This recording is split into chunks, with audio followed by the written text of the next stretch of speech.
Chapter 46. 5 days later, in Song City, the 8 door gods stood proudly in front of the gate of the Yi family castle. Their gazes were sharp as they scanned through the crowd. Suddenly, from the corner of their eyes, they saw the side gate open and a luxurious carriage slowly drive out. The 8 of them tensed up, but they didn't smile and flatter like they used to. They just straightened their backs and didn't say anything.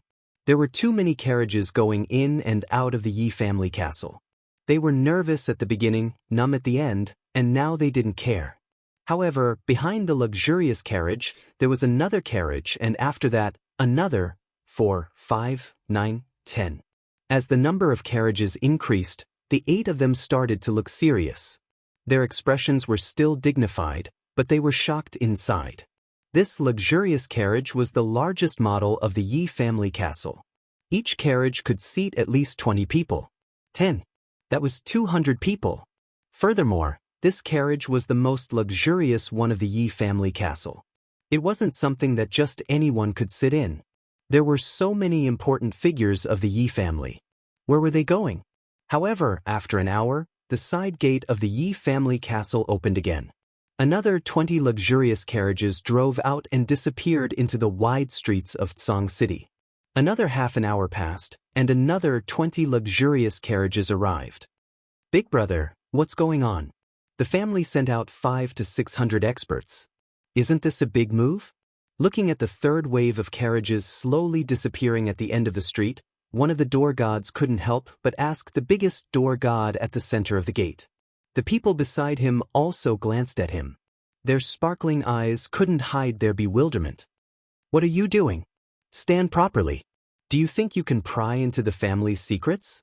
Hearing the question, the door god's expression became even more dignified. He reprimanded in a low voice.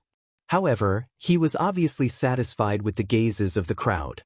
He scanned the street and made sure there was no one nearby. Then he whispered, "Elite Prefecture Battle." The crowd quickly retracted their bewildered gazes and continued to look ahead with stern expressions. However, the thick eyebrows on their foreheads revealed some of their thoughts.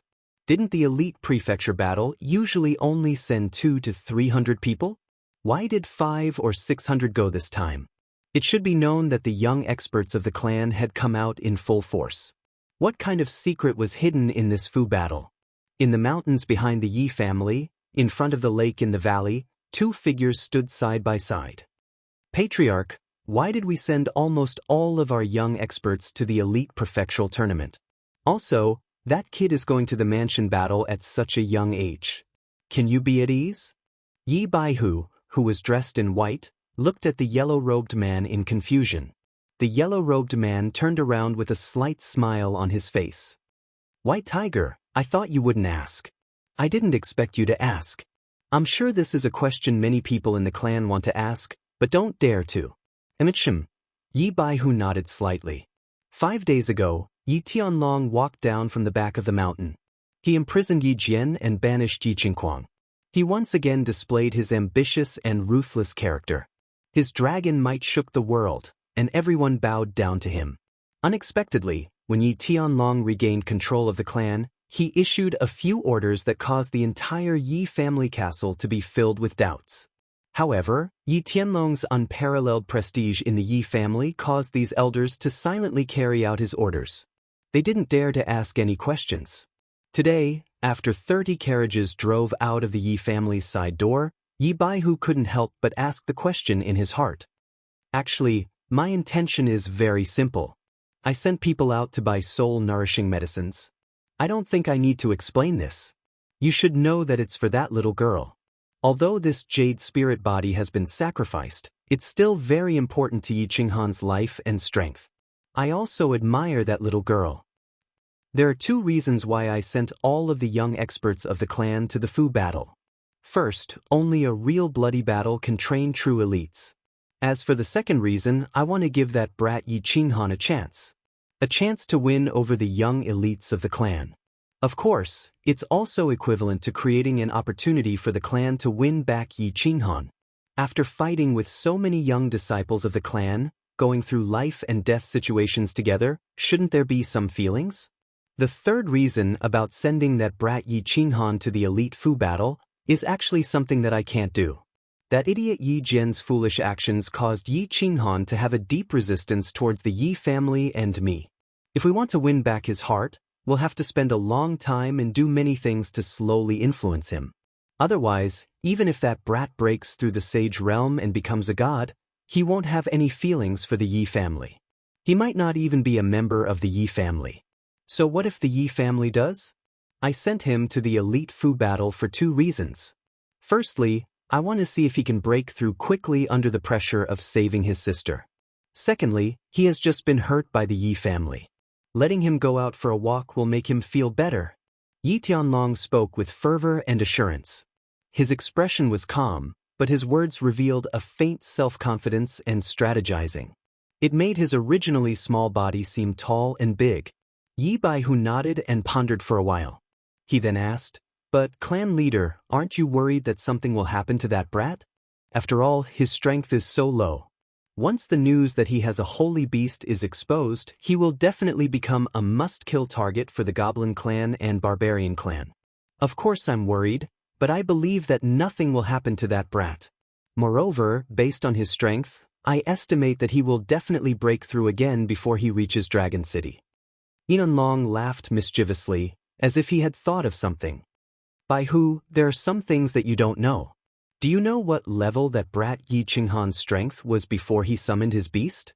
First level elite realm." "What?"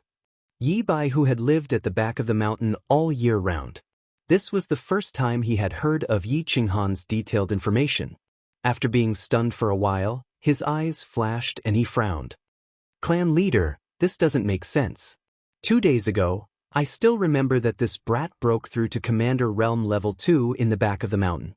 A Level 1 Elite Realm Warrior broke through to Level 4 in 3 months. Could it be that he hid his strength before? Or did he not cultivate before?" Yi Tianlong shook his head. There was a trace of curiosity and excitement in his eyes. "According to my investigation, this brat was stuck at Elite Realm Level 1 before he summoned his beast. Then, his cultivation soared rapidly. After a trip to Barbarian City, he came back as a Commander Realm Level 1. This brat has too many secrets, and this time, I sent Yi Shisan and Yi 17 to him for the Fu battle. His safety should not be a problem. Moreover, his 200-man team is the Death God team that Green Bull has trained for many years. I have already blocked the news of the Yi family. His information should not be leaked." Yi Baihu was silent for a long time before he calmed down from the shock in his heart. That thin and stubborn brat really gave him too many surprises. Hearing Yi Tianlong's arrangements for Yi Qinghan's safety, he nodded and felt relieved. He seemed to have absolute confidence in Yi Shisan, Yi 17, and the Death God team. He said lightly, "Well, Yi Shisan and Yi 17's strength is not a problem. However, can Yi Qinghan control these 2 people? Also, clan leader, are you sure you can get the spirit pill this time? You should know that this time, the Divine City has thrown out a spirit pill as the first treasure to be exchanged. The other families will definitely covet it. After all, the spirit pill only appears once in 100 years. Moreover, 100 years ago, the Feng family paid a terrible price to get the spirit pill in the Divine City battle. This time we need 2. Hearing Yi Baihu's question, Yi Tianlong's expression also became solemn. Whether he can control it or not depends on his luck and ability. As for the spirit pill, Yi Qingniu should be able to get the first place to exchange for it. Whether they can get so many points or not will depend on their performance in the Divine City battle. As for the other pill, in half a month, when you are in charge of Tsong City, I will go to the other side of the sea and ask for one." The other side of the sea. Hearing the words "the other side of the sea," Yi Tianlong's expression became obviously respectful and even a little fearful. He nodded and said, "Since clan leader has arranged everything, there should be no problem. I hope everything goes smoothly." Yi Qinghan was not in a good mood. Although he was sitting in a super luxurious carriage, and although he had never enjoyed such high treatment, he still felt a little sad. The carriage was very big, enough to seat more than 10 or 20 people. However, he was the only one sitting quietly inside. The carriage was very luxurious. Not only was the exterior luxurious, but the interior was also very luxurious and comfortable. Pulling the carriage were 4 strong and beautiful black-winged horses from the Savage Mountains. It was said that they could travel 100 miles in a day without panting. In front of the carriage were 2 men in black. They were both guards and coachmen. The men in black were called Yi 13 and Yi 17. According to Yi Tianlong, they were the Yi family's secret death warriors. They were shockingly powerful and were at the 2nd and 3rd level of the noble realm. It could be said that he was currently enjoying the life of a crown prince. Not to mention Yi Qingxian, even Yi Qingquang had not enjoyed such treatment before. However, Yi Qinghan did not feel honored or flattered. He had long experienced the cruelty of this world. What if he was still that good for nothing? Would the Yi family treat him like this? Would Yi Danlong, his grandfather, treat him like this? Or could it be said that he indulged him? Therefore, he did not feel any excitement or gratitude towards such treatment. Instead, he felt a faint sorrow of separation because he was leaving this place and the white-haired girl sleeping in the small pavilion at the back of the mountain. This journey would take more than a year. He would have to leave that soft and weak sister of his for more than a year. Although Yi Tianlong had promised that he would take good care of Yi Qingyu and do his best to protect her life, he was still very sad and unhappy. Since he was unhappy, he obviously needed to find something to do. He picked up the wine on the small table in the carriage and began to drink. The wine was good. A bottle of monkey wine cost dozens of purple crystal coins. However, the more he drank, the more unhappy he became. Looking at Song City, which was getting further and further away from the carriage, the sweet monkey wine in his mouth seemed to become more and more bitter. Chapter 47. Yi 17 was also in a bad mood. Although he had been taught by his family since he was young and shouldn't be in the mood for such things, he was still unhappy.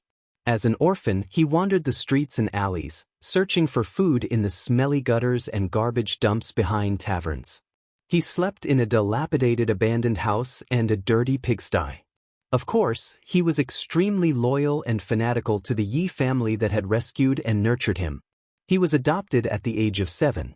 The family had nurtured him for 20 years and he had also contributed to the family for 20 years. This time, he was ordered to participate in the elite prefectural battle. He was extremely happy about this mission. He could finally kill again. It had been a long time since he had tasted fresh blood. However, it seemed that the most important thing on the order wasn't to kill. Instead, it was to protect the frail little fellow in the carriage.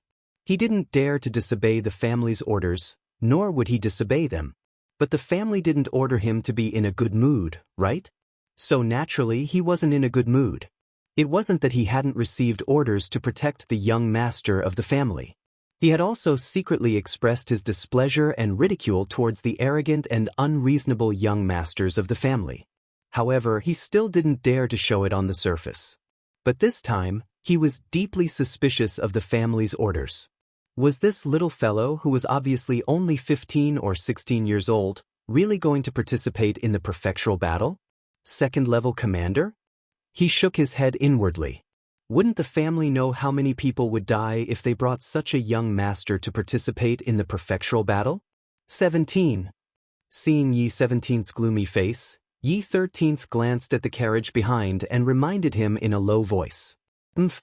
Yi 13th glanced at the curtain behind him and let out a low snort that only the two of them could hear, expressing his displeasure.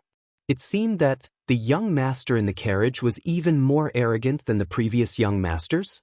He had been sitting in the carriage for more than a month, yet he hadn't said a single word to the 2 marquee realm experts. He hadn't even stepped out of the carriage. It seemed that this young master was even more arrogant than Yi Qingquang. Yi Qinghan wasn't in the mood to talk nonsense. He didn't have the time either because he had been living a monotonous life of pain and happiness for more than a month. He was attacking the remaining 2 main meridians. In the Savage Mountain range, he unexpectedly discovered a shortcut that could allow him to cultivate to the general realm at a terrifying speed. Using battle chi to attack the meridians and block the substance, he had done so. With the help of his strong mental fortitude and the miraculous bronze ring, he was already halfway there. In 1 month in the Savage Mountain range, he had opened 6 small meridians and broken through to the Commander realm. However, he did not give up on cultivating diligently. When the nightstick sent him back to the Yi family in a horse carriage, he worked hard every day. Finally, on the second day of his stay at the Yi family's back mountain, he successfully opened a major meridian, the Extraordinary Meridian. He had stepped into the second level of the Commander realm. Now that more than a month had passed, the melancholy of parting with his sister had completely transformed into motivation for his cultivation. Along the way, the boring journey had given him ample time. Thus, he began to train day and night. Other than sleeping, eating, and playing with his beast Xiaohei for a while every day, he was basically training. With the experience of breaking through 6 small meridians and 1 main meridian, as well as the experience of being injured many times in the Savage Mountain range, Xiaochen was able to recover quickly. Now, it seemed that his cultivation had become very simple. Breaking through the meridians and shattering them did not seem to be able to make him faint. Although it was still very painful every time, so painful that his facial features were distorted and cold sweat poured down like rain, he had not cried out for more than a month.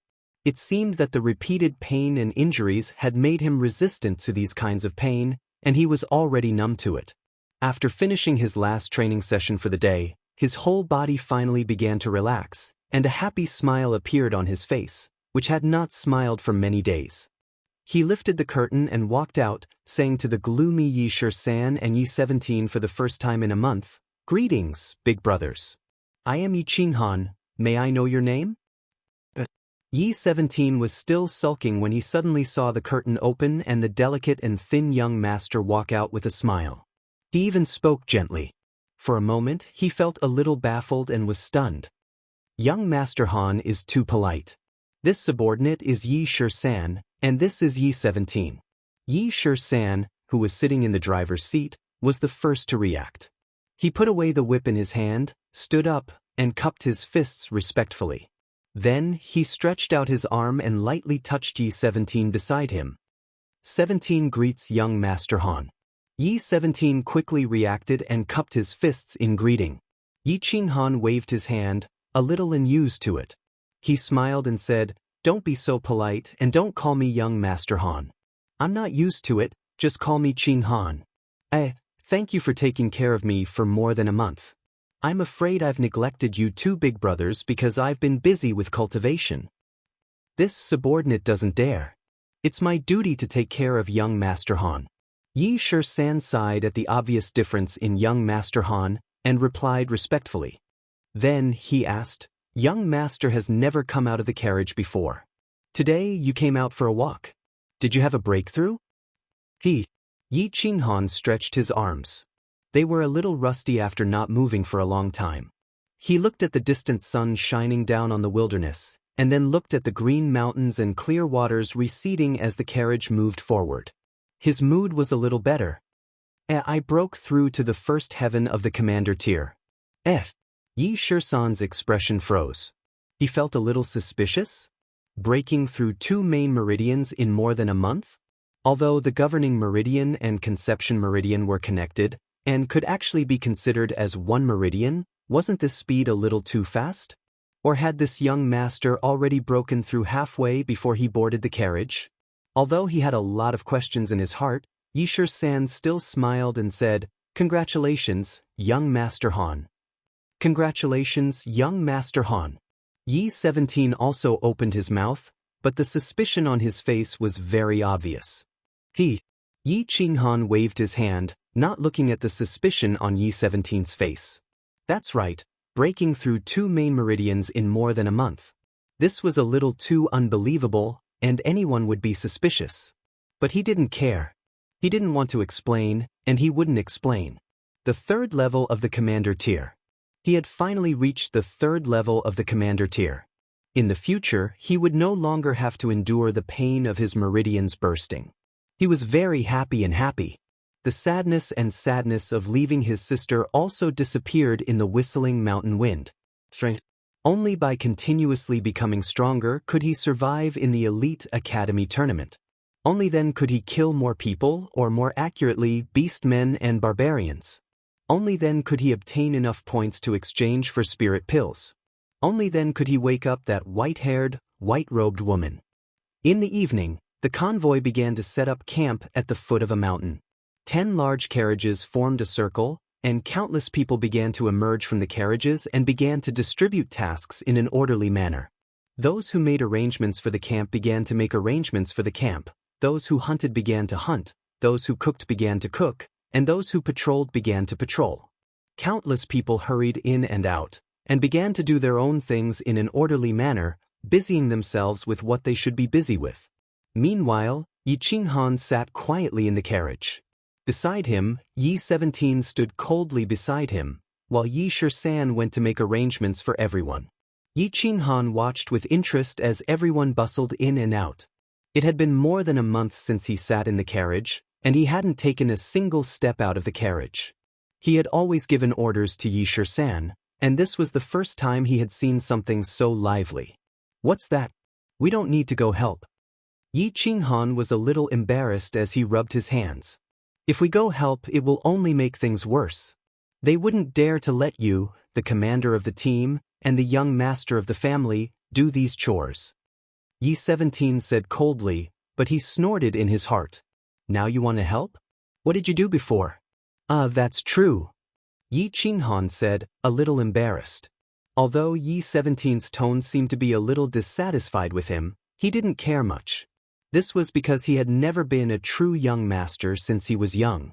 He also felt that it was a bit unfair for the 2 dukes to be sent to serve and protect him. As such, he should accommodate them, not the other way around. He looked at the busy people in front of him and the young master who had suddenly appeared today, and from time to time, looked at him with curiosity and awe. He knew that Yi 17 was right. He was afraid that if he went to help, he would become busier and busier, so he continued to rub his hands and continued to sit there and watch. After half an hour, Yi Shisan slowly walked over and said to Yi Qinghan, "Young Master Han, will you continue to eat in the carriage today, or?" "No need, let's eat together." Yi Qinghan smiled and nodded, then got off the carriage. Seeing Yi 13th and Yi 17 arrive, everyone sitting around the fire hurriedly stood up respectfully. When they saw Yi Qinghan behind Yi 13th, everyone's expression stiffened, then they simultaneously knelt on one knee and said respectfully, "Greetings, young master." What did it sound like when 200 people, 200 men, shouted at the same time? Yi Qinghan didn't know before. Now he had a deep understanding. He rubbed his ears, turned his head, and said to Yi 13th, "13th, I seem to remember that I'm the commander of this team." Yi 13th was also a little shocked by this sudden roar. Although he didn't understand why Yi Qinghan said this, he still answered honestly, "That's right, young Master Han. Including the 2 of us, there are a total of 202 people. All of us must listen to your orders." "That's good." Yi Qinghan nodded, turned around, and said seriously to the 200 people kneeling on the ground, "Everyone, listen carefully. In the future, when you see me, you must not kneel or bow. As long as it's not a battle, you must not be too serious." "I don't like it. This is an order." Chapter 48. The 200 people quietly looked at the handsome young man in front of them and listened to his strange words. They were a little confused. They were all men of sacrifice secretly trained by the Yi family. They were the Reaper Squad. Like Yi Shisan and the others, they were orphans from all over the House of Aries. They had been adopted and trained by the Yi family since they were young. However, their talents were not as terrifying as Yi Shisan and the others. Therefore, they were arranged into a group of 200 people. After being adopted into the Yi family, they were very grateful to the Yi family and had been taught and trained by the Yi family for more than 10 years. Therefore, they had always taken the orders of the Yi family as the highest standard. Before they came, their chief instructor, Elder Yi Qingyo, had personally told them that Yi Qinghan would be their master from now on. He was the person they would protect with their lives. If Yi Qinghan wanted them to die, they would die. Therefore, they were very puzzled. Why was the first order given by this new master that they must never kneel in the future? Did they not need to respect their master? If they wanted to respect him, they had to kneel. However, when they glanced at their leader, Yi Shisan, they suddenly realized something when they saw the coldness in Yi Shisan's eyes. They quickly stood up and said respectfully in unison, "Yes." Yi Shisan's cold eyes made them instantly understand one thing. The chief instructor had once said that no matter how ridiculous the master's orders were, an order was an order and must be carried out. However, they had actually hesitated just now, so as the leader, Yi Shisan's eyes turned cold. Okay, it's okay. You go about your business. Those who can eat, those who can drink, and those who can brag, just pretend that I'm not here. Feeling that the atmosphere in the field was a little heavy, and this heavy atmosphere was caused by him, Yi Qinghan felt a little embarrassed. He waved his hand and sat down next to the fire at the edge. After taking a yellow rabbit leg from Yi Shisan, Yi Qinghan waved his hand and motioned for the two of them to sit down. Yi Shisan hesitated for a moment before sitting down with Yi 17. Yi Qinghan nodded. He was very satisfied with the barbecue technique and turned to ask Yi Shisan, I feel like they respect me very much. Or should I say they are very afraid of me? Because they are the Reaper Squad. The chief instructor, Elder Yi Qingyo, bestowed this team to you, which means that the lives of these 200 people will be yours in the future. Furthermore, before the Elite Academy battle ends, both of our lives are yours. If you tell us to die, we don't even dare to live. How could they not respect you? Not afraid of you? Before Yi Shisan could answer, Yi 17 interjected. He seemed to find Yi Qinghan's question a little strange. They had originally thought that Yi Qinghan was a very important young master of the family. This time, it was obvious that the clan wanted these 200 people to be his escorts for the prefecture battle. Then, before he left, the clan would definitely tell him of their existence and their role. Thus, when Yi Shisan asked this question, Yi 17 easily misunderstood that Yi Qinghan was showing off his power as a young master. He was asking a question that he already knew the answer to, so his answer was obviously a little sarcastic. There's such a thing? Yi Qinghan frowned slightly, revealing the shock in his heart. He had never seen any of these people before. He had told Yi Tianlong that the first branch didn't want any of them, but in the end, Yi Tianlong had sent out the clan's secret suicide squad and directly bestowed a squad to him. Yi Shisan and Yi 17 were obviously not over 30 years old, but they had actually reached the second and third level of the Duke realm. With such strength, they were more than enough to be sent out to be city lords. It was obvious that they were experts that the Yi family had secretly nurtured, but now they were only sent to protect him? Young Master Han really doesn't know about the Reaper Squad? You didn't know about our existence in the past? Yi Shisan asked doubtfully when he saw that Yi Qinghan's expression was obviously not artificial. Any young master of the clan could shit on me in the past. My status in the clan was probably higher than any one of the 200 people. Why do you think the clan would let me know about your existence? Yi Qinghan said self-deprecatingly. Thinking of his past life, he smiled somewhat bitterly. 17 and I didn't know. We wrongly accused young Master Han. Please forgive us. Yi Shisan and 17 quickly looked at each other and saw a trace of surprise and shame in each other's eyes. They had wrongly accused him. It seemed that this young master definitely didn't have a good life in the clan in the past. They were afraid that he had some fortuitous encounter recently and was valued by the clan leader. Thinking of what Yi Qinghan said on the carriage just now that he had just broken through to the third level of the commander realm, the two felt that it was really possible.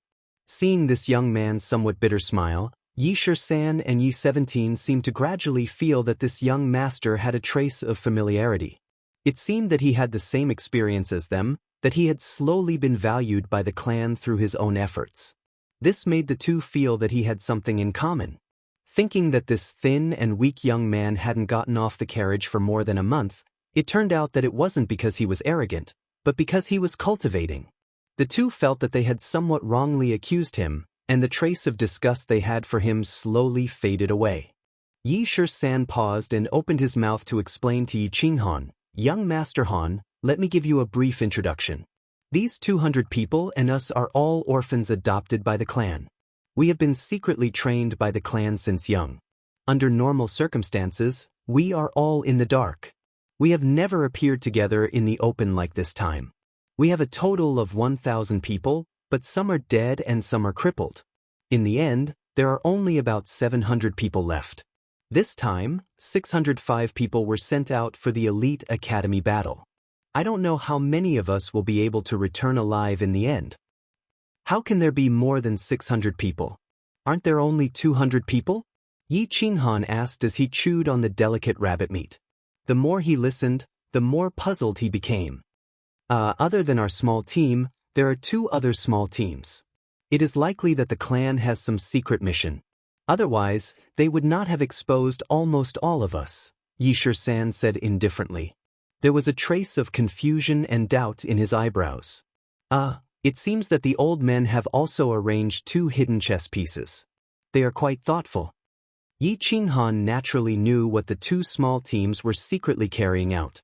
He felt a trace of guilt in his heart. Looking at the 2 people in front of him and the 200 people in front of him, he said solemnly, I cannot guarantee that these 200 people will not die in the Elite Academy battle. However, I can promise you that if it is possible, I will not let a single one of them die. I thank young Master Han on their behalf. When Yi Shisan and Yi Shisan heard this promise that was not really a guarantee, they finally felt a little happy. They stood up at the same time and said seriously. In fact, the 2 of them had always been a little unhappy. It was because the clan's action this time seemed very stupid, but it was an action that they could not resist. They were all orphans. After many years of training and living together, they had already developed a deep bond. If this young master, who was merely at the commander realm, died for no good reason, they would be very unhappy, and very pained. Yi Qinghan nodded. After eating a big rabbit leg, he wiped his mouth and drank some water. Then, he seemed to think of something and suddenly turned around to ask, Where are we going now? How much longer do we need? You family's Enchantment City. We will meet up with the disciples of the other 4 clans who are participating in the Elite Academy battle. Then, we will go to Dragon City together and enter the Academy Battle Island together. About half of the Moon Queen will arrive. Yi Shisan replied respectfully, but in his heart he rolled his eyes. You are really a competent young master. You actually traveled for more than a month, and we don't know where you are going? I'm going back to rest. Yi Qinghan nodded and walked into the carriage. There was still half a month left. He decided to cultivate hard, condense his dantian as soon as possible, and break through to the general level. However, he didn't know if he could reach the terrifying martial level after he merged with his battle beast after breaking through to the general level. If he could reach the martial level, then his journey to the academy battle should be easier.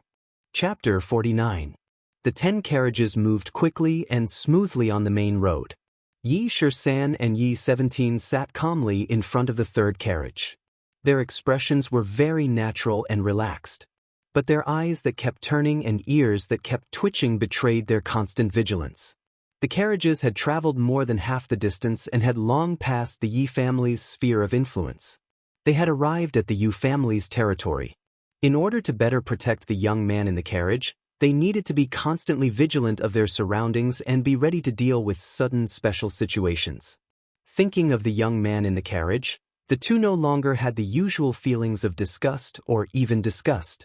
Instead, there was a kind of respect and intimacy that came from the bottom of their hearts. Ever since Yi Qinghan stepped out of the carriage that day, they increasingly found that this young master was obviously different from the young masters they had served in the past. Perhaps it was because this young master was not favored in the family when he was young or because of his nature. Yi Qinghan did not put on any airs. He was very easygoing with the Death God squad and very respectful to the 2 of them. This made them feel very comfortable and honored. This made the 2 of them feel closer to their master, Yi Qinghan, and they were somewhat satisfied. What made them feel even more respect was the hard work of the young master in his cultivation. Apart from eating and sleeping, Yi Qinghan was holed up in the carriage every day to cultivate. Back then, he was able to stand out among the 1,000 orphans. Of course, he knew that if a martial artist wanted to become a strong martial artist, talent was absolutely indispensable. However, apart from talent, hard work was the most important thing. And this young Master Han, since he could break through to the 3rd level of the commander realm in more than a month, his talent was definitely not bad, at least for now. Now, seeing how diligent he was in training and hearing that he even had a pretty good beast, although they didn't know what level it was, they knew that if young Master Han continued to work hard, he would definitely become a strong warrior in the future, and strong warriors deserved respect. At this moment, Yi Qinghan certainly did not know that his position in the hearts of Yi Shisan and the others had changed from disgust to closeness and respect. He did not deliberately do anything to make them respect him. He only did certain things according to his nature. From Yi Shisan and 17, he learned that they were all deathsworn of the clan. They were people who silently contributed to the clan without asking for anything in return. Therefore, he was very respectful to these people. He did not feel superior to them because of their status and his current status. Because they had participated in the mansion battle to save his sister, he felt grateful and guilty towards them. Therefore, he was very easygoing with the Reaper squad and very respectful to Yi 13th and 17. He told himself to work hard and improve his strength as soon as possible so that he could save more people's lives in the mansion battle and complete the mission faster. Therefore, at this moment, he was still sitting in the carriage, closing his eyes and continuously cultivating. He needed to condense his dantian, break through the commander realm, and enter the general realm. Battle chi was like wine, and human meridians were like wine bottles. However, these bottles were very small. Warriors needed more power, so they had to have more battle chi and a bigger bottle. Therefore, the last stage of a martial artist's basic training was to condense a bigger bottle and condense the dantian. Once the dantian was successfully condensed, the warrior's battle chi would have a much larger storage space than before. Secondly, it could allow the battle chi to circulate faster in the meridians. The human body had 12 meridians and 9 minor meridians. The 3 major meridians had a common connection, which was the dantian acupoint in the lower abdomen. Therefore, the dantian was condensed in the dantian acupoint. Relatively speaking, the dantian acupoint was the closest to every part of the human body. If battle chi was needed, it could travel from the dantian acupoint to every part of the body faster. Unneeded battle chi would return to the dantian, and needed battle chi would be deployed from the dantian. The dantian was like a hub that could make battle chi play a greater role and faster. Therefore, the dantian was very important. Therefore, if a warrior without a dantian was a baby, a general realm warrior with a dantian was definitely a teenager. As for an emperor realm expert who could vaguely sense some of the rules of heaven and earth, he could be considered a teenager. Above the sage realm, he was definitely in his prime. Condensing the dantian sounded simple, but it was actually very complicated. It was simple because in theory, the dantian only needed to constantly push the junction of the 12 meridians in the dantian acupoint with battle chi so that the junction would expand. Finally, the junction would become an ellipse and the 2 sides of the ellipse would fuse with the dantian acupoint. Once it was stabilized, it would be considered a success. The reason it was complicated was because the process couldn't be too fierce. The control of battle chi had to be gentle. The balloon had to be blown up slowly and carefully.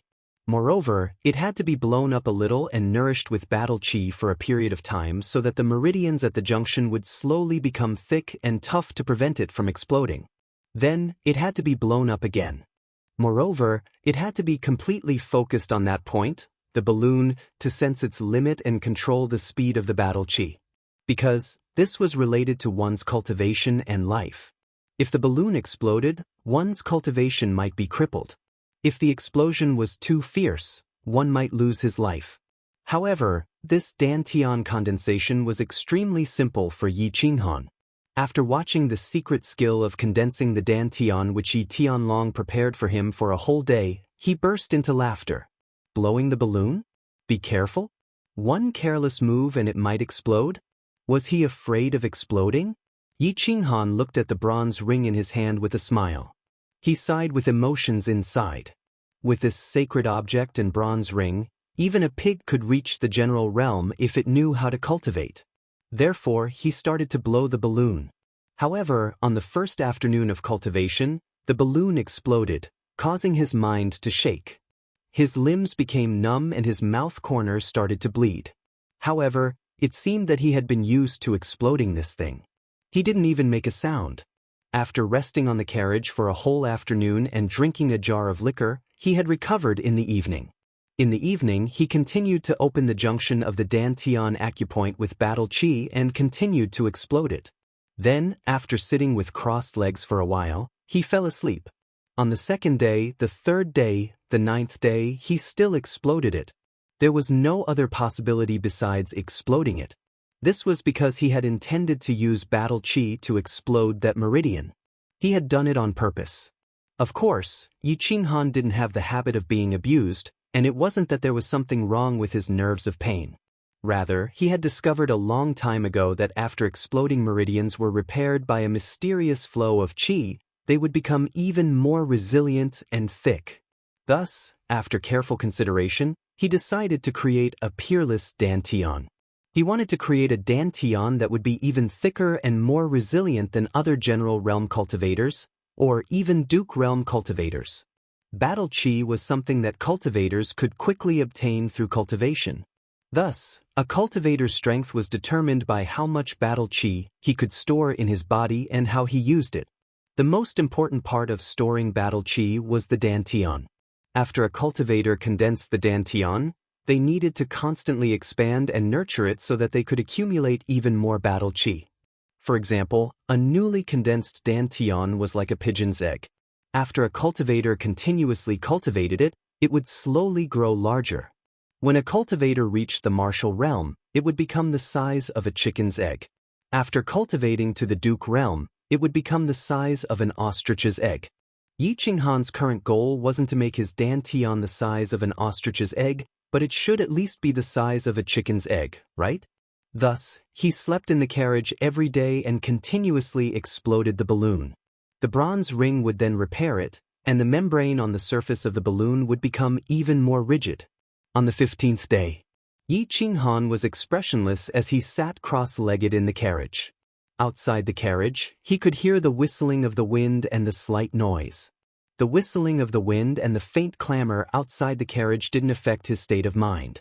He could feel that the meridian in his Dantian was no longer as strong as before. It had probably already reached its limit.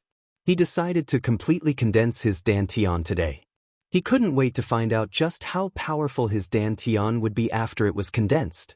He circulated his battle qi, and it wasn't as brutal and vicious as before.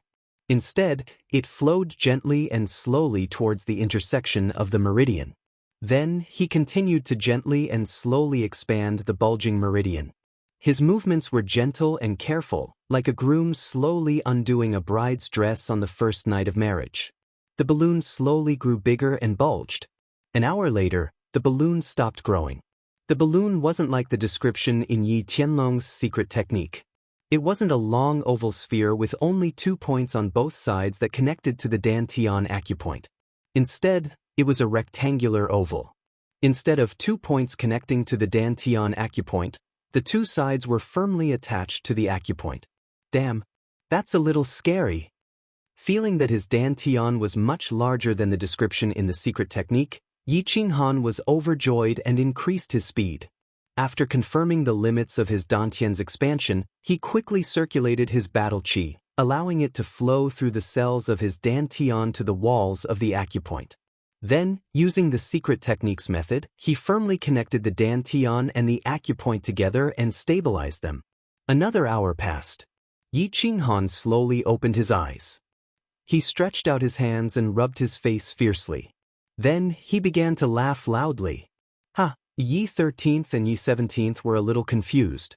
Looking at the nearby Ecstasy City, Yi 17th frowned and whispered, "Although I'm a little excited to come to the Holy Land of Men, Ecstasy City, there's no need for young master to laugh so obviously, right? So, slutty, right?" Chapter 50. The original name of Ecstasy City was not Ecstasy City, but Silver Moon City. Thousands of years ago, a peerless woman called the Moon Queen walked into the city. The city became the Yu family city, and the city became Silver Moon City. The reason it was nicknamed Ecstasy City was because of a joke made by a house lord. After successfully challenging the previous manor head in the Manor Head Challenge competition, the expert who had been cultivating in seclusion for several decades received invitations from the 5 great clans, inviting him to stay in their respective great clans for a few days. As for the mansion master, he did not refuse the invitations from the great clans. After settling the affairs of the mansion, he went on a tour of several major cities. However, after staying in Silvermoon City for 5 days, he resolutely refused the Yu family lord's invitation to stay. He was determined to return to Dragon City. After he left Silvermoon City, he looked at the plaque that read Silvermoon City for a long time. He said, "This city should not be called Silvermoon City. It should be called Ecstasy City. This city is ecstasy." Later on, the people of the House of Aries began to call this city Ecstasy City because it was truly ecstasy. If the Divine City was the holy land of all the races on the continent, then Ecstasy City was definitely the holy land in the hearts of the men of the House of Aries. There was nothing famous in Ecstasy City. There were only women, beautiful women, and all kinds of beautiful women. So this is the famous Ecstasy City? There's nothing special about it. Yi Qinghan sat at the front of the carriage with a relaxed expression. He looked at the wide road in front of him, the sparse passers-by, and the shops on both sides of the street. He did not feel anything special. He smiled at Yi-17, who was sitting beside him. From the outside, there's nothing special about this city compared to other cities. Yi-17 chuckled. He seemed to remember something and his eyes flashed. He licked his lips and continued, "The special things about this city are in the buildings in front of us, as well as the moon loft that we will be staying in." Yi Qinghan nodded. He didn't think much of it until the carriage continued forward. After 2 or 3 kilometers, they made 2 more turns and arrived at a street. Yi Qinghan finally understood what was so special about this city and why it was called Ecstasy City. The street ahead was very wide, even twice as wide as Tsang City's Nyolan Street. It was enough for the 2 carriages to travel side by side. Logically speaking, there was no need for a city to build such a wide road, but it was obvious that the architect who designed this road was definitely a genius. That was because the road was densely packed with carriages and pedestrians. What is this place? Why is it so lively? After walking for a few miles and making 2 turns, Yi Qinghan suddenly felt as if the sky had changed. Looking at the densely packed carriages and crowds of people in front of him, he felt a trace of shock. Why didn't he see anyone on the streets just now? It turned out that they were all gathered here. This street is called the Street of Clouds and Rain. There are 13 streets like this in Enchanting City. And what you see isn't the most lively. You'll see what's really lively later. Yi-17 nodded. He was very satisfied with Yi Qinghan's expression, because he had the same expression when he first came here. Those women. This place is actually a brothel? These people are all here to visit prostitutes? Before Yi-17 could finish, Yi Qinghan suddenly shouted. He suddenly discovered a very surprising phenomenon. He finally understood why the street was built so wide, why there were so many people on this street, and why the city was called Enchanting City. This was because he discovered that the street in front of him was filled with neatly arranged lofts, and in front of each loft was a row of beautifully dressed and flirtatious women. They were constantly throwing flirtatious glances at passers-by, their half-naked breasts and snow-white thighs swaying from time to time, displaying their powerful charm and passion.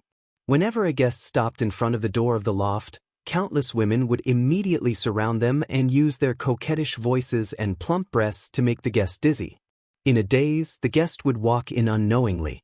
Yi-13 smiled, nodded, and explained to Yi Qinghan, "Hee, young Master Han, it seems that you really don't know much about the Yu family and Enchanting City.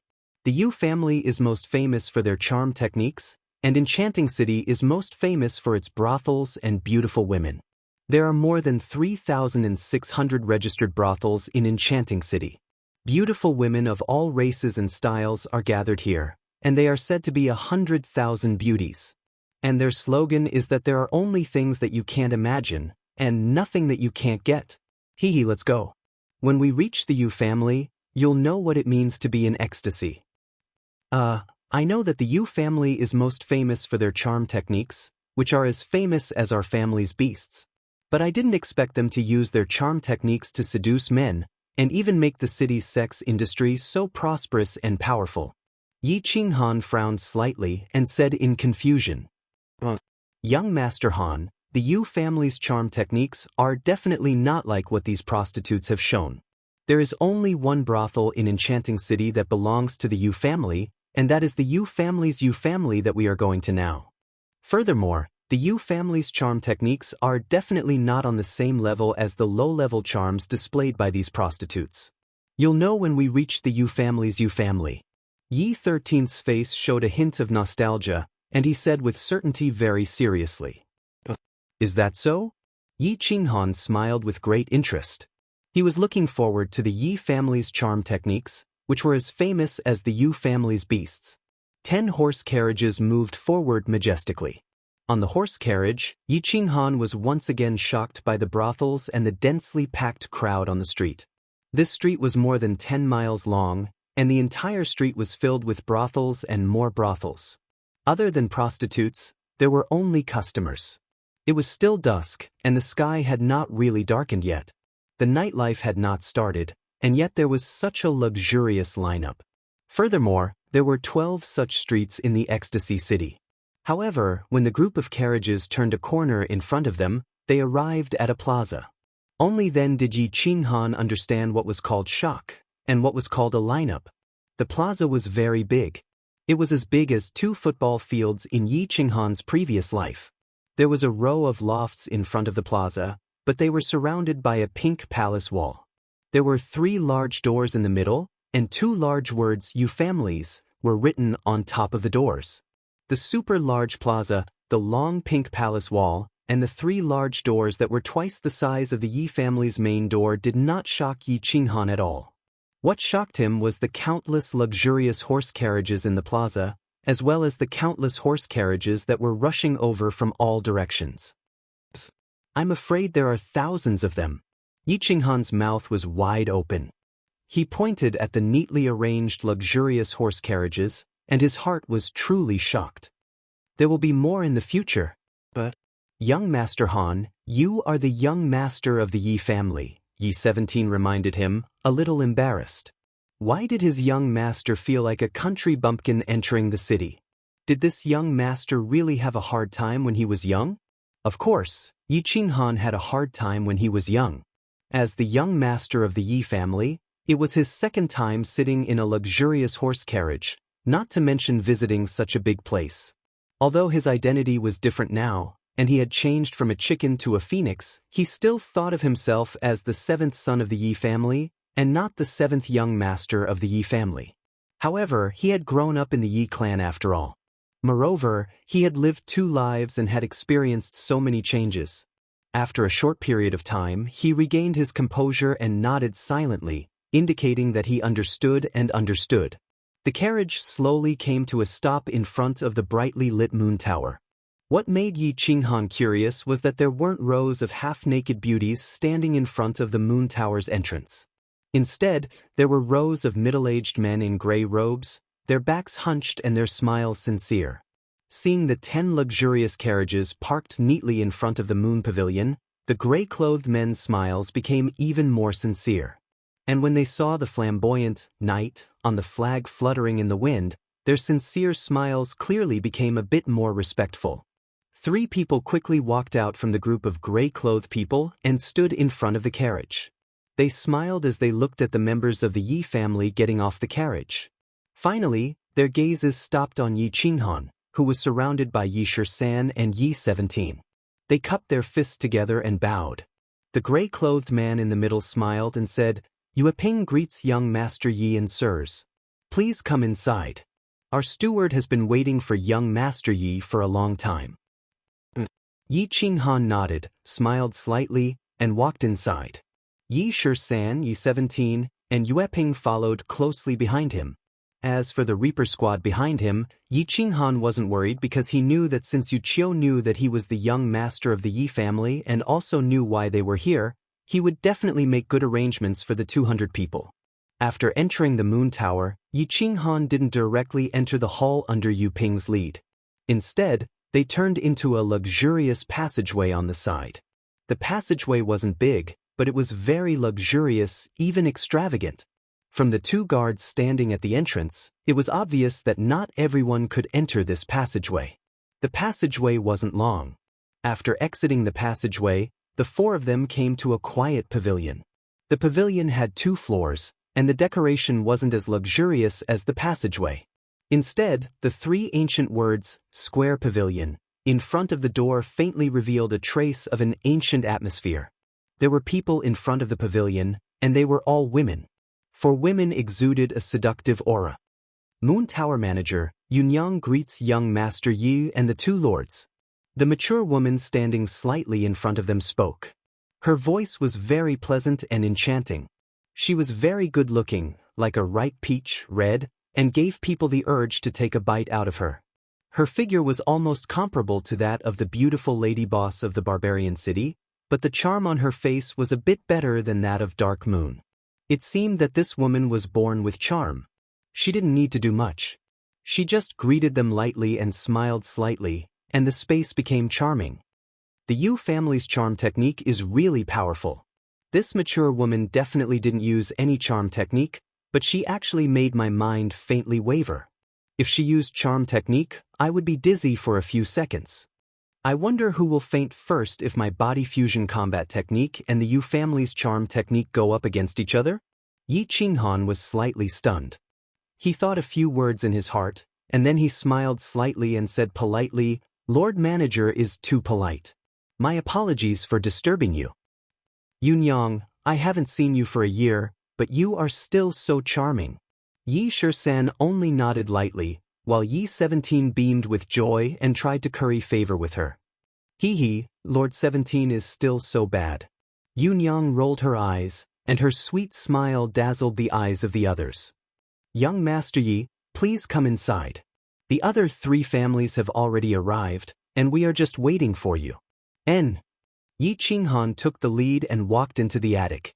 Unexpectedly, just as he stepped into the door, his smiling face suddenly became gloomy, and his eyes narrowed into slits.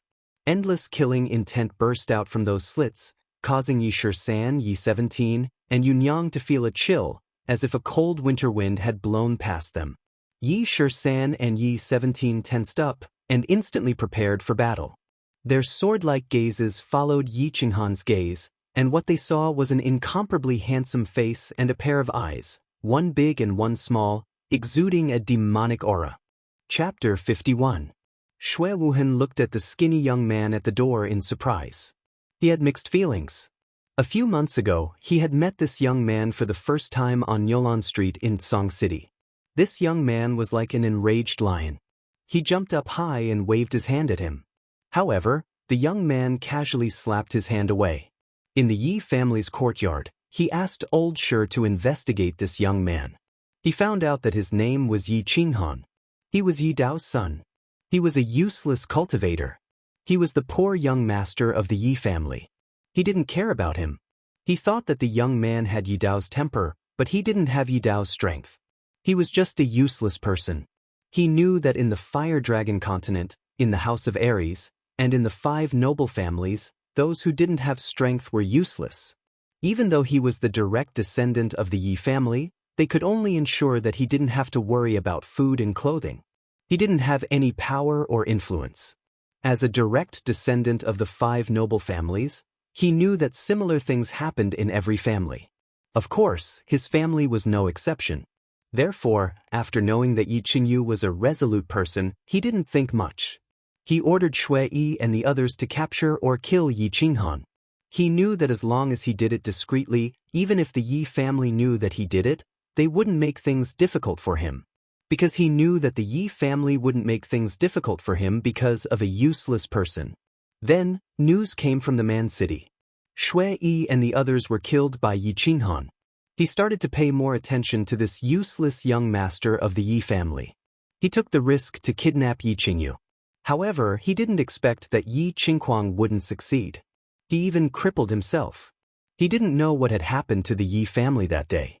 He only knew that Yi Rong had been killed, Yi Jian had been imprisoned, and Yi Qinghuang had been crippled. As for the youth that he once thought was trash, he seemed to be valued by the Yi family. He had never thought about hiding what he had done in the Yi family castle from the Yi family. He had never thought that the elders of the Yi family would attack him, the young master of the Shui family. He also knew that the Shui family would give the Yi family a satisfactory price to resolve the hatred the Yi family had towards him. However, when he looked at the thin and weak young man in front of him and the endless killing intent in his squinted eyes, he understood that even if the Yi family did not do anything to him and no longer hated him, this young man would never let him go. It wasn't that he hadn't thought about meeting this youth again. He had also thought about what he should say and what he should do when he met this youth again. But he didn't expect that the two of them would meet again so quickly and so suddenly. He hadn't expected the killing intent in the youth's eyes to be so obvious and so arrogant. So much so that he couldn't say a single word of what he had prepared and wanted to say. Young Master Han, this is the Moon Pavilion. Yi Shisan didn't understand what had happened, nor did he know what had happened to the Yi family not long ago. He only knew that this young master had been quiet, shy, and even a little uncouth for more than a month. Why was he acting so sharp and arrogant at this moment? But he also knew that the target that caused his young master to display such shocking killing intent was Shui Wuhan, the young master of the Shui family. And this was the Moon Pavilion of the Yu family, so he spoke in a low voice to remind his young master who was about to go berserk. I know this is the Moon Pavilion, so I didn't make a move. Yi Qinghan said in a low voice. His voice was cold and not loud, but he didn't deliberately suppress it. In the quiet 8-direction pavilion, his words were like a clap of thunder, exploding a group of people. There weren't many people in the pavilion, only about 7 or 8. But those who could enter this 4-direction pavilion and sit inside to drink tea were not ordinary people. This 4-direction pavilion didn't receive guests from anywhere, only distinguished guests. And there weren't many people in the House of Aries who could be called distinguished guests by the Yu family, one of the 5 big families. Of course, Shui Wuhan could be considered a distinguished guest. He was the young master of the Shui family, a young elite ranked 10th on the Earth roll. Of course, he was a big figure, and this unfamiliar, immature youth in front of them released his killing intent the moment he entered, ruining the elegant atmosphere in the room. Of course, the people sitting inside weren't very happy. And now this youth was boasting shamelessly that he wanted to make a move on Shui Wuhan? This kid was a little too pretentious, and the people in the room were a little dissatisfied. A young man on the far left stood up, ready to help young Master Shui gain some face. The young man wasn't old, and his face was a little pale. He was quite handsome, and his curly hair was casually draped behind his head, giving him a very demonic air. He looked carefully at Yi Qinghan, and after confirming that he didn't know him, he said unconcernedly, Yu Ji, which family is this kid from? Why are you so impudent? Young Master Long Shuelu, this is the young master of the Yi family. Young Master Yi, can you give me some face and come in to take a seat quietly? Yunyang smiled sweetly and explained. Then, she turned to look at Yi Qinghan with an expression of hope. I'm giving face to your family, that's why I didn't make a move. Yi Qinghan said indifferently. He didn't care about the people in the room at all, and walked straight in. He walked to the front of Shui Wuhan, squinted his eyes, and actually smiled. Shui Wuhan, young Master Shui. You're very good, very good. Shui Yi asked me to pass a message to you. He said that you can go and meet up with them when you have time. What? Shui Wuhan didn't move, but his face became a little gloomy. Next to him, Old Shi and Old Mo stood up with a flop and fully activated their battle chi. They stared fiercely at Yi Qinghan, their eyes full of anger and a trace of surprise. Others didn't know, but the two of them and Shui Wuhan were very clear about the meaning of Yi Qinghan's words. Shui Yi and the others were already dead, killed by Yi Qinghan. And Yi Qinghan said that he wanted to meet up with Shui Yi, which was a naked threat and a declaration of war. Yi Shisan and Yi 17 stood nervously behind Yi Qinghan. They didn't know why Yi Qinghan said those words. The two guards of Shui Wuhan immediately looked like they were about to attack. They only knew that if the two old men in front of them wanted to attack, they could only attack at all costs. Shui Wuhan didn't say anything. Old Shi and Old Mo didn't say anything. But the curly-haired young man, young Master Long Shuelu, who was standing beside them, smiled with a hint of anger at the corner of his mouth. It seemed that when Yi Qinghan walked over expressionlessly and didn't even look at him, he felt a little despised. Or perhaps Yi Qinghan's arrogant attitude made him feel very uncomfortable. He twisted his neck and said, "Young master of the Yi family? Isn't the young master of the Yi family Yi Qingquang? Since when can a kid who hasn't even grown his hair represent the Yi family in the elite prefectural tournament? Is there no one left in the Yi family?" This sentence was very hurtful and harsh to the ears. Even the two well-dressed young men sitting next to him, who were obviously young masters, narrowed their eyes.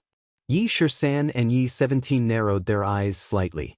Yi Shisan and Yi 17 also looked a little gloomy after hearing this sentence. As for Yi Qinghan, he was still expressionless and indifferent. He just turned his head in surprise and looked at Yi Shisan. He said lightly, "Who is he?" "Young Master Long Xuelu, the nephew of Chief Long." Yi Shisan's lips trembled as he said in a low voice. Yi Qinghan nodded and twisted his neck. He asked with some doubt, "Isn't Chief Long's only daughter? Since when did you have a nephew? Could it be that he was arrested?" Yi Qinghan's question caused Yi Shisan's face to darken even more. It also caused the expressions of the two young masters beside him to brighten. Of course, it also caused Long Xuelu's pale face to darken. Yi Qinghan didn't wait for Long Xuelu to speak. He turned his head and looked at him with a puzzled expression. "Well, even if you are a relative of Chief Long, I don't think you are a relative of Xue Wuhan, right? The matter between me and Xue Wuhan. What right do you have to stand up for him? Or, I can think of it this way. Are you standing up for the Xue family on behalf of Chief Long? Are you standing up for the Yi family on behalf of Chief Long?" Wow! Yi Qinghan's sharp words shocked everyone present. His words were too sharp. He had actually elevated a small dispute to the level of the chief and the 5 great families. Who would dare to say such things? Who would dare to answer? How could Long Xuelu dare to represent Chief Long? How could he represent Chief Long and make an enemy of the Yi family? Therefore his mouth was wide open, but he couldn't say anything. However, his handsome face seemed to be slightly distorted. The two young masters sitting next to him also had very distinctive looks. One was a typical muscular man who exuded a fierce and barbaric aura and carried a long sword on his back. On the other hand, the other young master was the exact opposite. He was even more handsome than Long Xuelu. One could even say that he was quite beautiful. If it wasn't for his Adam's apple, people would definitely think that he was a beauty. At this moment, the expressions on their faces were even more distinctive than their looks. However, no matter who it was, if they wanted to laugh but tried hard not to, their expressions would be very special. Yun Yang's expression was also very special. She was thinking, why is it that each member of the Yi family is more and more arrogant than the other? Her beautiful phoenix eyes winked at the maid behind her, revealing a special meaning. The maid nodded and quietly left the loft. Of course, young Master Long doesn't represent the chief now. However, I would like to know something. You are just a young master who has fallen from grace. Since when can you represent the Yi family? At this crucial moment, Xue Wuhan finally spoke. Previously, when he was facing Yi Qinghan, he felt that he was in the wrong. Therefore, he remained silent. However, at this moment, Yi Qinghan's insolent and even direct hostile attitude had successfully aroused his arrogance. In the face of such a situation, if he didn't speak, others would definitely look down on him. You tortoise, you finally dare to speak? Also, since I can stand here today, I can represent the Yi family. Although I don't really care about this identity, Yi Qinghan looked at Xue Wuhan with interest. He raised his eyebrows and said provocatively. Xue Wuhan's pupils shrank. His expression changed a few times. Finally, he said, Yi Qinghan, sometimes, it's better to be friendly. I've always been friendly, but I don't think it's necessary to be friendly to people like you. Moreover, I'm not friendly? What's wrong with you? Yi Qinghan sneered and said arrogantly. Seeing that Yi Qinghan was looking for trouble, the atmosphere suddenly became tense. Everyone was silent. The place was quiet, but everyone could smell the gunpowder in the air. Chapter 52. Hearing Yi Qinghan's provocative words, Shui Wuhan almost went berserk. He clenched his fists so hard that cracking sounds could be heard. Finally, he remembered what his father had told him before he left. He suppressed his anger and snorted, "I don't want to talk to a lunatic like you." His father, the leader of the Shui clan, Shui Pier, had warned him before he left. This time, he came to Ecstasy City not only to meet up with the elites of the four clans, but also to resolve the conflict between him and the Yi family when he planned to kidnap Yi Qingyu and kill Yi Qinghan. After all, the Shui clan was in the wrong, so this time, the Shui clan sent a supreme elder to negotiate with the supreme elder of the Yi family. More importantly, the representative of the Yi family was said to be Yi Qingyu. Yi Qingyu's violent temper was well known in the House of Aries.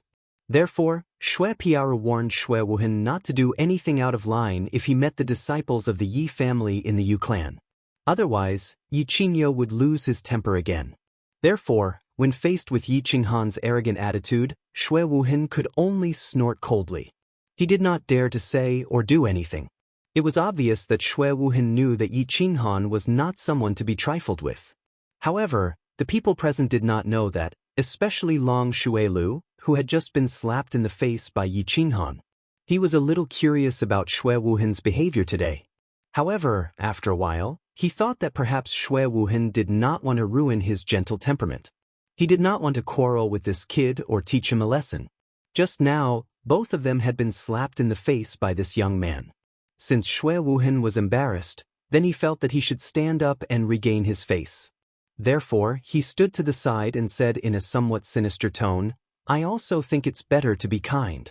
Usually, people who are not kind will basically be taught a lesson. They will all be slapped to the ground." The moment Long Shuilu's words left his mouth, the other two young masters sitting beside him smiled at each other, shook their heads, and remained silent. "Idiot!" Yunyang cursed inwardly. It was obvious that Yi Qinghan wanted to flip out, but Shui Wuhan didn't want to face this young man. Yi Qinghan couldn't find an opportunity to flip out. At this time, the idiot Long Shuilu actually came to the door. He didn't understand why Master Long, a hero of his generation, would have such a nephew. Moreover, this nephew of his didn't understand how much wealth he had. He often used his uncle's name to show off. She shook her head helplessly, not daring to get involved. After all, as a middle-level member of the Yu family, she didn't dare to interfere in matters between young masters, nor did she want to. A few months ago, a lot of people could slap me to the ground, and I was slapped a few times. And now, I think a lot of people want to slap me to the ground, but there are a lot of people who are slapped to the ground by me. If you want to have a taste of being patted, you can try. Although his words were a little awkward and sounded like a tongue twister, the arrogance and contempt in his words could be heard even by a deaf person. "It seems that I have to teach you a lesson on behalf of your elders and let you know that the sky outside Song City is even vaster than the sky outside." Long Shuilu sneered and cracked his knuckles. It seemed that he was about to take action. "The sky is indeed very vast, but I don't think the area above your head is very vast." Yi Qinghan shook his head, but he suddenly thought of something. He turned his head to look at the two young masters who looked very special and said, "What is that? I guess you two are the young masters of the Feng clan and the Hua clan. I have a question to ask you two young masters. Since young Master Long wants to teach me a lesson, why don't you come here? I have no choice but to accept the lesson. It's just that he failed to teach me a lesson and got slapped. You won't be so ungentlemanly as to find the adults of your clan to continue teaching me a lesson, right?" The two young masters were obviously stunned by Yi Qinghan's words. They smiled bitterly in their hearts. They didn't provoke anyone, but this young master was obviously trying to drag them down with him. However, since he had been asked, it would be embarrassing not to answer. Thus, the muscular man flexed the muscles on his chest and chuckled. He said, "Well, under normal circumstances, when I fight with young people, I won't find my clan even if I win or lose. That's very embarrassing. I've never found my clan because I've never lost." The beautiful young master's words were very simple and his voice was also very feminine. However, The confidence and disdain in his tone were very obvious. You don't have to provoke me. I don't have the habit of doing that. Talk is not real. Go out, it's not good to break things. Long Shuelu snorted and walked out with a black face, expressing his extreme displeasure. It didn't feel good to be looked down upon, let alone by a 15 or 16-year-old youth. Yi Qingyo was in a very good mood at the moment, even though his face was even darker than Long Shuelyo's. At the moment, he was sitting in the three-way tower, not far from the four-way tower, and was slamming the table with force. He didn't know that Yi Qinghan was about to slap someone. He only knew that if he didn't slam the table, no one would know that he was about to flip out. As expected, when he slammed the table, the few people in the room all reacted. Sitting opposite him was an old man dressed in snow-white clothes and with a white beard that looked like a living immortal. The old man's face darkened first, and his fair and clean face was even darker than Yi Qinghan's. There were also two old men sitting on the left. However, their eyes were originally closed as if they were asleep. At this moment, they also opened their eyes. The two of them sighed at the same time and shook their heads. On the right was a beautiful middle-aged woman who still retained her charm. Although the crow's feet at the corner of her eyes showed that age was unforgiving and that she was a butcher's knife. However, the ripples in his eyes and his well-maintained figure still gave people a familiar feeling. At this moment, seeing that Yi Qingyo had slammed the table loudly but did not break, she knew that Yi Qingyo was about to explode. He smiled helplessly and stood up to mediate. "Brother Nyo, don't be angry. You're already so old, why can't you change your temper? You're here to solve the problem, aren't you?" Yi Qingyo's bulging eyes bulged even more, as if they were about to pop out. Hearing the middle-aged woman's persuasion, he snorted and turned his head. "Sister Yuji, if I'm not here to solve the problem, would I be slamming the table? Jade spirit body. How long does it take for a jade spirit body to appear on the continent?" But now, he was crippled by that black-hearted wolf, Shui Wuhan. Also, because of this, our Yi family's elder, Yi Rong, died. He was a martial artist who had a 100% chance of entering the Saint Realm. Also, Yi Qingquang's cultivation was crippled.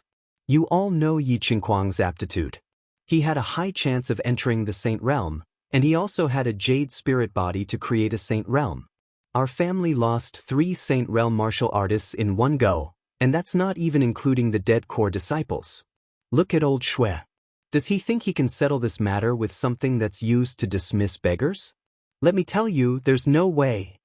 As they listened to Yi Qingyo's bulging eyes and roaring angrily, black lines appeared on everyone's foreheads. It was said that Yi Qingyo used to be in the underworld when he was young. It was not groundless after all. Look at the smack. Let's not talk about whether Yi Qingquang, a general realm martial artist, could enter the Emperor realm or not. As far as they knew, Yi Rong had been stuck at the first level of the Emperor realm for more than a decade. It was unknown whether he could advance 1 or 2 levels in this lifetime, but he had the cheek to say that he had a 100% chance. As for the compensation that the Shui family was offering, even the higher-ups of the various families who had seen the treasures were tempted. How dare Yi Qingyo say that he was a beggar? Yi Qingyo, don't go overboard. I also said that Shui Wuhan was young and ignorant. Our family head also taught him a harsh lesson. Now, I have come with sincerity. We almost emptied out our family's treasury to gather these items. The Shui family's grand elder was so angry that his white beard actually fluttered. He stood up with a thump and said in a low voice. Yi Qingyo snorted disdainfully and said coldly, "Young and ignorant? 26 years old is considered young? Ignorant? How would an ignorant person know about the jade spirit body? Taught a lesson? I know that he is still sitting in the square tower drinking tea, safe and sound. Almost emptied out, but not emptied out, right? Why don't the Yi family secretly send someone to kidnap him the next time someone with a divine body appears in your family? Do you still want the rules? Do you still want the blood oath of the 5 great families? Forget it. Brother Shuifei, Brother Nyo, the two of you should talk less.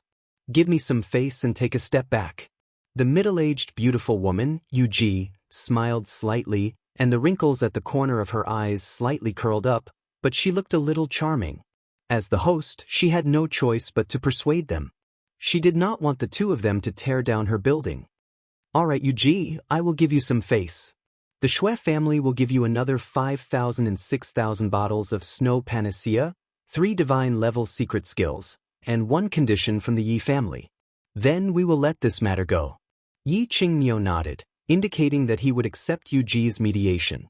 When Shui Fei heard this, he jumped up in anger. His originally dark face turned even darker. His lips trembled slightly as he said, 5,000 bottles and 3 divine-level secret skills? Why don't you just rob them? If you don't have them, I can at most give you another 500 bottles of snow panacea. Anything more than that is nothing. But when Yi Qingniu heard this, he could not take it anymore. He waved his hand and slapped the table again. This time, he clearly did not control his strength, and the table was instantly shattered.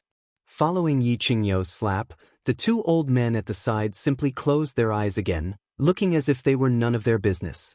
Yuji also sighed and did not want to care anymore. The scene suddenly became serious and solemn.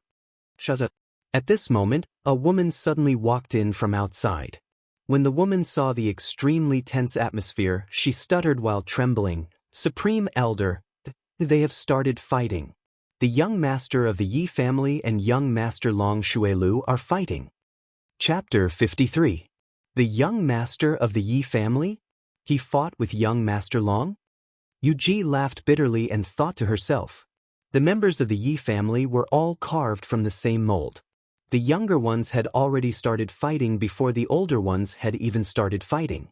Yuji glanced at the servant girl, who didn't dare to breathe loudly under the pressure of Yi Qingniu's aura, then said to the servant girl, "What exactly happened? Tell me in detail." Yi Qingniu saw the look Yuji was giving him and didn't want to make things difficult for a little girl.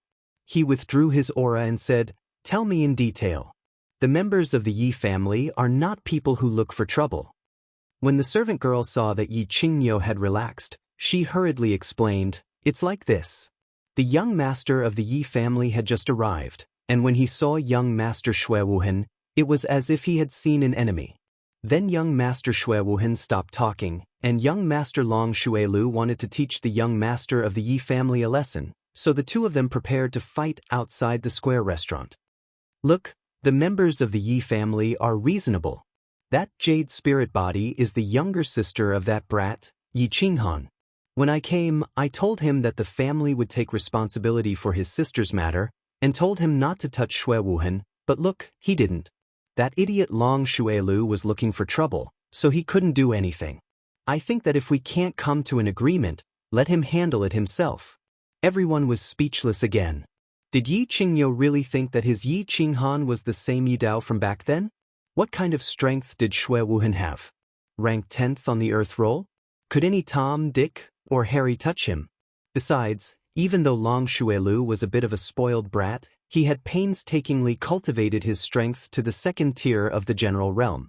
It was hard to say who would be the one to be hit. He wasn't worried that Long Xuelu would be hit. Even if he was hit, Chief Long wouldn't care.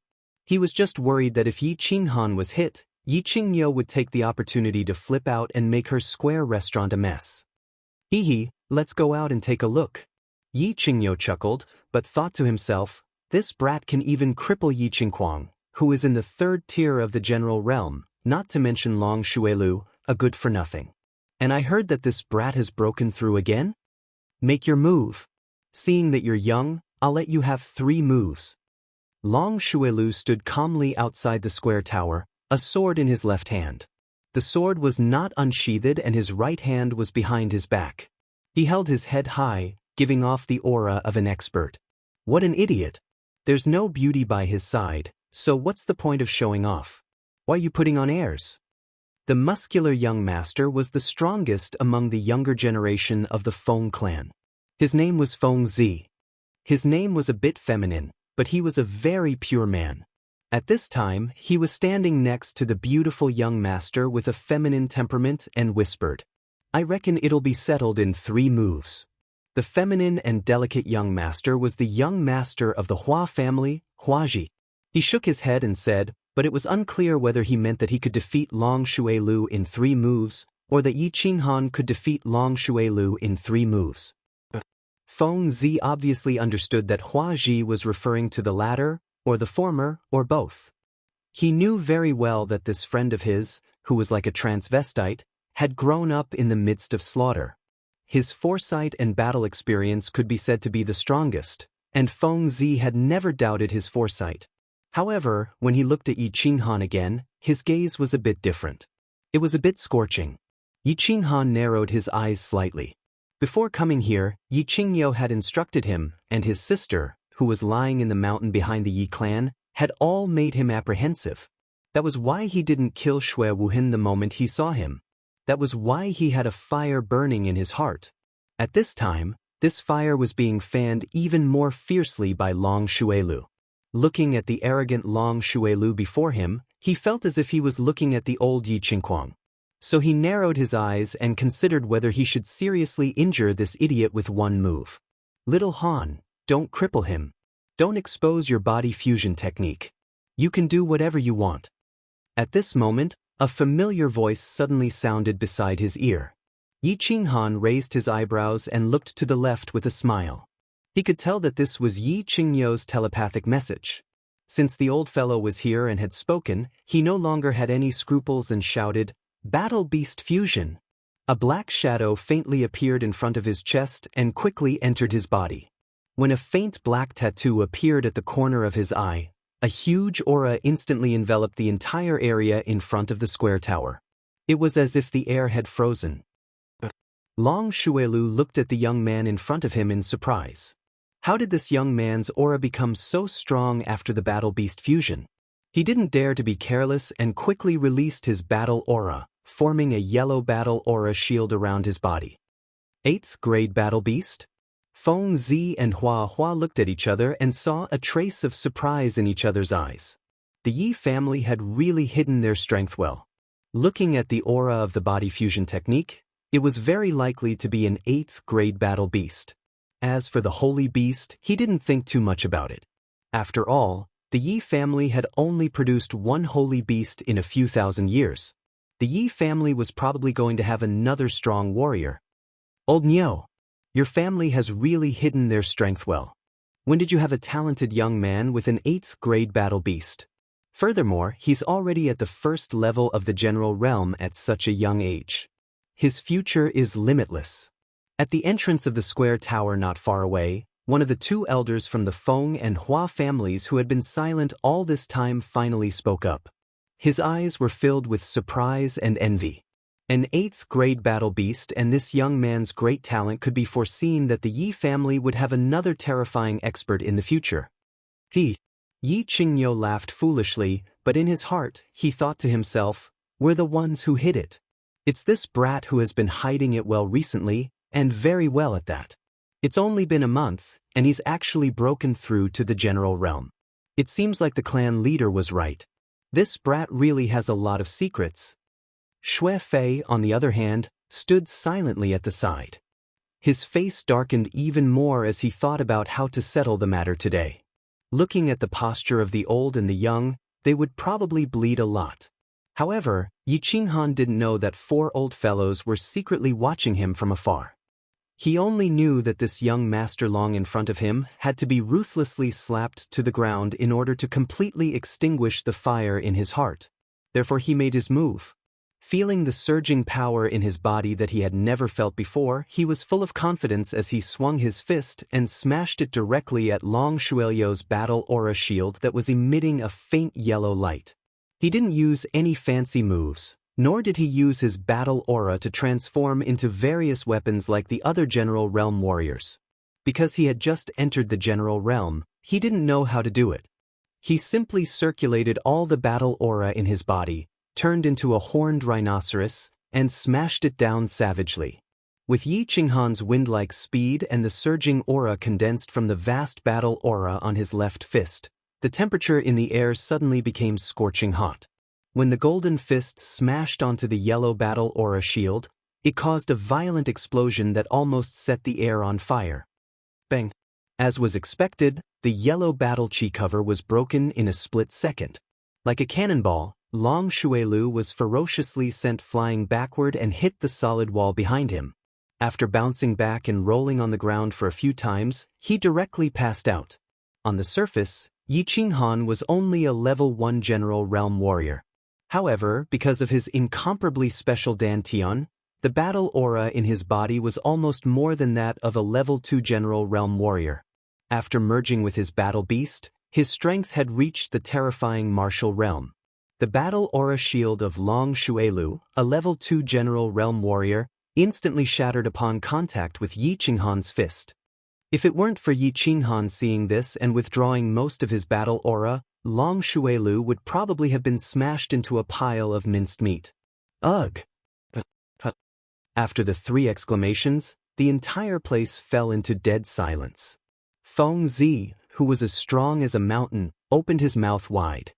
His expression was a little exaggerated, but the battle intent instantly ignited in his eyes was exceptionally fiery. The beautiful transvestite lowered his head timidly.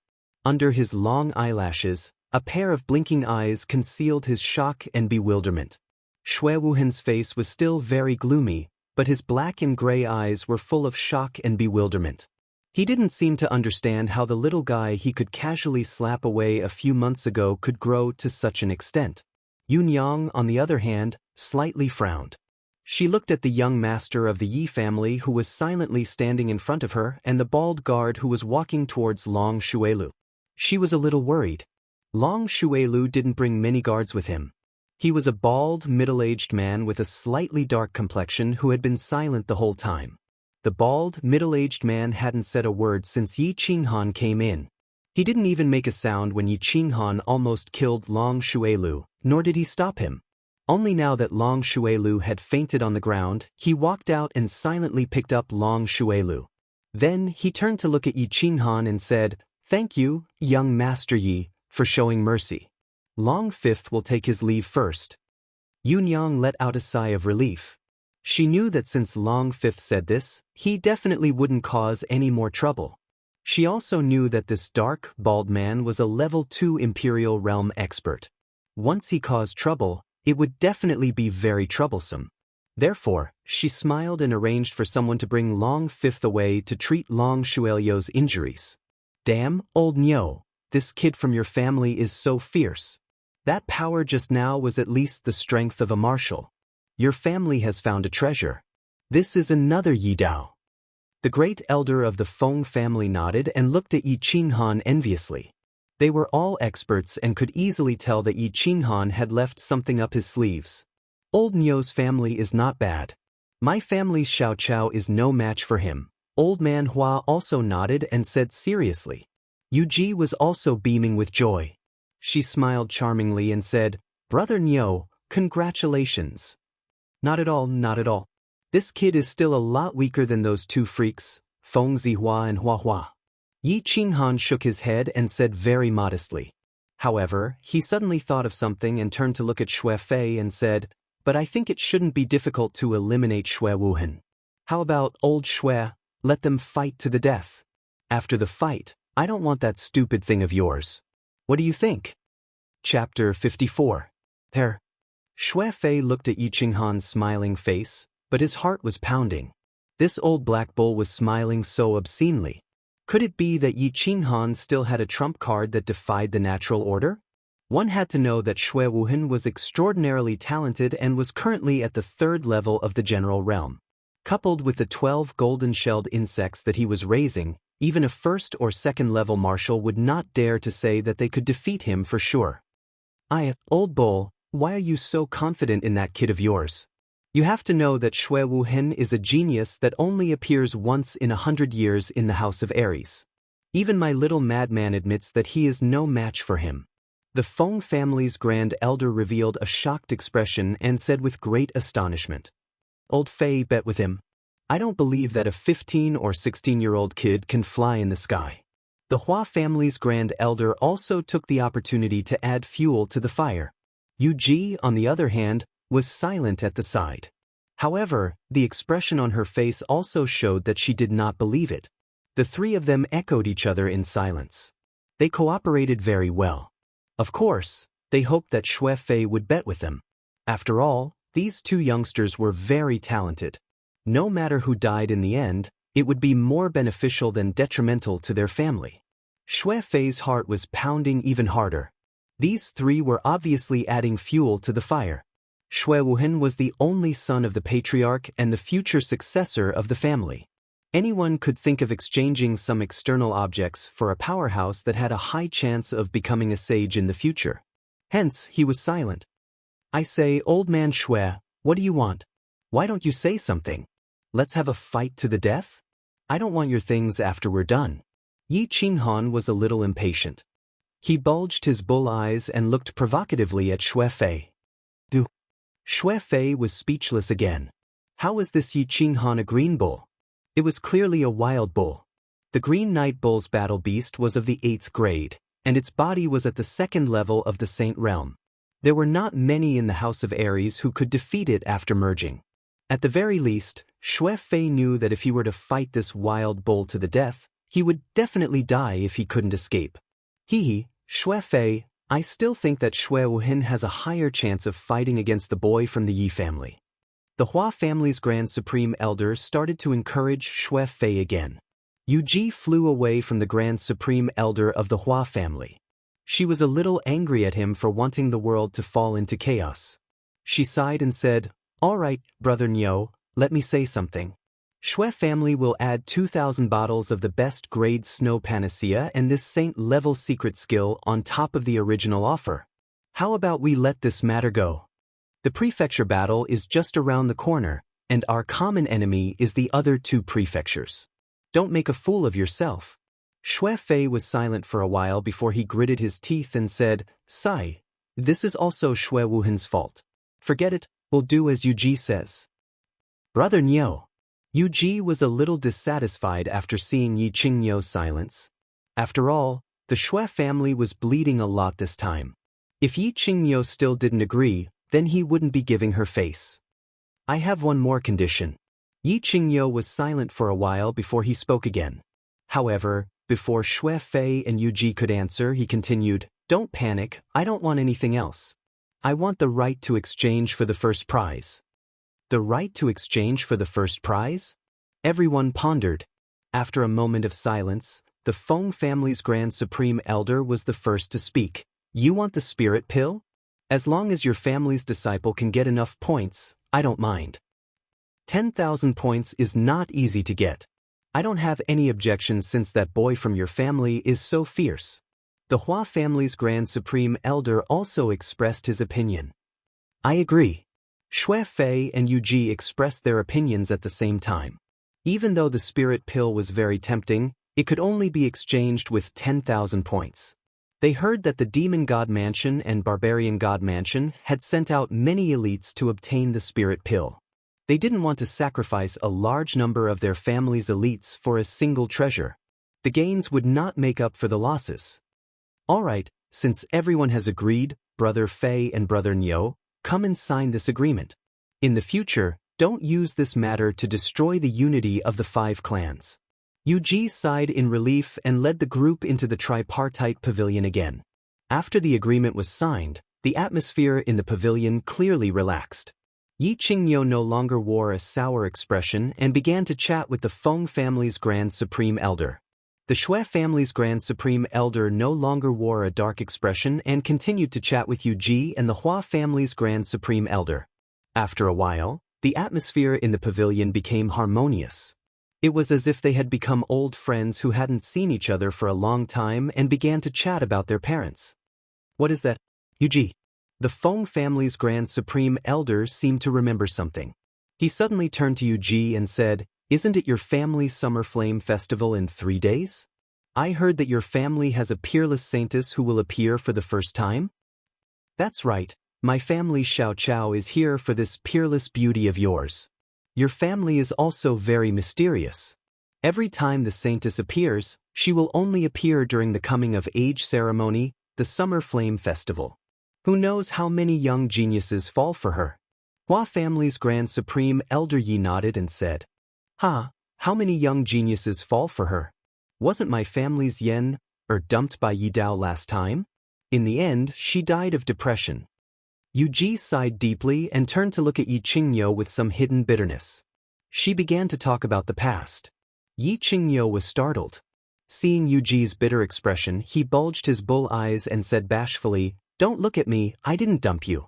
Wasn't Yi Dao almost driven out by my family's patriarch because of this? After that, Yi Dao died. Your family's Yuyan missed him so much that she fell ill. In the end, she died of depression. I was also very sad. Sigh, this is probably their fate." "All right, Yuji, don't bring up the past. Why don't you ask your family's Qingqing to choose my family's Fengzi this time? I guarantee that my son will definitely treat Qingqing like a treasure. Moreover, my family's Fengzi is quite good-looking and is quite strong." The Feng family's Grand Supreme Elder chuckled and said. When the Hua family's Grand Supreme Elder saw that the Feng family's Grand Supreme Elder was acting as a matchmaker, he was displeased. "Good-looking? How can your family's big guy be as good-looking as my family's Xiao Chao? My family's Xiao Chao is a flower of our Luo Hua city. There's no doubt about her strength. As long as she successfully ambushes a marshal, she will definitely kill her opponent in one move. F***CK. You call that good-looking? He looks neither human nor demonic. If thrown into the demon god residence, he will definitely be a member of the royal family. Even if he can kill a marshal with a sneak attack, he has to succeed first." When the Feng family's Grand Supreme Elder heard this, he couldn't take it anymore. He widened his eyes and roared in anger. "Your family is the real transvestite. If you throw that lunatic of yours into the barbarian god residence, he will still be the barbarian god's successor." Yuji let out a deep sigh. She looked at these two clowns and shook her head. "All right, brothers, please spare this little sister. It's not like you don't know about this Summer Flame Festival. In the end, the one who will choose the protector is that girl, Yi Qingqing. I don't have this right, do I? What's the point of you arguing?" "Summer Flame Festival? What Summer Flame Festival?" Yi Qinghan was sitting in the square tower. He originally wanted to ask Feng Zi when he could depart for Dragon City, but Feng Zi said that he would only depart after the Summer Flame Festival 3 days later. Hence, he asked in confusion. Hearing Yi Qinghan's question, Feng Zi and the flowers and plants looked at him as if they were looking at a monster. Even Shui Wuhan, who was sitting quietly at the side, twitched his nose. "You don't know about the Summer Flame Festival?" Feng Zi asked in astonishment as he puffed up his iron-like chest muscles. "You don't know? Is the Summer Flame Festival very famous?" Yi Qinghan was a little baffled. He knew about the Summer Festival. Let me put it this way. The Summer Flame Festival is actually the most important festival of the Yu clan. Feng Zi chuckled, and his eyes revealed an indescribable feeling. He continued, "What is the Yu clan most famous for? Beauties, peerless beauties. Every year during the Summer Flame Festival, they will send a peerless beauty to the Moon Tower to be an artist for a year. Under normal circumstances, that beauty will be the goddess of the Moon Tower's guests. She is definitely a super red card. After a year, the beauties will be auctioned off, and the 3 with the highest bid will have the chance to win the beauty." 3? Not the one with the highest bid? Yi Qinghan's curiosity was piqued by Feng Zi's description, and he asked with interest. "Nope." Feng Zi shook his head and sighed. "This is also the most brilliant part of the Yu clan. In the end, it's all up to the lady to choose the one she likes among the 3. This way, the Yu clan will receive great benefits, and their lady will marry happily. Don't you think it's killing 2 birds with 1 stone? Ah, indeed clever. Then, will the Yu clan have a new beauty in 3 days?" Yi Qinghan nodded and sighed. "Beauty, a peerless beauty that can topple cities and countries. Let me tell you, you're in luck. Today is the Calm Lake Summer Flame Festival that the Yu clan holds once every 15 years. That's a grand ceremony for the younger generation of the House of Aries. I, your young master, have been waiting for years." Feng Zi flicked his bangs, and his eyes emitted a fiery glow as if he wanted to burn the entire square tower. "Calm Lake Summer Flame Festival? Didn't you just say the Moon Tower Summer Flame Festival? Isn't the Calm Lake the place where the Yu clan's descendants live?" Yi Qinghan was getting more and more confused as he listened. If the Yu clan sends a peerless beauty out of the Moon Tower every year, then the Summer Flame Festival wouldn't be that famous. Let me tell you, The Summer Flame Festival is famous because of the Calm Lake Summer Flame Festival that happens once every 15 years, which is 3 days from now. Every 15 years, the Yu clan selects a saintess from hundreds of female disciples. Then, they invite all the descendants of the great clans to gather at the Calm Lake to watch the saintess coming of age ceremony. And their saintess will choose 2 guardians from dozens of youthful talents. They will observe her for 3 years, and the last person will return with the beauty. Furthermore, the talent who is fortunate enough to marry the saintess will receive the position of a lifetime guest elder of the Yu clan, and will receive the full support of the Yu clan. A peerless beauty and an unparalleled status are within reach. Tell me, which talent in the world wouldn't go crazy for it? Who wouldn't want it? The more Feng Zi spoke, the more excited he became. It was as if he had already succeeded, and the corners of his mouth curled into an intoxicated and wanton smile. Didn't Yi Dao not want it back then? Just as Feng Zi finished speaking, the transvestite flower and plant suddenly spoke after a long silence. Yi Qinghan looked at the flower and plant in surprise. This matter actually involved his father? His father, who was so awesome back then, was actually so awesome that he didn't even want the Yu clan saintess? How many Yi Daos do you think there are in the world? He doesn't love the saintess, but he loves the red card of the moon tower back then. Feng Zi snorted and said with dissatisfaction. However, he still admired Yi Dao back then, and his tone was still very respectful. He doesn't love the saintess? Only loves the red card? Yi Qinghan's interest was piqued. It seemed like it was related to his mother's background. Looking at Yi Qinghan's very interested expression, Feng Zi was completely speechless. You don't even know about the Yi family? Have you been locked up for secret training since you were young? That's too hard. Let me tell you, 15 years ago, Yi Dao was also invited to the Quiet Lake Summer Fire Festival. Back then, he was peerless and had unparalleled martial arts. In the end, he wasn't charmed by that generation's saintess. Instead, he charmed that generation's saintess, Yu Yan. However, this guy didn't like Yu Yan. He only loved the red card of the moon tower, Yu Shui. In the end, he rejected Yu Yan, and brought Yu Shui, back to the Yi family. In the end, Yu Yan, who was bewitching, died of depression. When she died, she wasn't even 30 years old. Don't you think it's sad? Your life is destined to be sad because I'm determined to get you Qingqing this time. Suddenly, the unique sharp voice of the flower and plant was heard. Hearing this, Feng Zi jumped up and shouted, "Oof, you damn transvestite, don't even think about it. I'll fight whoever dares to snatch you Qingqing." So that's what happened. The Summer Fire Festival seems to be a little interesting. Feng Zi and the flower and plant started to curse at each other. However, Yi Qinghan ignored them and thought to himself, so my father and mother have such a tragic story. It seems like the Summer Fire Festival in 3 days will be very lively. Also, he was a little interested in the legendary beauty Yu Qingqing, but of course, it was just a little. Chapter 55. The Tranquil Lake was, of course, a lake. It was originally located outside the eastern city wall of the Ecstasy City, but after many years of renovation by the Yu clan, it was surrounded. The eastern city wall was expanded several times, and now the entire Tranquil Lake was included in the Ecstasy City. The Tranquil Lake wasn't big. Strictly speaking, it couldn't even be called a lake.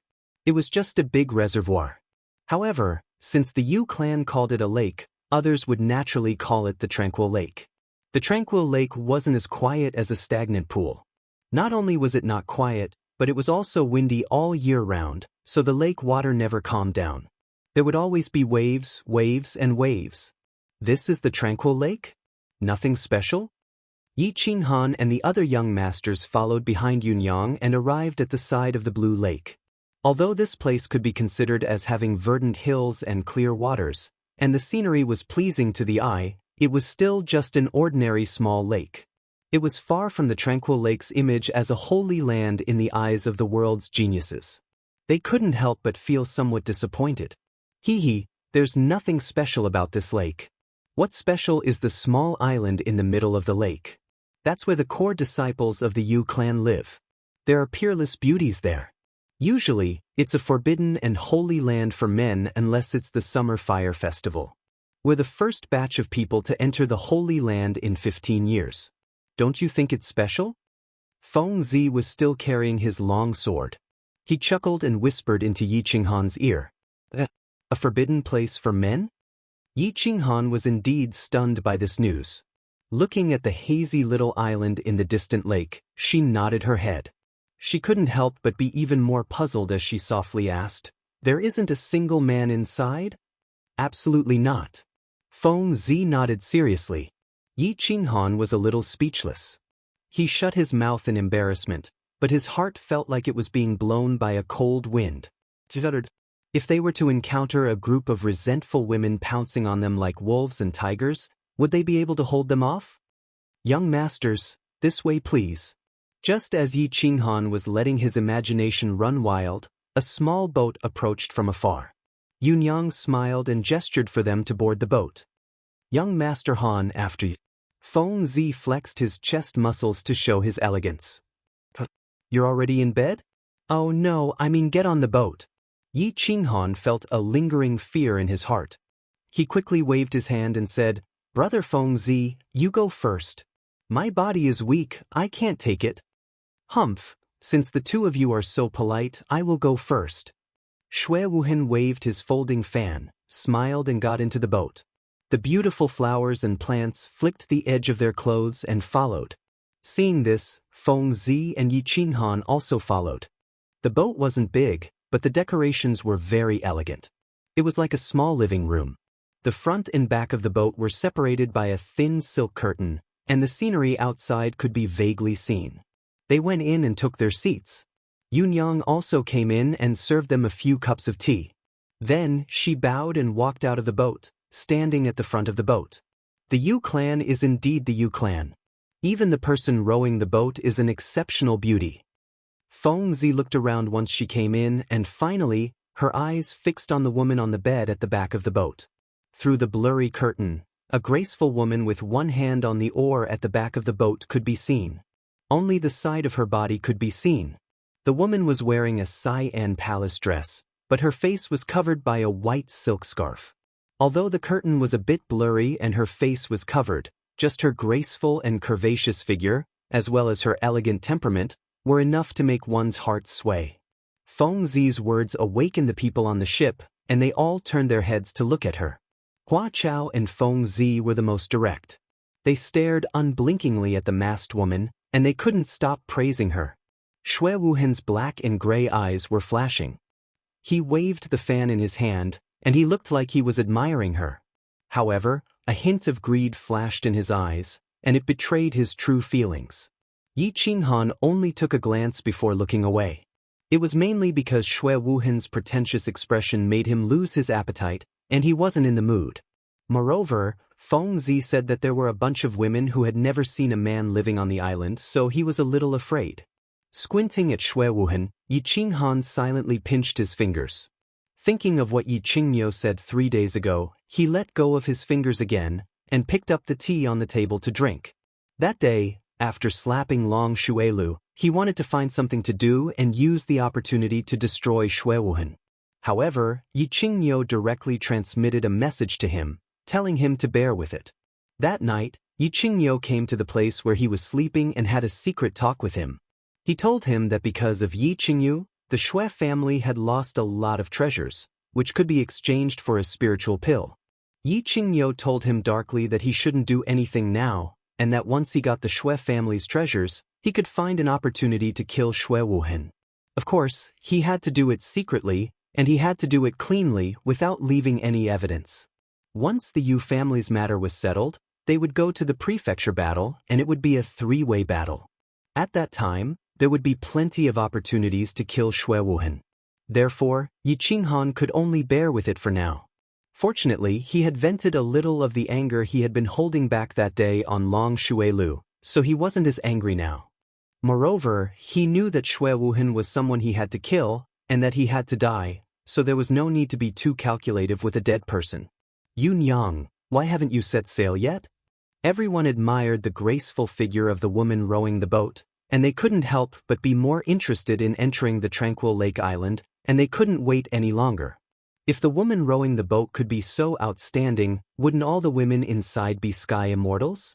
Gentlemen, please wait a moment. There is still one more person. Coming. Yunyang answered respectfully. Everyone looked at the front of the boat in surprise. Who else was qualified to sit on the same boat as them? However, when they saw a handsome face and slightly curled hair through the blurry curtain, they all smiled slightly. Gentlemen, you are so early. Xuelu is late, please excuse me. Long Xuelu walked in with a smile and greeted them politely. His face was still radiant, and there was no difference from the first time they met 3 days ago. Hello, brother Xuelu. The people on the boat all smiled naturally, and they seemed to have forgotten what happened a few days ago. They smiled and greeted him. Shui Wuhan folded his folding fan and pointed to the seat beside him. He even personally poured a cup of tea for Long Xuelu. Yi Qinghan didn't say anything and just nodded slightly. He silently drank his tea, but he admired Long Xuelu's shamelessness and prostrated himself in front of him. Long Xuelu took a sip of his tea and said with a smile, "What are you all chatting about?" "Nothing much. I'm just sighing at the peerless beauty of the Yu clan's women. Young Master Long, even the Yu clan's woman rowing the boat is so beautiful. It is hard to imagine how beautiful the women of the tranquil lake island are." Although Feng Zi looked well-developed, his mind wasn't simple. Although he was rumored to have a fiery temper, he seemed to be very tactful today. He didn't offend anyone, and he befriended everyone. He was a smooth and slick person. Long Xuelu looked at the back of the boat seriously and revealed an intoxicated expression. He sighed and said, "Such a woman is truly enchanting.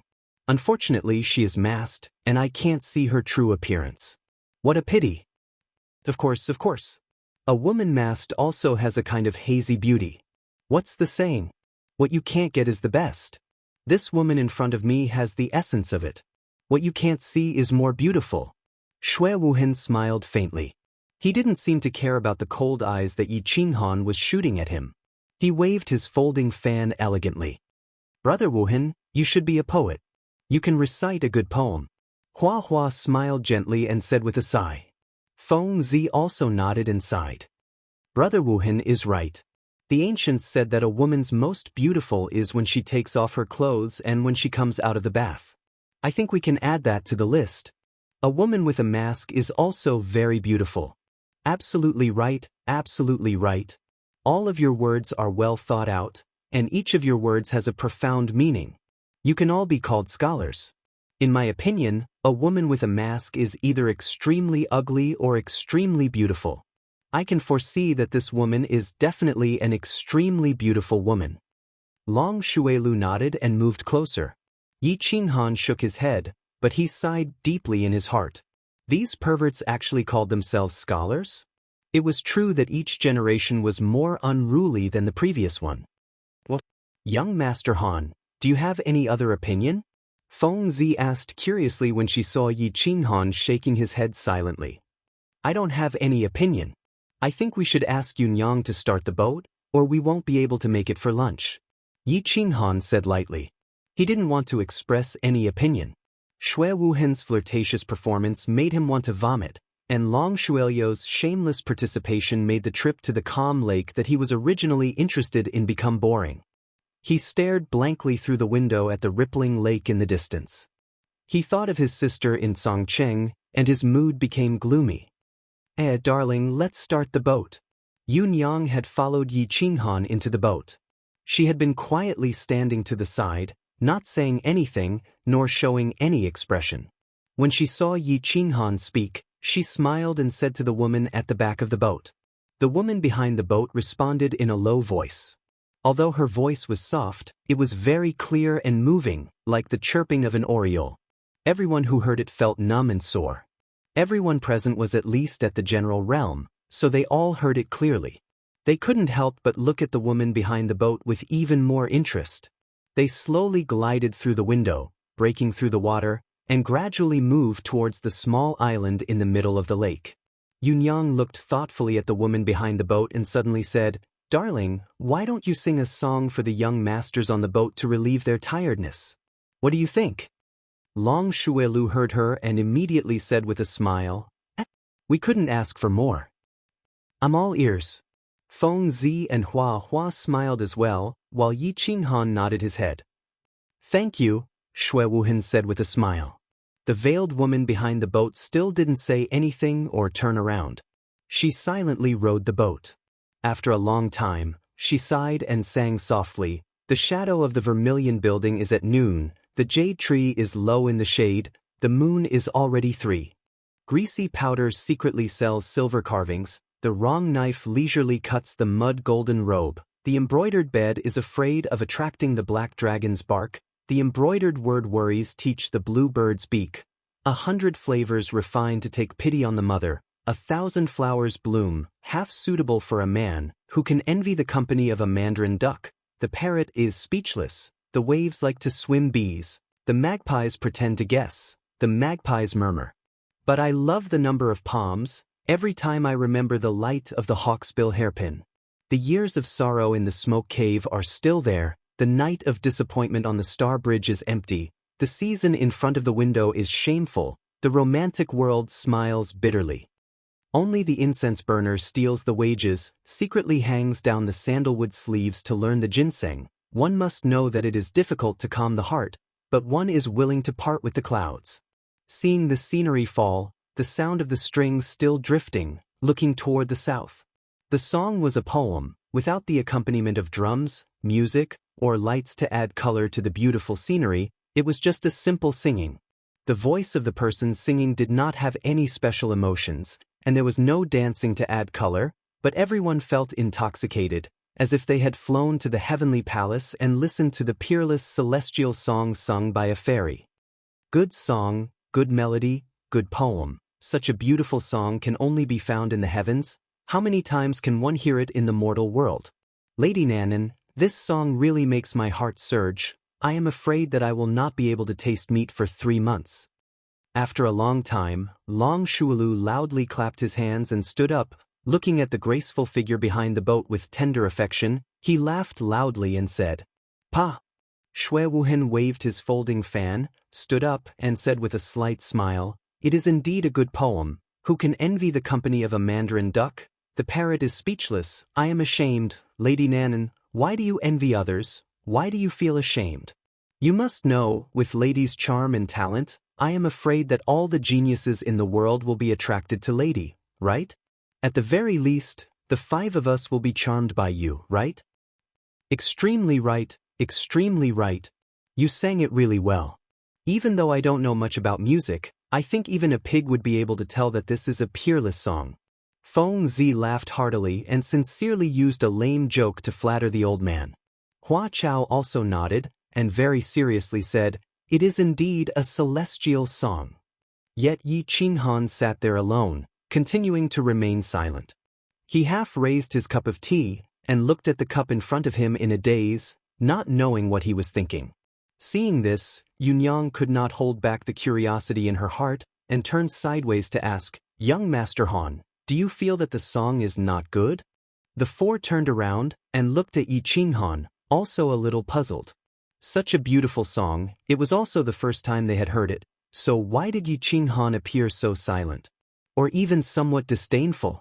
Under the gazes of the others, Yi Qinghan remained silent for a while, then slowly drank his tea and leisurely said, "The song is a good song, the poem is a good poem, and the singing is also very good, but this poem, this song, and this scene, the beautiful artistic conception created by it, have been ruined by some idiots.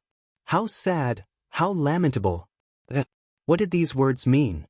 Feng Zi and Hua Chao felt a little strange, while Long Shuelu and Shui Wuhan's expressions were a little gloomy. They could hear the idiots in Yi Qinghan's words, and a glimmer of light appeared in Yunyang's eyes, and the corners of her mouth curled up, revealing a trace of a smile.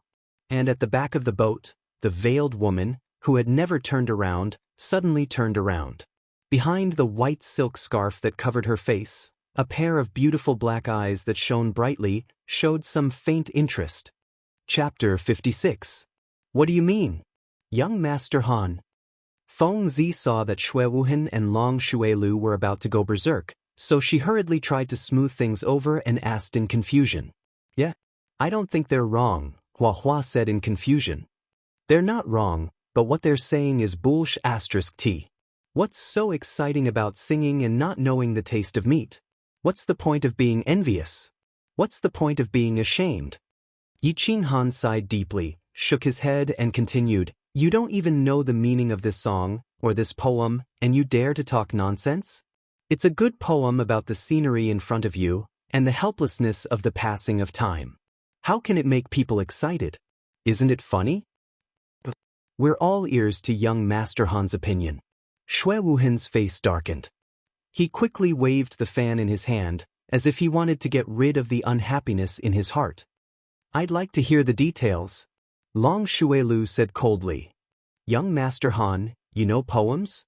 Tell us, tell us. Feng Zi's eyes lit up. She was very interested. In the Fire Dragon continent, martial prowess was the most important thing. Few people would understand the poems of literati. Although I don't understand, I feel that what Yi Qinghan said is meaningful. I also heard this poem, and there's a sense of loneliness and helplessness.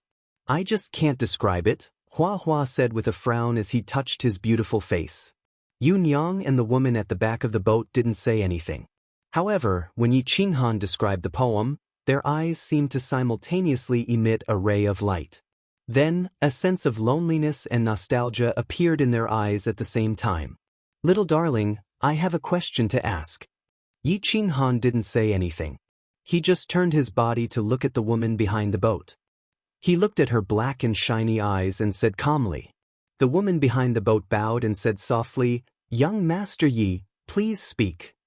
If I'm not mistaken, this poem was composed by Senior Yu Yen, right? Yi Qinghan's words shocked everyone. Yun Yang and the woman at the back of the ship looked at Yi Qinghan in astonishment, not knowing how he knew about it. After all, this was the first time he had sung this poem to outsiders. The woman at the back of the ship frowned slightly and asked doubtfully, It's indeed written by the previous saintess, Yu Yen. Have you heard it before, young master? Never heard of it before. Yi Qinghan said faintly. He seemed to have thought of something as he turned around and looked at the island in the distance through the curtains. He sighed and said, This poem can be divided into 4 stanzas. The first stanza is the scenery in March outside the window, and the needlework in the room. It is difficult to teach the bluebird to deliver the letter. It contains the unspeakable worries of the young girls. They are a little nervous, a little confused, and a little resistant. The second stanza is about the mandarin ducks having company. The parrots are silent, the bees are flying, and the foxes are murmuring. It reveals the young girls' feelings of loneliness in life. They are not lamenting or envying anything, nor are they yearning for love or a man. Yi Qinghan spoke leisurely as if he had turned into a wandering poet, a romantic who was dissatisfied with the reality. The last sentence was a serious criticism of Xue Wuhan for acting coquettishly. Then, without waiting for Xue Wuhan to explain, he continued, The third stanza is about a few years in the smoke cave and a night on the Star Bridge. It expresses melancholy about the legendary love affair between a man and a woman. It contains a kind of calling for a fulfilling life and disappointment in love. I suppose that at that time, Senior Yuyan was very disappointed in the love affair that had just started and ended so quickly. She was a little painful and heartbroken. She longed for a different kind of life. The fourth stanza continues the theme of the previous stanza. It expresses the fear of the desolation of the scenery, the pursuit of the joy of life, the understanding of life, and the pursuit of love. The meaning is especially open and persistent. This poem tells the story of Senior Yuing. When she was a young girl in the Yu family, she was a little perturbed and ignorant about the arrangement of the family and her own life. She even had some resistance. Then, during the Summer Fire Festival, she met Yi Dao and fell in love with him. However, Yi Dao fell in love with another woman. She was a little disappointed and heartbroken in love. Then Yi Dao died. She couldn't stand the passage of time and gradually grew old. She sighed with emotion about the desolation of the scenery and the deep memory of Yi Dao. Miss Yu Qingqing, am I right? The 4 childs were a little confused. It seemed that what he said was a little meaningful. Shui Wuhen and Long Shuelu wanted to refute, but they didn't know how to do so. They were not good at these literary things. They were only used to solving problems with force. However, it seemed that they couldn't deal with this guy in front of them with force. Therefore, they felt a little aggrieved, very aggrieved. However, after hearing the last sentence of Yi Qinghan, they were shocked and surprised. Yu Qingqing? Wasn't Yu Qingqing the saintess of this summer fire festival? Was the graceful woman who was rowing the boat for them Yu Qingqing? Therefore, they were a little shocked. They fixed their eyes on the woman at the back of the boat. The long and slightly curved eyelashes of the woman at the back of the boat trembled. There was a trace of surprise in her dark eyes. After a moment of silence, she put down the joystick in her hand, lifted the curtain, and walked in slowly. She bowed in a low voice and said in a soft voice, Yu Qingqing pays her respects to the childs. Oh, Aya! The childs in the boat felt as if they were struck by lightning. What was going on? Why didn't Yu Qingqing play her cards according to common sense? They thought of their ugly behavior and naked greedy eyes just now. They thought that they still had a lot of beautiful things that they hadn't shown yet. They thought that they were going to show off in the evening at the summer fire festival. In the end, Yu Qingqing played her cards carelessly and appeared in advance. All their hopes might be in vain.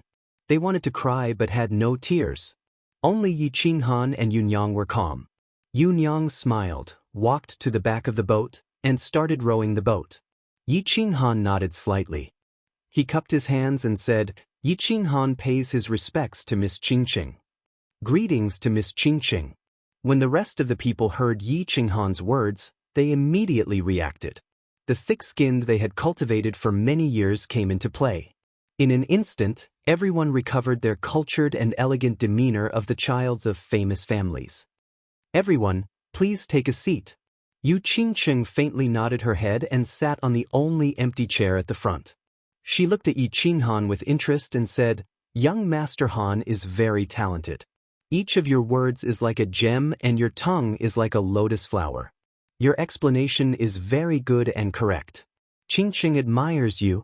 Young Master Han is Senior Nightblade's only son, right? Feng Zihua and Long Shuelu looked at Yi Qinghan in surprise. They didn't expect Yu Qingqing to have such a high evaluation of Yi Qinghan. And the first thing she said was actually to ask about Yi Qinghan's background. Hearing that Yi Qinghan was actually Yi Dao's son, they couldn't help but feel a little strange. Wasn't Yi Dao's son a good-for-nothing? With Yi Qinghan's talent and terrifying beast, if he was a good-for-nothing, then they could only go to the mines and work as laborers. Yi Qinghan's reputation was not very well known in the family. In addition, the information from their respective families was not in place yet. So they thought that Yi Qinghan was a genius that was secretly trained by the Yi family. They didn't expect him to be Yi Dao's son. Good for nothing? Only Shui Wuhen smiled bitterly. A few months ago, he also thought so. That's right. On behalf of my father, Yi Qinghan expresses his gratitude to Senior Yuyan for her infatuation and his sorrow for the loss of her beauty. Although I don't know much about my father's life, I feel that he always felt a trace of guilt and sorrow for Senior Yuyan. Qinghan also deeply admires Senior Yuyan. Yi Qinghan bowed slightly, but he felt very helpless in his heart. Father, you have a romantic debt, yet you want me to apologize and clean up your mess. It's okay. Aunt Yuyan didn't regret falling in love with you even before she died. She once said, in this world only Yi Dao is a real man. I don't regret my choice that year. Yu Qingqing sighed slightly. Her eyes were a little blurred as if she was recalling some past events. Young Master Han, you're in the wrong. I only found out now that you're the son of Senior Yi Dao, whom I admire the most. You're not a good friend. Feng Zi was unhappy when he heard that. He looked at Yi Qinghan with hidden bitterness. A man with bulging muscles like a giant from the god of barbarians was looking at a man with hidden bitterness. No man could stand it. Yi Qinghan didn't look at him. He said embarrassedly, You didn't ask me. Do you expect me to tell everyone I meet that I'm Yi Dao's son? That's right. Do you, Feng Zi, also tell everyone you meet that I'm a lunatic and that I'm a lunatic? Flowers and grasses quickly chimed in with a smile on their pretty faces. They looked very pretty. Everyone laughed heartily, and the awkward atmosphere was swept away. It didn't matter if they lost face just now. What was important was to get it back as soon as possible. Therefore, everyone began to present their treasures. They performed the performance and speech that they were going to perform at night in advance, hoping to get back some impression in front of the beautiful woman. However, the performance was about to end before it even started. The small boat had arrived at its destination, Tranquil Lake Island. Looking at the beautiful woman drifting away, looking at the beautiful scenery in front of them, everyone's emotions were complicated for a moment. Chapter 57. As they watched Yu Qingqing's figure gradually disappear on the small path of the island, they reluctantly withdrew their gazes and stood rooted to the ground. When they didn't know that she was Yu Qingqing, they only felt that this woman's figure was really graceful, and her every movement had an otherworldly aura. When Yi Qinghan revealed her identity, she threw down the armrest and walked over leisurely. Everyone saw the pair of black pearl-like eyes above the white silk scarf and smelled the delicate fragrance that was naturally emitted from her body. Only then did everyone realize that Yu Qingqing was actually so enchanting, even a little enchanting. There was no need for words. As long as she sat there quietly and looked at you with her clear, black pearl-like eyes, you would feel especially enraptured and overwhelmed. Alright, stop looking. We've already walked so far. Won't we be able to see her true appearance at night? Yi Qinghan said softly with a faint smile. Everyone withdrew their thoughts and their souls that had floated far away and smiled embarrassedly. Young Master Han, not bad. You've taken the initiative.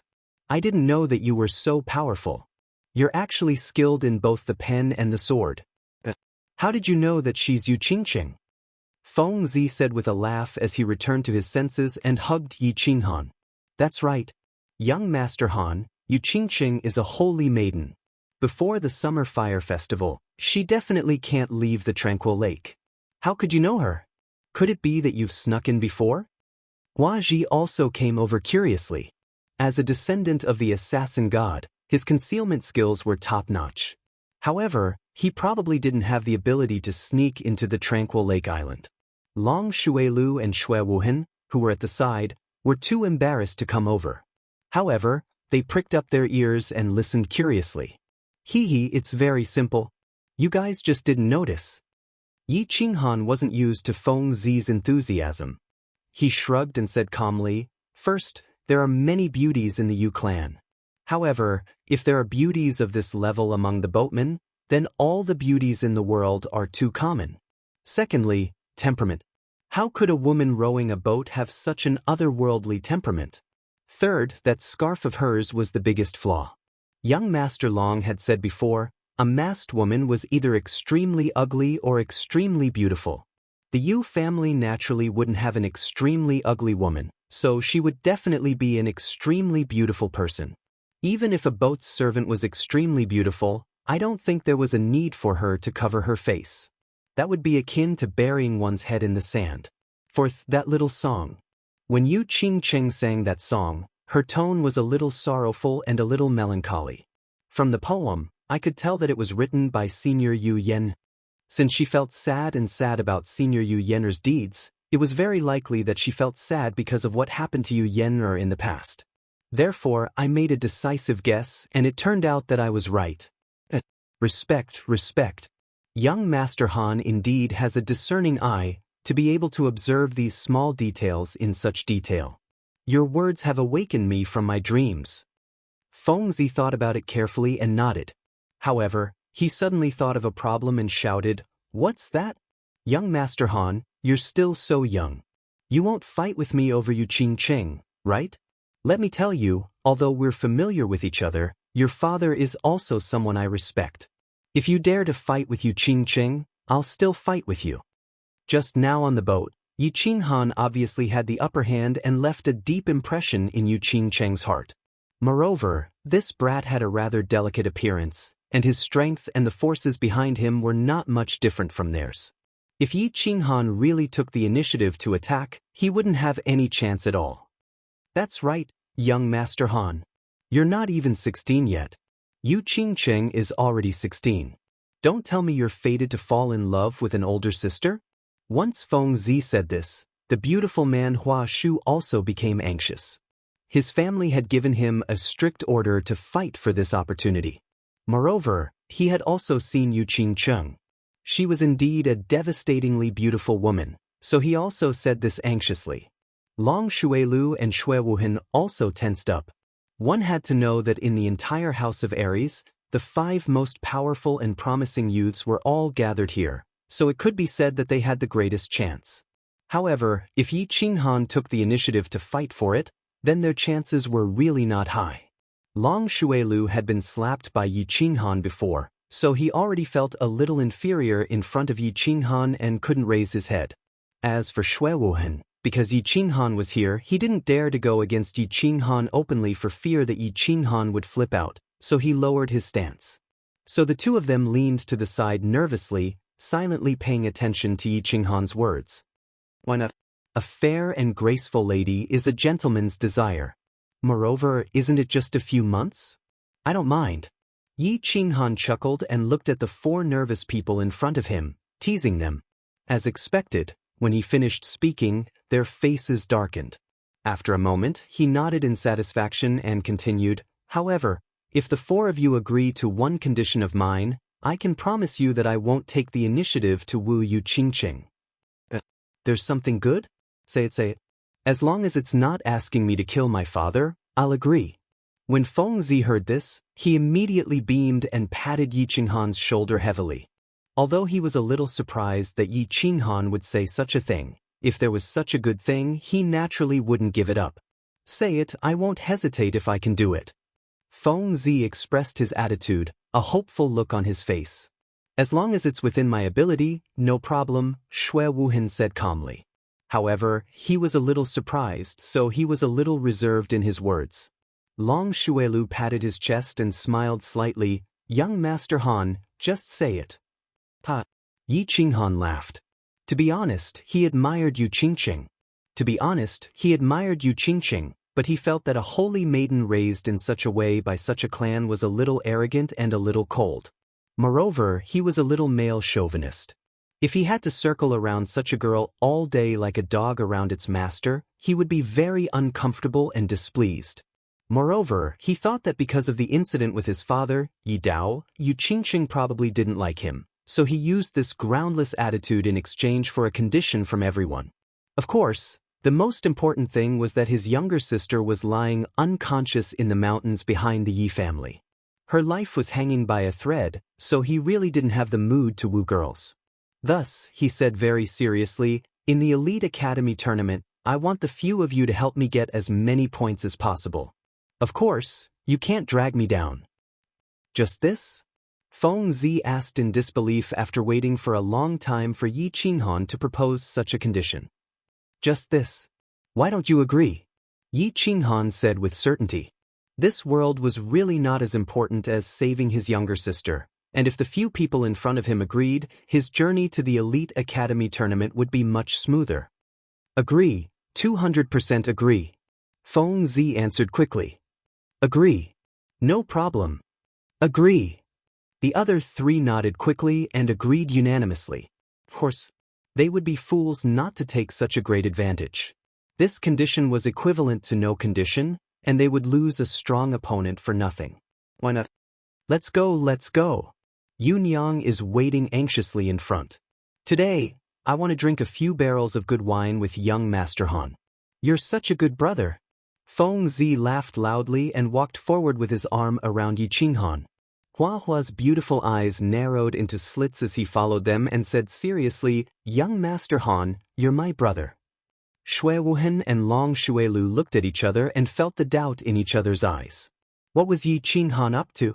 He actually gave up such an opportunity that all the men in the world dreamed of so easily. Could it be that there was something else going on? However, the two of them couldn't figure it out no matter how hard they thought about it, so they could only follow him embarrassedly. After they left, a green figure slowly walked out from the small forest at the side. Above the white silk scarf, there was a slight frown on her exquisite eyebrows. That pair of black pearl-like eyes also shone with an inexplicable meaning. It was a little playful, and a little curious. Chapter 58. There were many wonderful things in this world, such as friendship. Yi Qinghan promised not to pursue Yu Qingqing. As expected, Wuxia and Feng Zi let go of their grudges and became brothers with Yi Qinghan. Long Shuelu and Xue Wuhan didn't seem to be too intimate, but for the bonfire party tonight, Yi Qinghan wouldn't play tricks and ruin their plan. They could only pretend to be friendly and get cold feet from Yi Qinghan. Tranquil Lake Island wasn't big, but the scenery was beautiful and the air was fragrant. Most importantly, the buildings here were very unique. There weren't many houses on Tranquil Lake Island. They were divided into East Yard, West Yard, and North Yard. There weren't many houses in the East Yard. It was mainly used to receive guests, so it was usually empty. The West Yard was where the young disciples of the Yu family lived, so there were more houses. The North Yard was where the higher-ups of the Yu family lived. Ordinary people couldn't even get close. They could only look at it from afar. It was said that there were only 800 houses on Tranquil Lake Island. Compared to Yi family's castle or other families' residences, which had thousands of houses, it was pitifully small. However, these 800 houses were all made of bamboo, which was unique. On the island in the middle of the lake, there were dense trees and bamboo houses among the trees. It gave them a very special feeling. Some were elegant, some were fresh, and most of them were comfortable. No wonder all the beauties from the Yu family had such a special temperament. On such a small island, in such an environment, it would be strange if they weren't special. They were arranged to stay in a small yard in the East Yard. The yard was called Emerald Pavilion. There were 6 to 7 houses and a hall. Young masters, please rest here first. I will bring you to the bonfire party tonight. Yunyang said respectfully after she brought Yi Qinghan and the others into the Emerald Pavilion and served them tea, wine, and cakes. Then she smiled mysteriously and clapped her hands. After a while, a few beautiful women in red entered the Emerald Pavilion.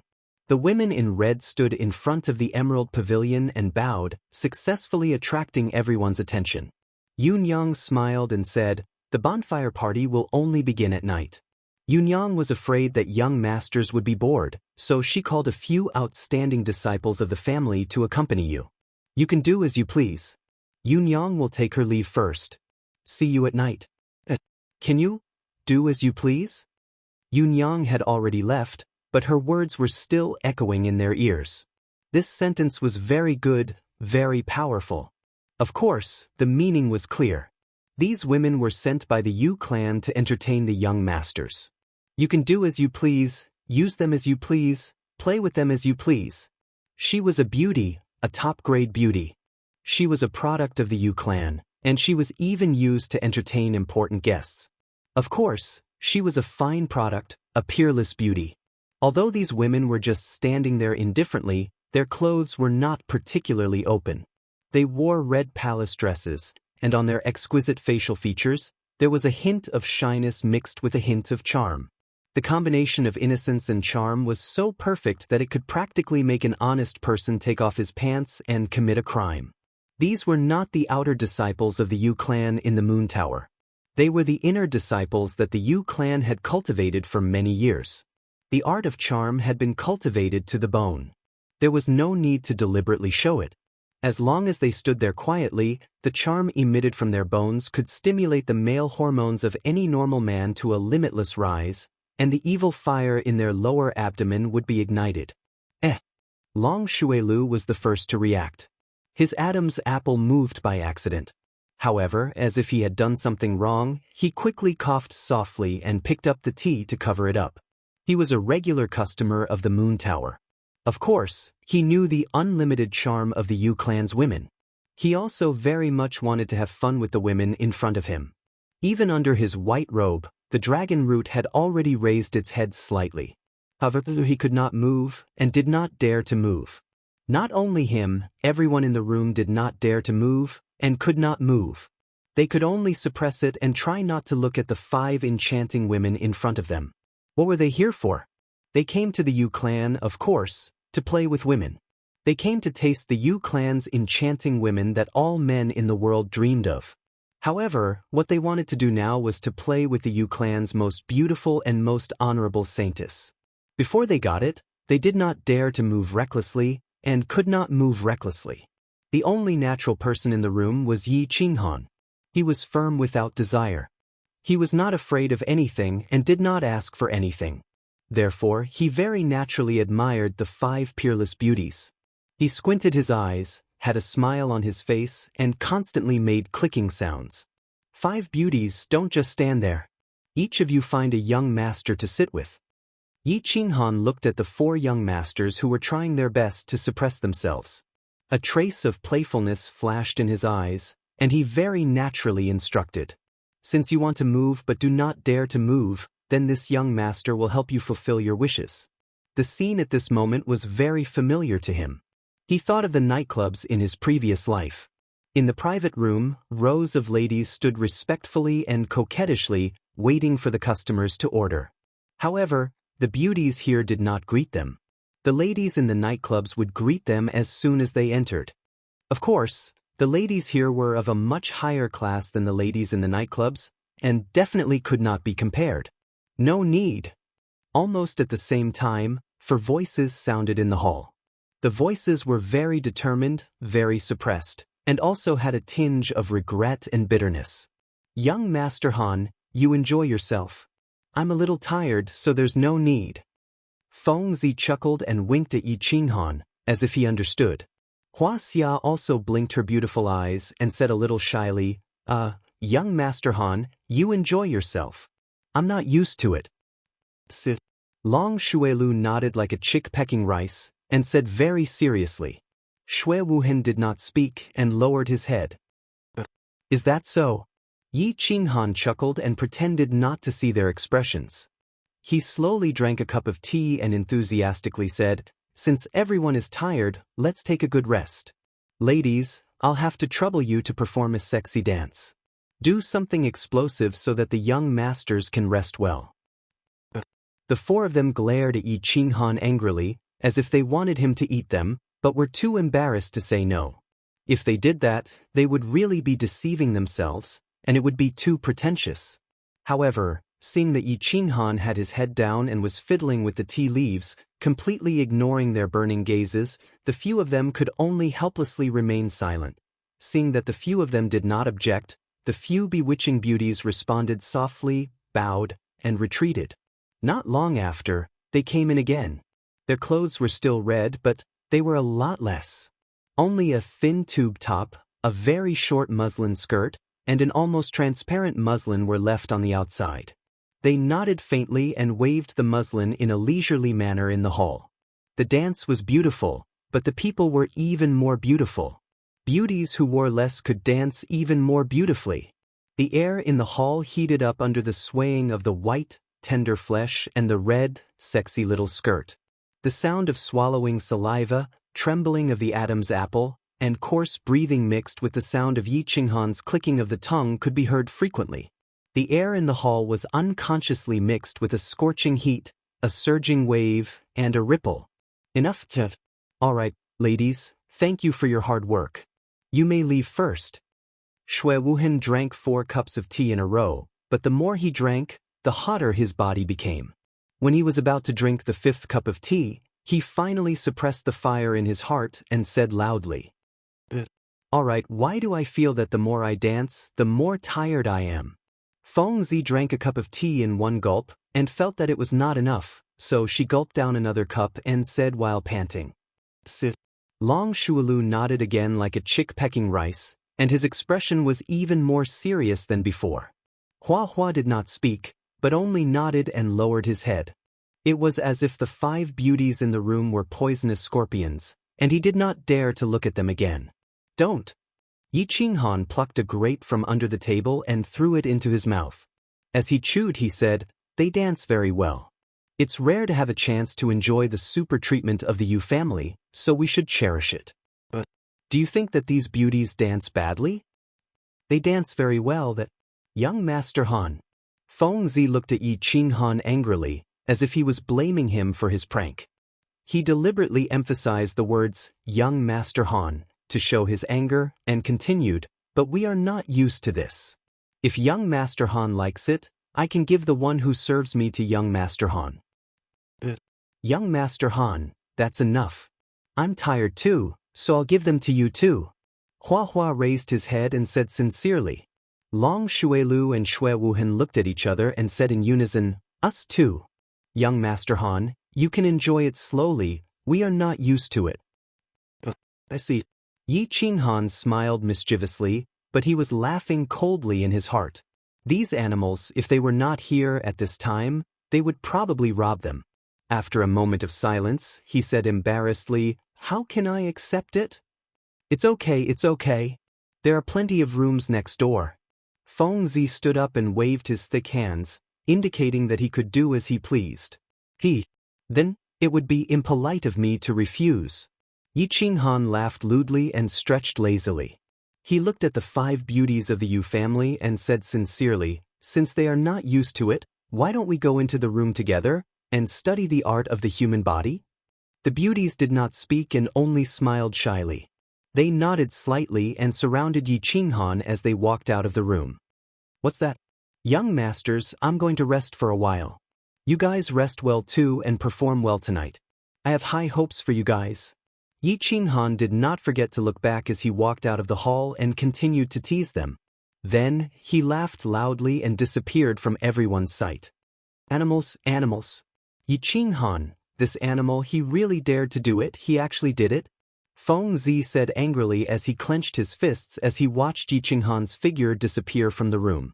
Wuxia also looked at the bamboo door of the room reluctantly and said angrily, I hate animals like him who don't care about brotherhood and value sex over friendship the most. When you go out with him in the future, don't tell anyone that I know him. Yi Qinghan is really lewd and unruly.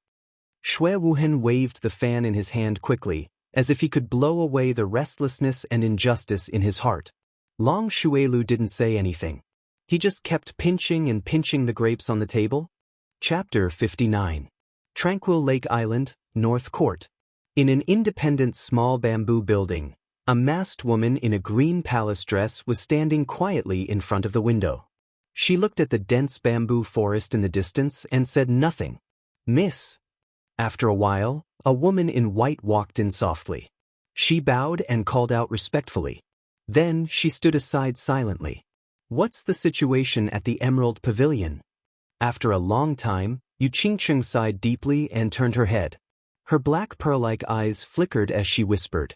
Miss, as you expected, after Yu Qi and the others went in, the young masters behaved themselves very well.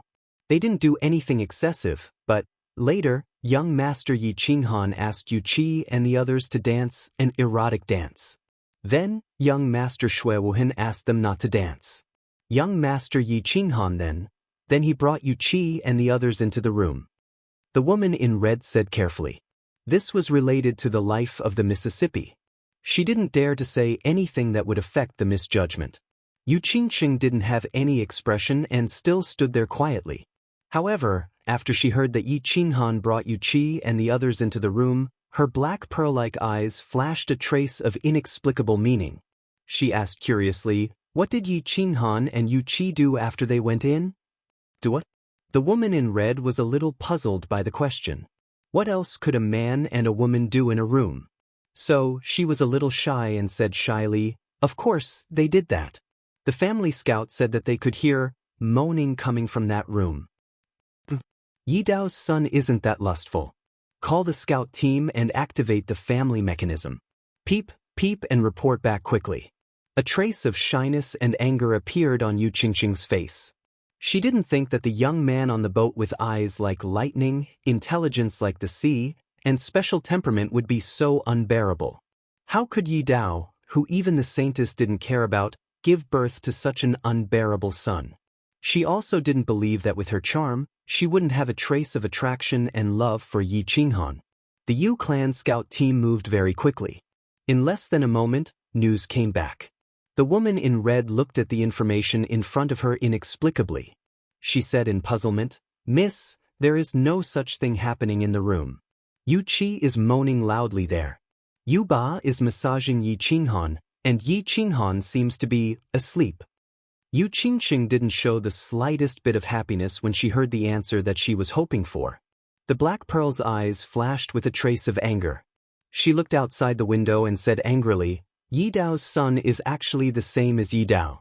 He doesn't even care about me, the saintess. At noon, the early summer sun was a little warm and made people sleepy. However, it seemed that the sunlight of the tranquil lake did not make people sleepy at all. Instead, it made people more and more energetic. Inside the green pavilion, the 4 young masters drank a few pots of tea, a few jars of wine, and countless plates of fruits and pastries. After sitting there awkwardly for more than 2 hours, the deafening moans in the room outside the hall finally stopped. Creak! A few minutes later, the room door was pushed open and Yi Qinghan walked out feeling refreshed. He reached out to wipe the drool from the corner of his mouth and stretched his body. Then he took small steps and walked into the hall. As soon as he walked into the hall, he smelled a very sour smell. Yi Qinghan didn't care. He ignored the complicated gazes of the others and sat down casually. He picked up a bunch of grapes and ate them. As he ate, he nodded and praised. The grapes of the Yu clan are indeed different from those of other places. They seem to be sweeter. What are you guys looking at?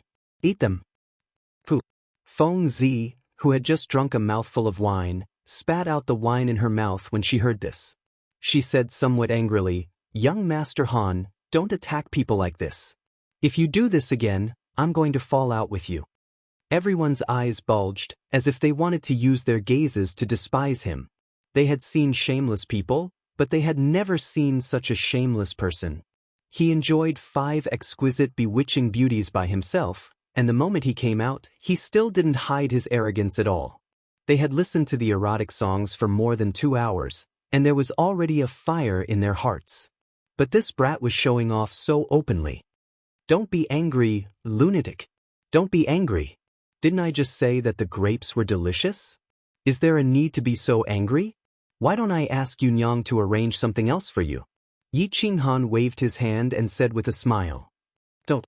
You're ruthless, brat. I'm afraid of you, all right? Feng Zi had a bitter expression on her face. She cupped her hands and ignored him. The others at the side didn't dare to say anything. After witnessing this brat's viciousness, who would dare to pick a fight? If this brat did something else tonight, they would be completely finished. Young masters, have you rested well? At this moment, Yunyang walked in and said with a beaming smile. When she looked at Yi Qinghan, her charming eyes slightly narrowed, with a smile that was not a smile, causing Yi Qinghan's hair to stand on end. Feng Zi's bitter expression immediately blossomed when Yunyang walked in. She smiled and said, It's all right.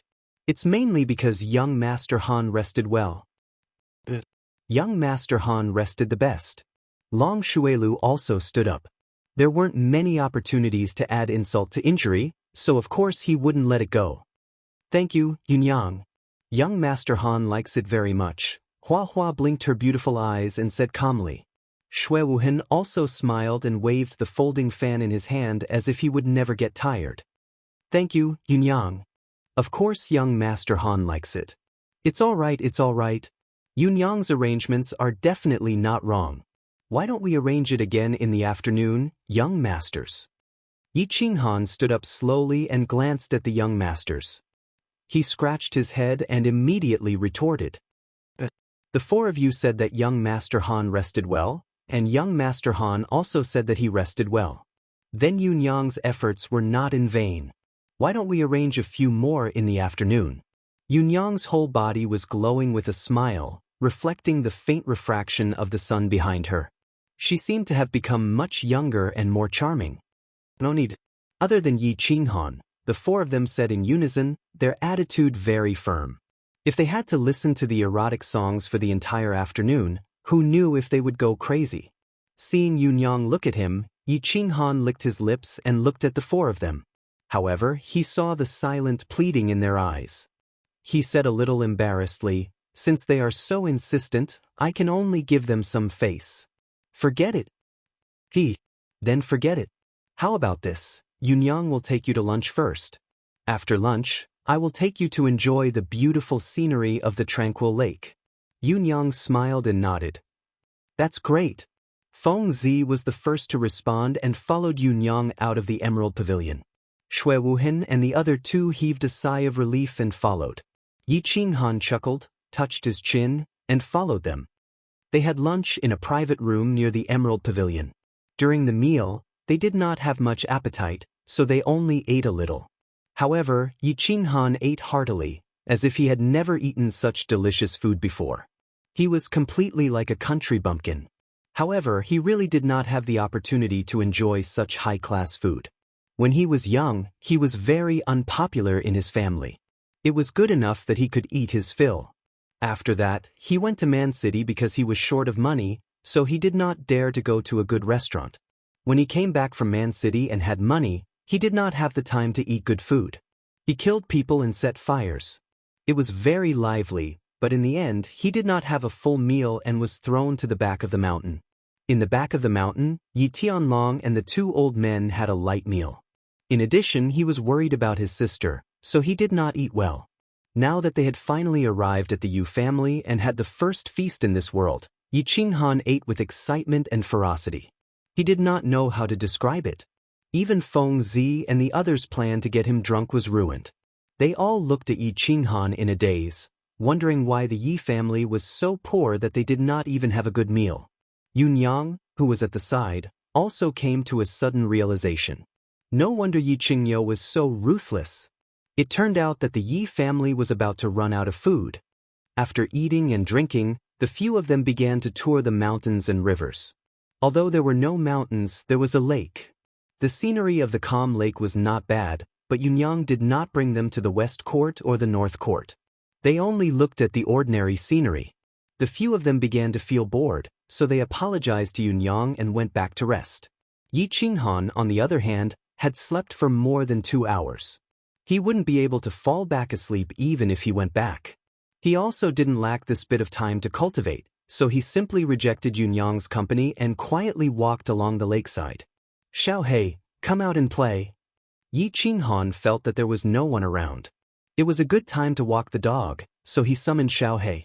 Although he had been chatting with Xiaohei in his heart, it had been a while since he had accompanied Xiaohei for a walk. Yi Qinghan kind of wanted to see this silly dog. Boss, you finally remembered me. As soon as Xiaohei came out, he jumped happily. He was currently in the growth stage and did not need to be fed with magic crystals every day. Every day, he would absorb battle chi from Yi Qinghan's war beast space. When he slept, he would absorb battle chi. His body had long been rusty. Now that he came out, he was like a runaway horse, running around everywhere. Xiaohei, don't run around. You can swim? Yi Qinghan looked at Xiaohei dotingly. When he saw Xiaohei suddenly jump into the lake, he said worriedly. However, he saw Xiaohei's 4 small melon seeds gliding through the lake. He said in surprise. You're looking down on me, aren't you? No matter what, I'm at least a holy beast. This little thing can't stump me. I'll go catch some fish to eat. Xiaohei sent a message through his soul. A trace of pride flashed through his black eyes, and he dived into the water with a splash. This soul-devouring beast can actually speak so well? Yi Qinghan laughed and thought to himself. This little guy was indeed worthy of being a holy beast. It was full of intelligence. Poo-pew. After a while, fish flew straight towards Yi Qinghan as if they could fly. Yi Qinghan looked at the black silhouettes that were as slippery as loaches in the water. He could not help but shake his head and smile. Yi Qinghan, what secret technique is this? It can actually make the fish jump out by themselves? The strange scene here shocked others. A gentle voice sounded from behind him. It was a little surprised and a little puzzled. Yi Qinghan turned his head in astonishment. He saw a graceful woman wearing a green palace dress and a white silk scarf slowly walking over. Her pearl-like eyes looked at Yi Qinghan in amazement. Tonight is Miss Qingqing's big day. How do you have the time to play a coincidental meeting with me? Yi Qinghan chuckled and lowered his head slightly as he spoke. It's not a coincidental meeting. I purposely came to meet you.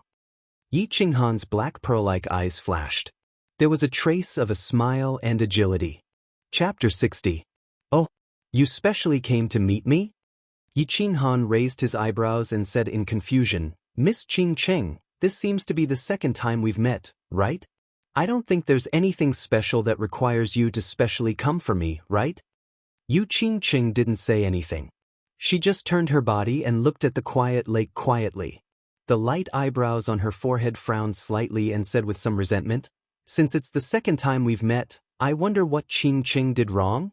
What made young Master Han hate Qing so much? Where did this come from?"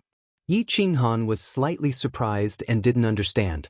At the same time, he sent a telepathic message to Xiao He and asked him to go play at the side. He didn't want his trump card to be seen by Yu Qingcheng. The reason why a trump card was because others didn't know about it. Yu Qingcheng rolled her black pearl-like eyes. She was a little blaming and a little annoyed. This rolling of her eyes didn't look ugly at all. Instead, it made her originally pure temperament more mischievous and clever, which made Yi Qinghan excited. Yu Qingcheng was a little hesitant. Actually, with her identity, she shouldn't have come here and said such shameful words.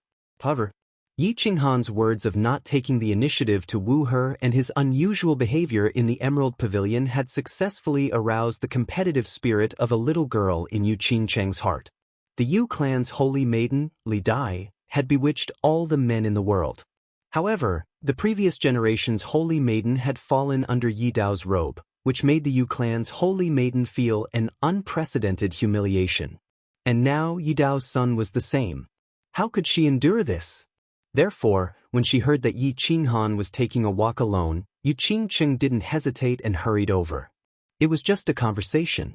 Facing Yi Qinghan's direct question, Yu Qingcheng didn't know what to say. Looking at Yi Qinghan's expression, it was hard to tell if he really didn't understand, or if he was pretending not to.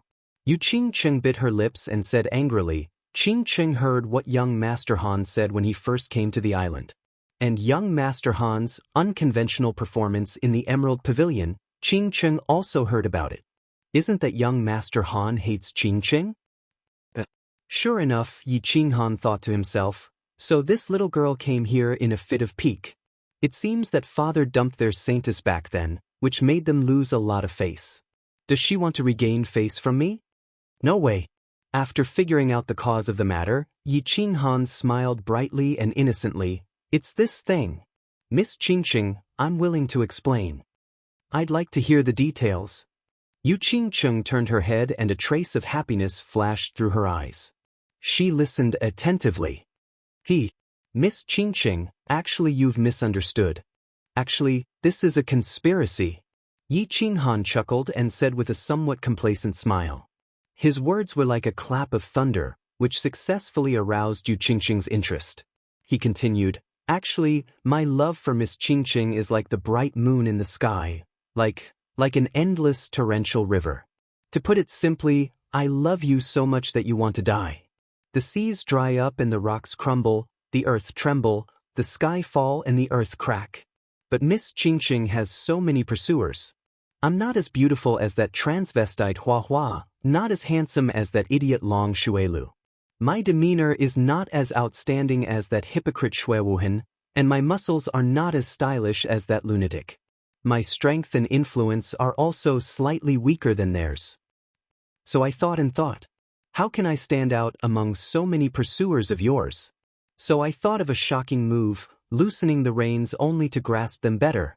Look, didn't he successfully lure Miss Qingcheng out? Beautiful Miss Qingcheng, you must believe in my sincere love for you. At the beginning, Yu Qingcheng listened with interest. But the more she listened, the darker her black pearl-like eyes became. Even an idiot could tell that he was making fun of her. Finally, after Yi Qinghan finished speaking, she did not speak for a long time. She sighed deeply and said with some resentment, "If Mr. Han doesn't like Qingcheng, you can say it clearly. There's no need to make fun of Qingcheng.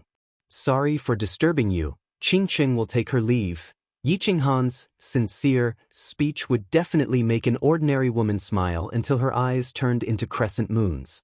But what kind of person was Yu Qingcheng? She was the holy maiden who stood out among the hundreds of women of the Yu clan. Whether it was intelligence, or appearance, she was the best. How could she not hear this sincerity in Yi Qinghan's words? Looking at Yu Qingcheng's lonely and desolate figure gradually disappearing in the emerald green bamboo forest, Yi Qinghan touched his chin embarrassedly. He was wondering if he had gone too far. To attack a little girl like this, Without any enmity between them, it seemed that he felt a little guilty. Night gradually approached. A full moon, like a shining silver plate, was slowly lifted up from the west. The gentle moonlight began to sprinkle down, illuminating the entire Fire Dragon continent and the entire Tranquil Lake Island. The Yu clan was already busy at dusk.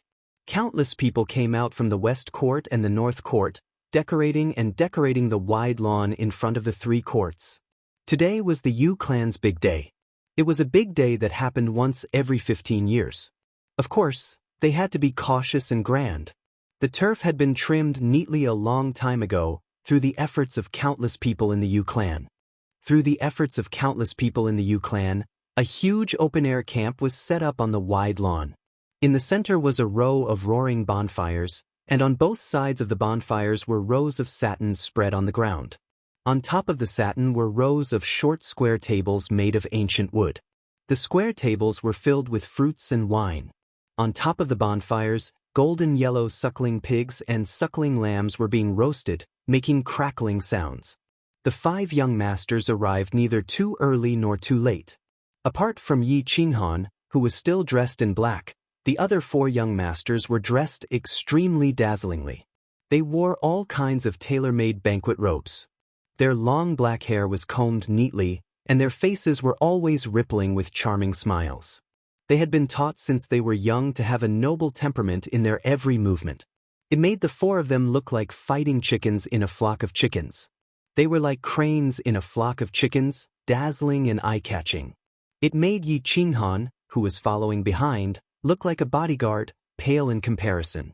A group of young masters were already sitting in the open space. They were the elite children of the famous families in the House of Aries.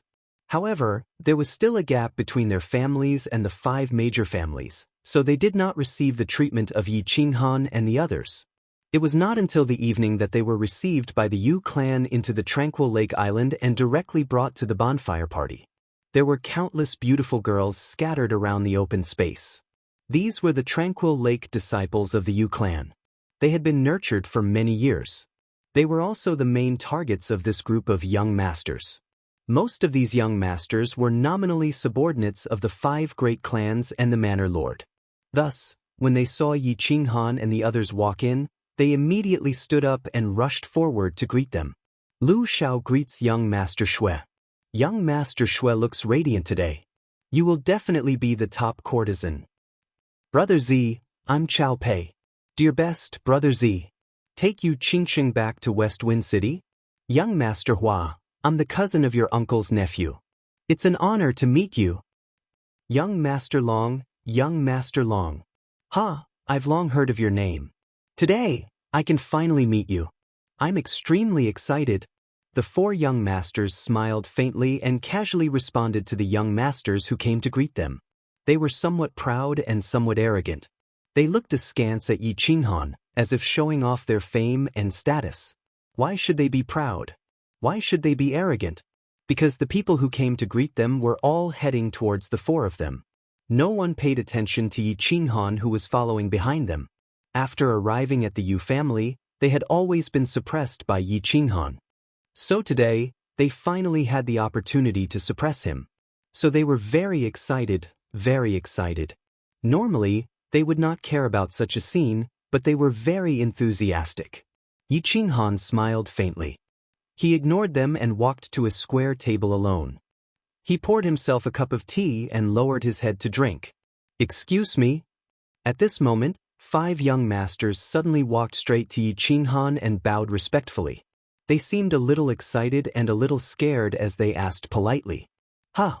Yi Qinghan raised his head in astonishment and looked strangely at the unfamiliar young masters in front of him. He frowned.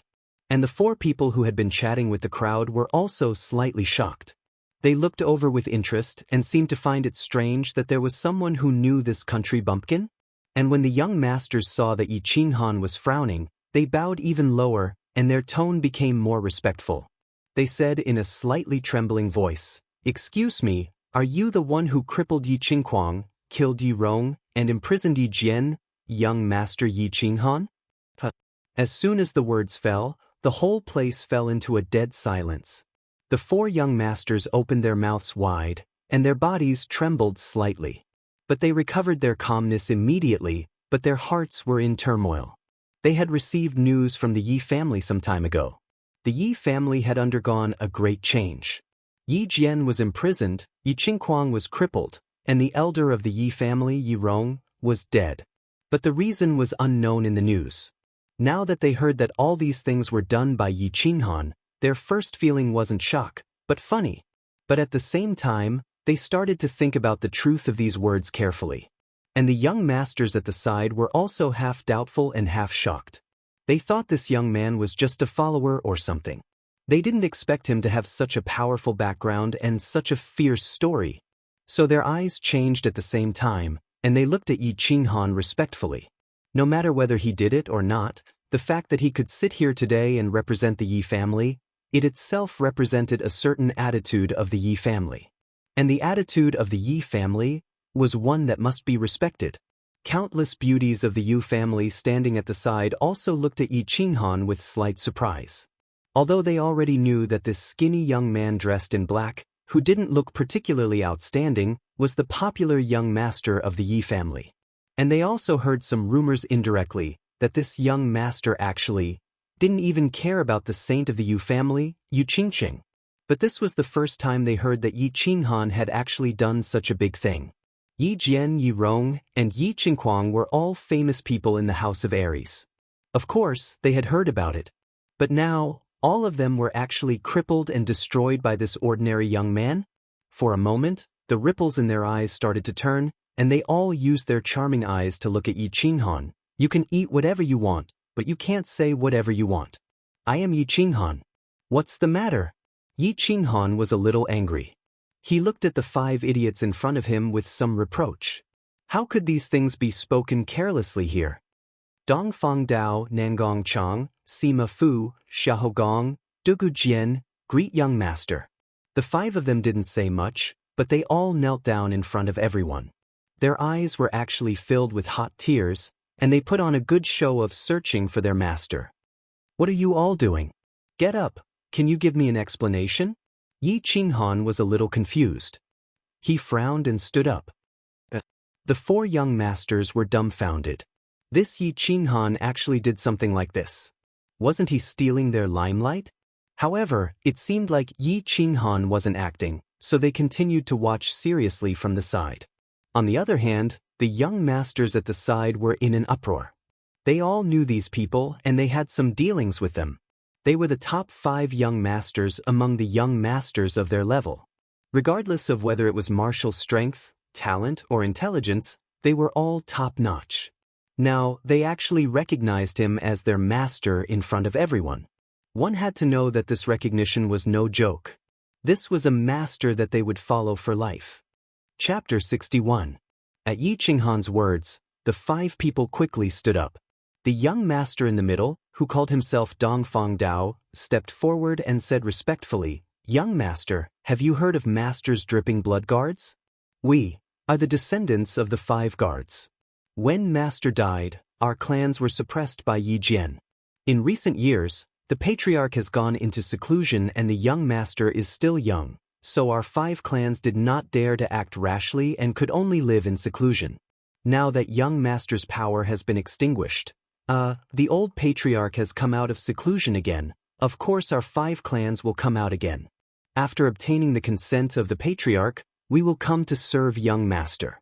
The dripping blood guards? Yi Qinghan suddenly understood. His father Yi Dao had used his unparalleled charm and peerless strength to subdue 5 strong men. They were known as the dripping blood guards. But when his father died on the god-slaying mountain, the 5 experts also died. So Yi Qinghan did not know how to react for a while. Now, the 5 people who suddenly appeared were the descendants of the 5 masters. At this time, Yi Tianlong must have played a part in the show of searching for his master. It seemed that Yi Tianlong had spared no effort in order to win back his heart. After figuring out the situation, Yi Qinghan nodded, pointed to a row of square tables behind him, and said, "Well, you sit behind me, we'll talk in detail later." The 5 people nodded, sat respectfully at the back, and remained silent. Yi Qinghan did not care about the gazes of the crowd. He sat down alone and began to drink tea. He was not overly intimate with the 5 people behind him. On the one hand, the identity of these 5 people had yet to be confirmed.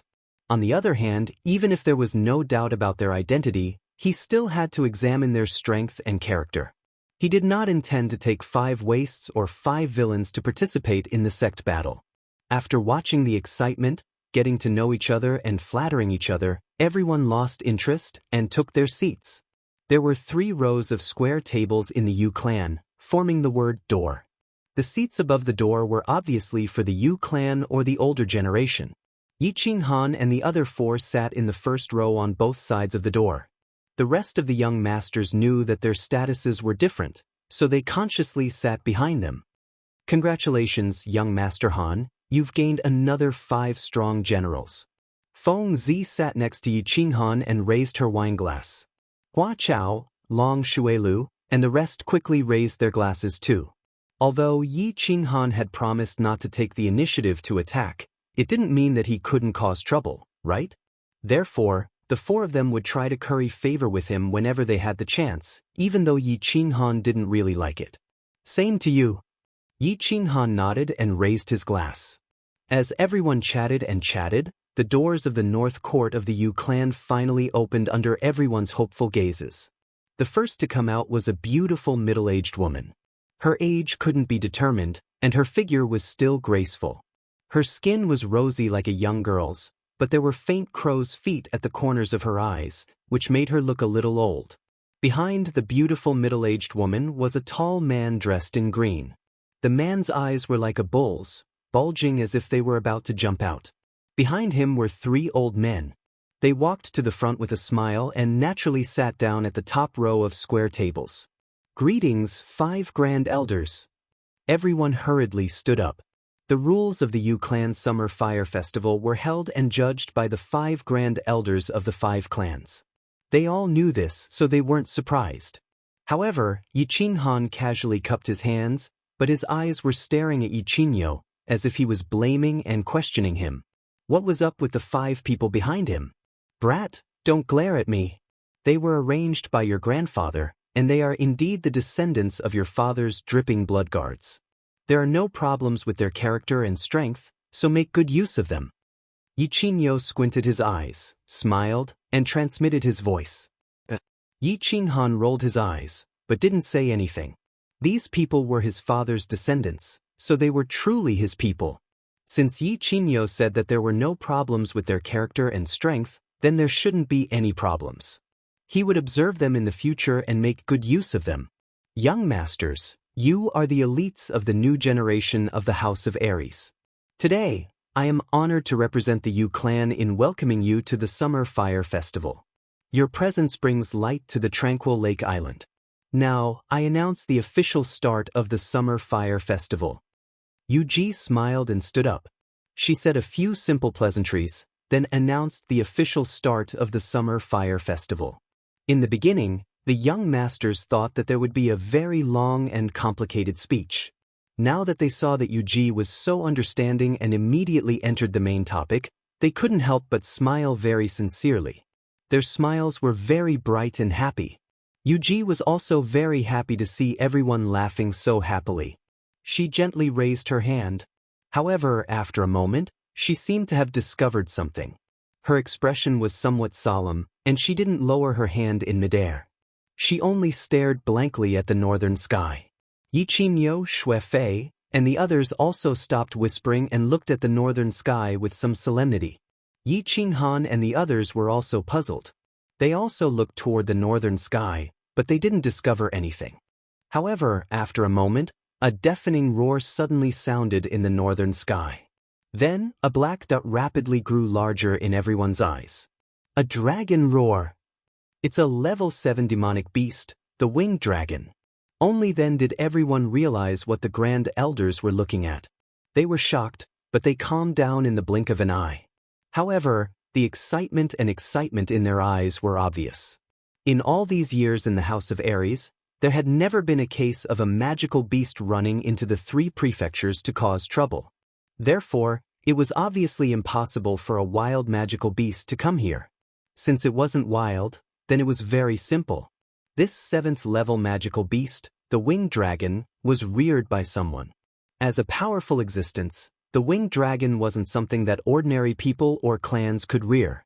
There was only one place on the continent that could rear a winged dragon, and that was the Divine City.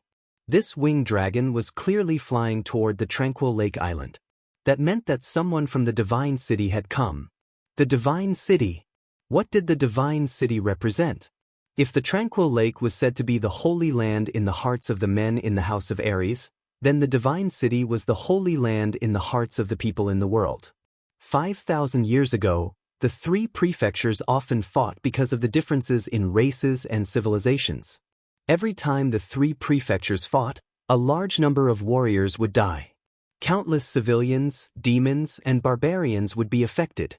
Until 5,000 years ago, a mysterious man named Tu was born out of thin air. He single-handedly defeated all the experts of the 3 prefectures on the sacred mountain where the 3 prefectures fought. He forced the 3 prefectures to stop fighting and established the Divine City on the sacred mountain where the 3 prefectures fought. After that war, the Divine City became the most powerful existence on the continent. Its brilliance was like the stars in the sky. It was so dazzling and unsurpassable. It also brought 5,000 years of peace to the continent. At least the civilians wouldn't die for no reason. Those who liked fighting, sure, go to the prefecture battles and kill to your heart's content. The more you kill, the more you'll be rewarded. Those who like peace, sure, live a peaceful life without having to worry about the mutated races coming to your doorstep in the middle of the night. Afterward, other than a few loose rules, the Divine City had never interfered with the affairs of the prefectures. It stood quietly on the Divine Mountain, like an otherworldly master, smiling at the clouds in the sky and calmly watching the storms in the world. It was because of the Divine City's indifferent attitude that the people of the 3 prefectures began to accept the sacred mountain and the Divine City represented by the powerful man. However, there were talented people in every generation. Countless experts and heroes appeared in the past few thousand years. They seemed to care a little about the tall Divine City, which was pressing down on their sky and blocking their way. Therefore, they picked up the swords in their hands, walked up the mountain, and walked into the city. However, the ending was always the same. No one had ever walked into the Divine City with a sword and walked out again. Never. Therefore, the Divine City became a sacred place in the hearts of the people on the continent. The Divine City became a taboo existence. But today, during the Summer Fire Festival, the tranquil lake welcomed a special guest for the first time. A guest from the Divine City. How could the people here not be shocked? How could they not be shocked? How could they not be excited? They looked at the approaching winged dragon, as well as the young man dressed in fluttering white robes on it. Yi Qinghan narrowed his eyes. He didn't have a good impression of the Divine City. He had always been resisting that tall sacred mountain in his heart. It was as if that mountain was too high, so high that the people on the continent couldn't even lift their heads. And now, the Divine City actually sent a young man to the tranquil lake. What was the meaning of this?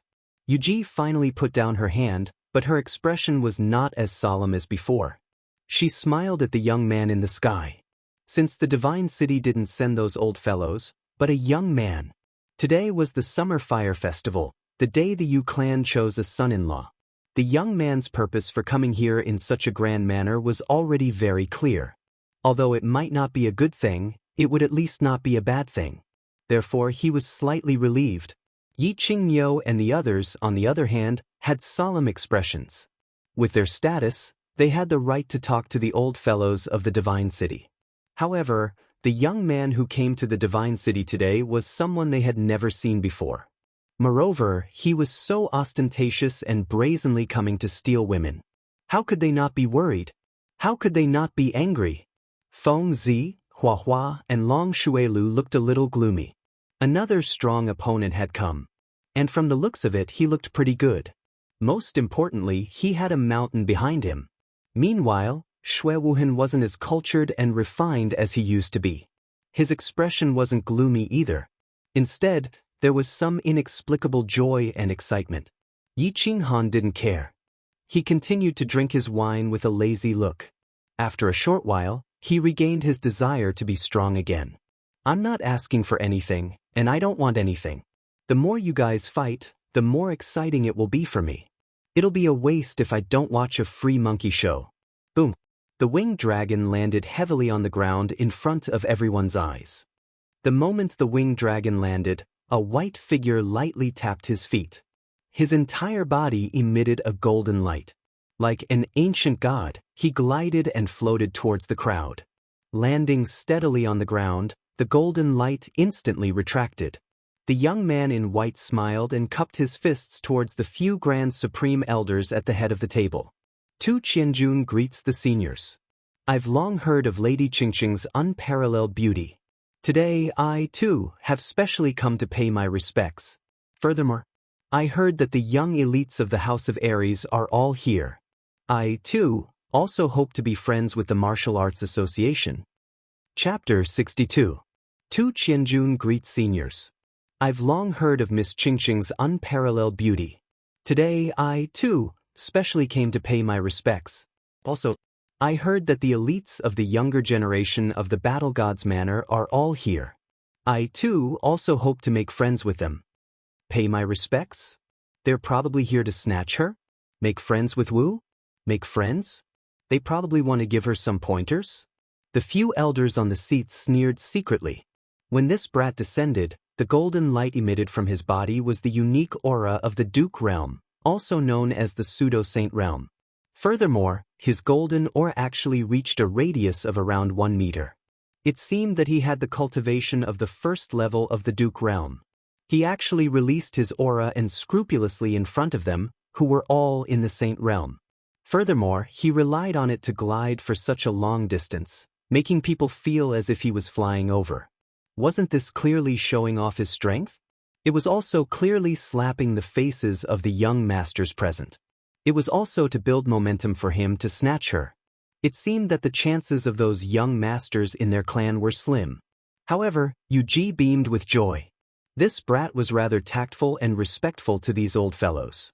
Moreover, he had made it clear that he was here to pursue his daughter, not to cause trouble.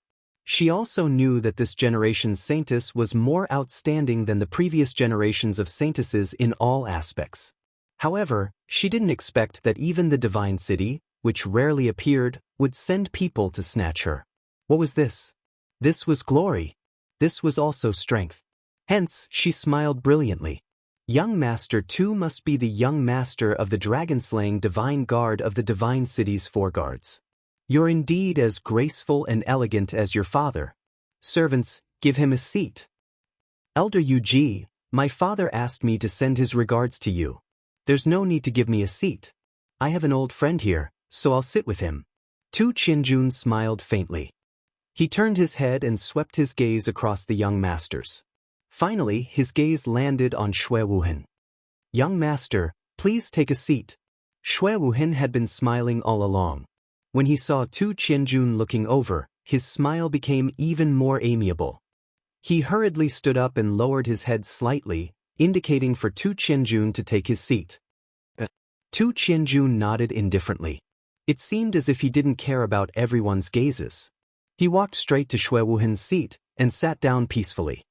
He lowered his head and smoothed his sleeves. He saw that the people in the vicinity were looking at him cautiously.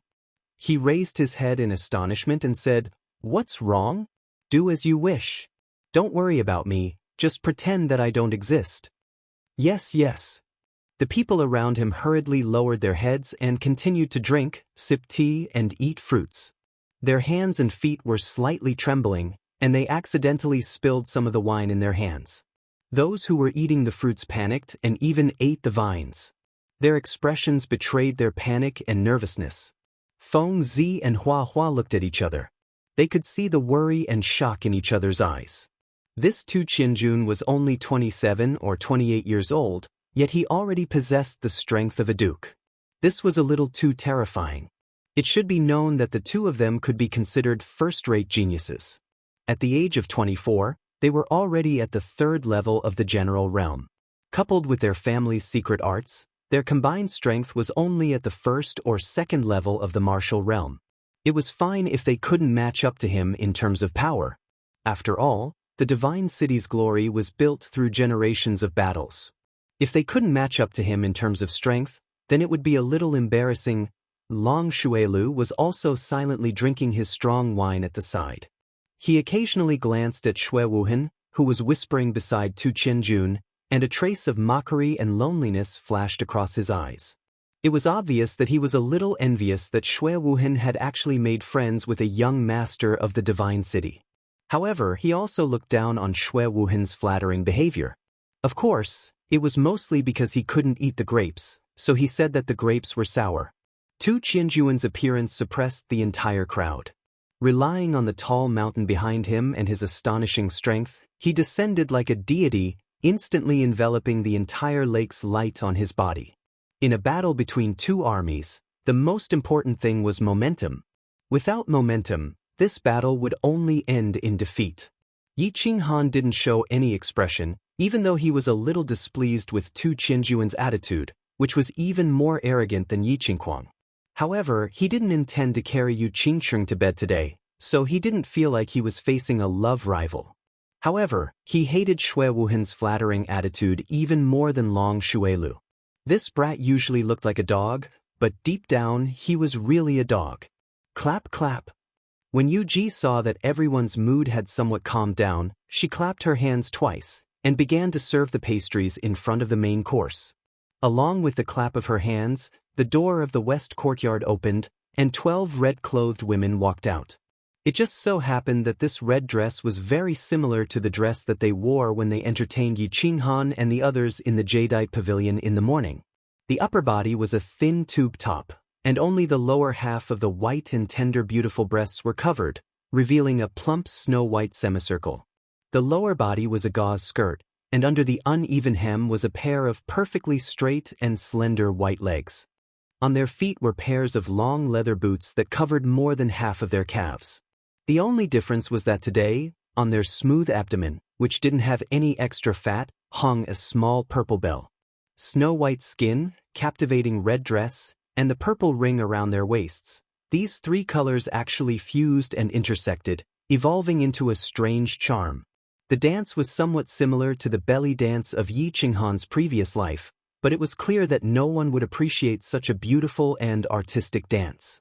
They only stared with bulging eyes at the group of women who were constantly swaying because of their twisting bodies, as well as the limitless scenery under the gauze skirt that was blown up by the wind from time to time. Yi Qinghan and the others, as well as the few old fellows above, were still fine. Their identity and status didn't allow them to be too out of line, but the other young masters didn't have so many misgivings.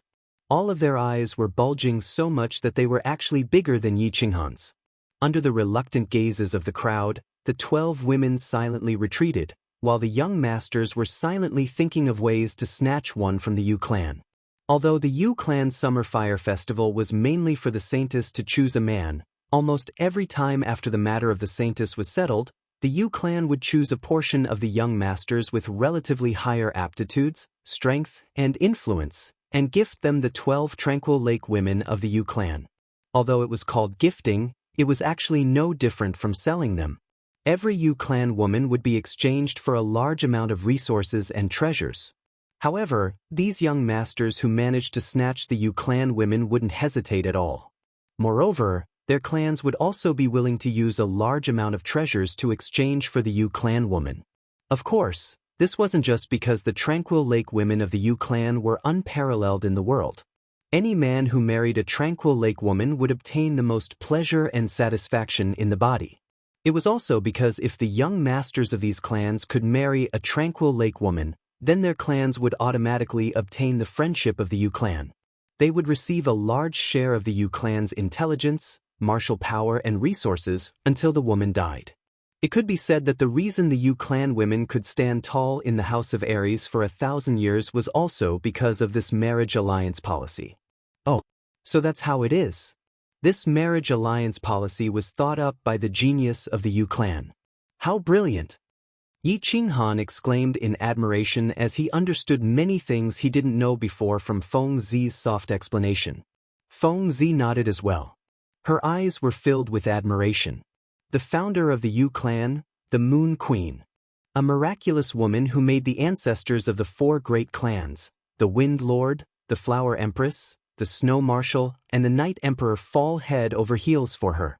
Back then, her martial power and cultivation reached the peak of the Sage Realm, half a step into the Divine Realm. According to the clan's records, this woman naturally rejected the 4 great ancestors. She walked into Silver Moon City alone and created the Yu clan. Stop talking. The dishes are about to be served. You have to perform well later. I'll cheer for you. Yi Qinghan saw Yu Ji raise her hands and clap her hands again. He knew that Yu Qingqing was about to go on stage. He quickly nudged Fengzi and looked behind Yu Ji. Hearing this, Fengzi immediately straightened her body and sat up straight. She looked forward very seriously. As Yu Ji clapped her hands lightly, the sound of a guzheng rang out from West Court. She was playing an unknown song. Not many people present understood this. They only felt that the sound of the guzheng was like the whispering of young girls at first. It was pleasant to listen to. Then, the tune changed rapidly like the torrential rain in summer. Water droplets fell onto a jade plate. It was very crisp. Then, it changed to the sound of an ancient spring in the mountains flowing between the cracks of a rock. It was very pleasing to the ear. Finally, it changed to the sound of an armored horse's blade. It made people's blood boil. Even though everyone present was uncouth, they were gradually moved by the pleasant sound. For a moment, their hearts felt very ethereal and very peaceful. In the end, when the sound of the guzheng turned into the sound of a blade, everyone felt like they were in a battlefield of 10,000 people. Their blood boiled. Buzz. Just as everyone's blood was boiling, the sound of the guzheng suddenly stopped. Everyone looked in the direction of West Court in surprise. They saw a peach-colored figure floating out from West Court. The peach-colored figure was a woman. She wore a peach-colored palace dress, and her face was covered with a peach-colored silk scarf. There was even a bright peach blossom on her head. The woman had a sword in her hand. Her left hand was held diagonally below, and her right hand was in front of her. She held a small and exquisite guzheng in her hand. She leaped down from the sky. Her palace dress flapped in the wind, making her look like a fairy from beyond the heavens. It was unknown whether it was because of the strong wind or the woman's own will, but when the woman landed on the ground, the peach-colored silk scarf on her face actually fluttered with the wind, revealing a devastatingly beautiful face. Her black pearl-like eyes contained a smile that was both charming and seductive. Her delicate nose was tall and straight, and the corners of her small mouth were slightly raised. Her red lips were slightly parted, inviting people to kiss them. Below her slender white neck, there was a piece of white jade that was half covered and half covered. When it contrasted with the peach-colored palace dress, it was so soul-locking. Her white waist was actually so small that it couldn't be grasped. Her entire person was like a fairy that had fallen into the mortal world. She made people feel that she couldn't be profaned, that she couldn't be violated. However, she was also invisibly attracting people, making them want to profane her, to go on top of her. This kind of feeling was extremely contradictory. Normally, no one would wear a peach-colored dress that was unique, and no one dared to wear it because peach-colored clothes gave people a very tacky feeling. But today, Yu Qingqing dared to wear it, and she wore it. Moreover, she even wore an even more tacky peach blossom. It was just that, after today, presumably, no one present would dare to say that peach-colored clothes were tacky. At least Yu Qingqing was not ordinary. Not only was she not ordinary, but that faint peach-colored color on her graceful figure, coupled with her devastatingly beautiful face, gave people a feeling that she was so attractive, so ecstatic, so fatal. Peach blossoms were poisonous.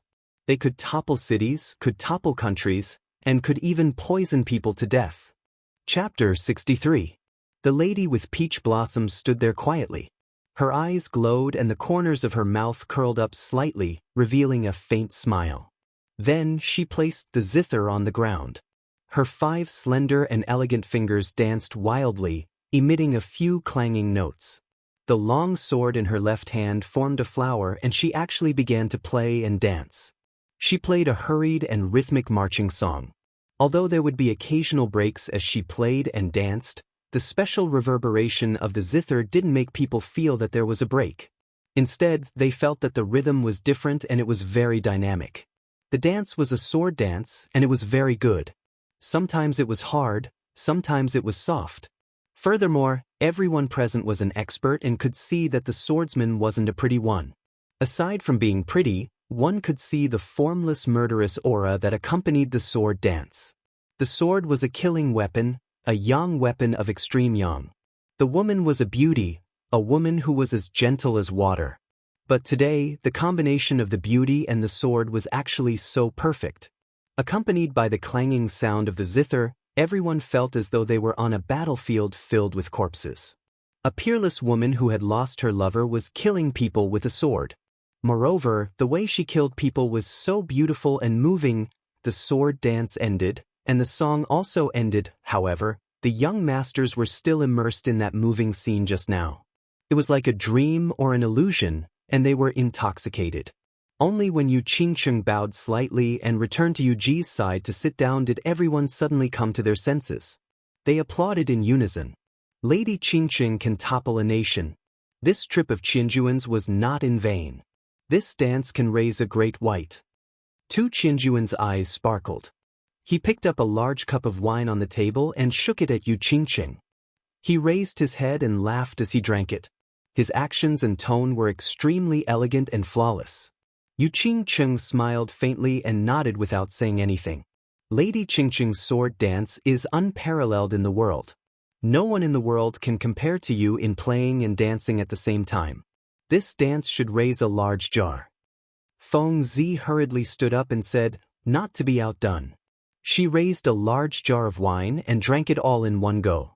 She didn't stop at all and drank it all without leaving a drop. Seeing that Feng Zi didn't even gasp for breath after finishing a jar of wine, Hua Hua and Long Shuelu, who were about to raise their cups, were dumbfounded. This lunatic is indeed a lunatic. How can we endure this? We can't possibly offer 2 jars, right? In the end, they didn't raise their cups anymore. Instead, they picked up their teacups and shook it in a toast. They said a few polite words to express their admiration for Yu Qingcheng. After that, the young masters took turns to express their praises. They praised Yu Qingcheng's performance to the point that there was nothing in the heavens that was unparalleled on the earth. Although their words were different, their purpose was the same. They were all expressing, we admire you very much, we cherish you very much, we want you very much, we are willing to marry you and treat you like a treasure, we hope that you will pay attention to us, consider us, we are not bad, and so on. Yu Qingcheng nodded faintly and smiled in response.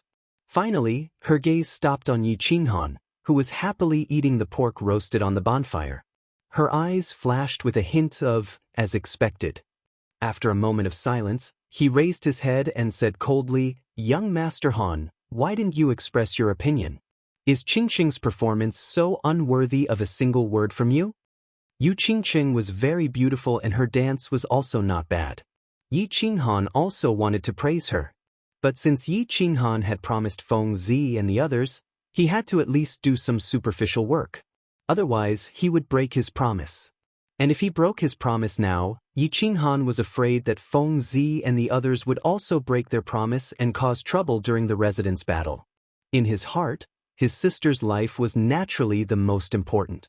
Therefore, when he was dancing with Yu Qingcheng, he focused his attention on the golden pork roasted on the bonfire. At this moment, he naturally wouldn't follow the others to flatter her, even though the buttocks of this horse were really not bad. Not bad. Feeling Yu Qingcheng's cold gaze, as well as Feng Zi and the others' covetous gazes, Yi Qinghan raised his head slightly and said. He then continued to focus his attention on the roasted pork. It seemed that this pig looked more delicious than Yu Qingcheng. Not bad? What did that mean? All the young masters looked at Yi Qinghan, who was engrossed in his battle with the pig, with a variety of expressions on their faces. This was the first time Yu Qingcheng had spoken today, but this young master didn't feel excited or flattered, but he actually said, not bad, in such a perfunctory manner. After he finished speaking, he continued to eat, not even looking at Yu Qingcheng. Not to mention that Yu Qingcheng was devastatingly beautiful, her dance today was really not bad. Just the fact that Yu Qingqing was the Yu clan's saintess, with such a noble status, he still had to say a few perfunctory words to her. Today, Dongfang Dao and young master Nangong Chong wanted to recognize him as their master. They originally thought that this young master was very fierce, but they didn't expect that he was even more fierce, to the point that he didn't even care about the Yu clan saintess. Dongfang Dao and the others looked at each other and laughed, giving Yi Qinghan a thumbs up. Meanwhile, Feng Zi, Hua Hua, and the others were all beaming with joy as they repeatedly raised their cups. They naturally knew why Yi Qinghan was like this, and now it seemed that this brat was really interesting. He kept his promise and was a good brother. Tu Qianjun also looked over with a smile, a trace of interest in his eyes. He whispered a few words to Xue Wuhan beside him, then glanced at Yi Qinghan a few times, then silently looked at Yu Qingqing and didn't say anything. Yi Qinghan didn't care about the gazes of the crowd, nor did he care about the warning look Yi Qingyo gave him. Instead, he slightly tilted his head and said to Feng Zi beside him in a low voice, "What are you giggling for? Hurry up and perform well. Do you know what it means to gain the upper hand by a show of strength?" "Thank you, good brother." Feng Zi slapped his forehead and stood up. He let out a light cough to attract everyone's attention. He wriggled the two bulging muscles on his chest and said in a carefree voice, "Today is Miss Qingqing's coming-of-age ceremony. I, Feng Zi, am not talented, so I will also perform a few sword dances to celebrate." Although he said it was a sword dance, Feng Zi didn't reach out to hold the sword. Instead, he made a strange gesture. He stretched out his index and middle fingers of his clenched fists and leisurely swung them forward. With a sword hum, the huge sword on his back suddenly unsheathed and turned into a beam of white light that flew straight into the sky. Then, his fingers quickly changed. The huge sword twisted a few times in the air, turned around, and fell straight towards the bonfire. When it was about to touch, Feng Zi quickly changed his gesture again. The huge sword actually made a circle around the bonfire, pierced through a suckling sheep, and flew towards Yu Qingqing.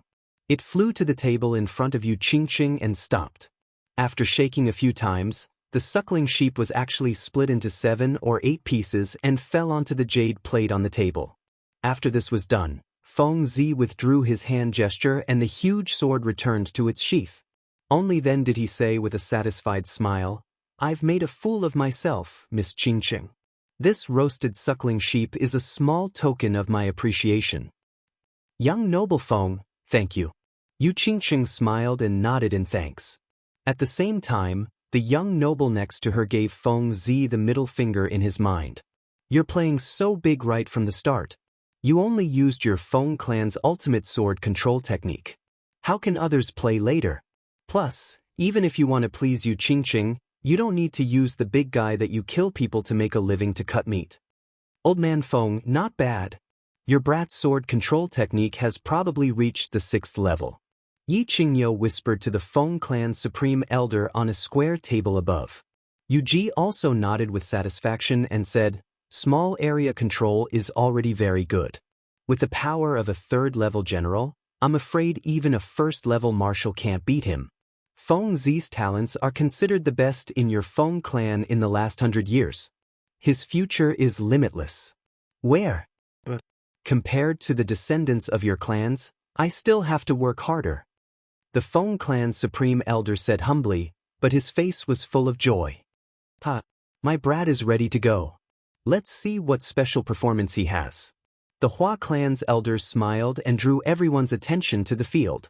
Seeing that Feng Zi got the first prize, Hua Hua was a bit unhappy. He stood up and nodded at Yu Qingqing. He said, "I'm also here to join in the fun. I'll give Miss Qingqing a mysterious gift." Saying this, Hua Hua slowly walked toward the field. His steps were very elegant and light.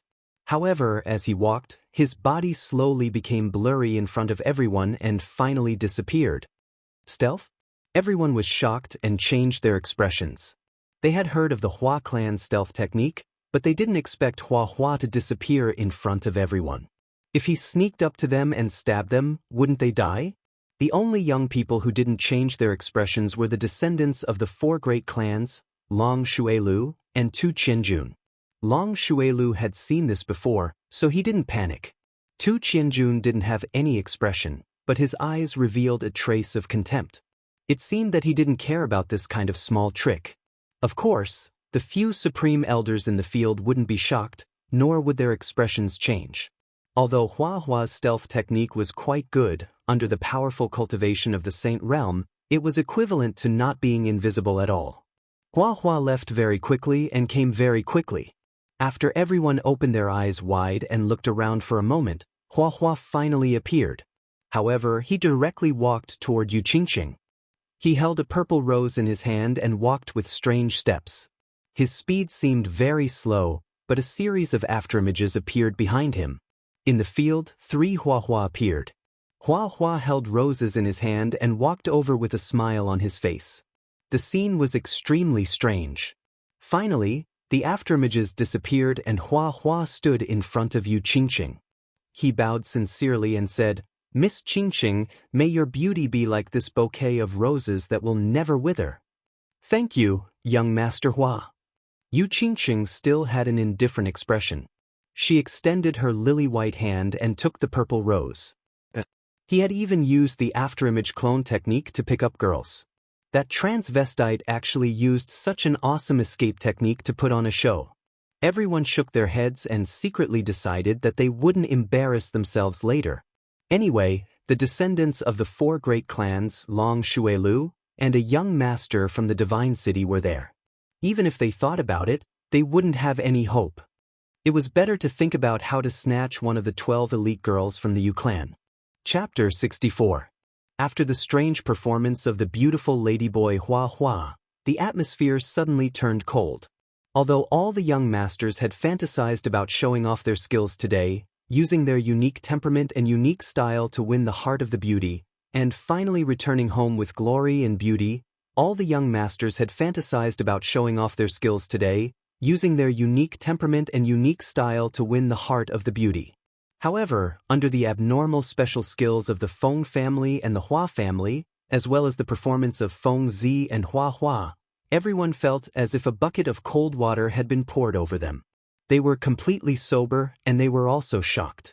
Obviously, Long Shuelu didn't want this to happen, so he casually made his move. His battle aura turned into a palm, holding a cup of top-notch perfume named Poison that he had spent a lot of money to buy, and he flew towards Yu Qingqing. Long Shuelio's move had indeed shocked everyone present. It should be known that battle aura was just an external release of energy. It was easy to use energy to kill and destroy enemies, but to materialize battle aura into a real palm, even if it could only hold a bottle of perfume, one would need to be at least in the Emperor realm. However, it was a pity that he hadn't managed to completely learn Palace Master Long's famous consummate skill, the Dragon Capturing Hand. Palace Master Long's Dragon Capturing Hand was extremely powerful. With Palace Master's strength at the peak of the Saint Realm, if he used the Dragon Capturing Hand, not to mention the Saint-level Azure Dragon, he would definitely be able to capture the 8th-level Tyrant Dragon. He would be able to easily throw it around like it was a broken jar. Long Shuelio's battle aura was naturally not a problem for him to kill enemies with his battle aura. However, if he wanted to materialize battle aura into a real palm, hold a bottle of perfume, and fly it for more than 20 meters, it would obviously be a little difficult. Therefore, when this palm flew, it would occasionally shake a little, and there was even one time when it almost fell. In the end, Long Shuelu was covered in cold sweat, and his face was pale.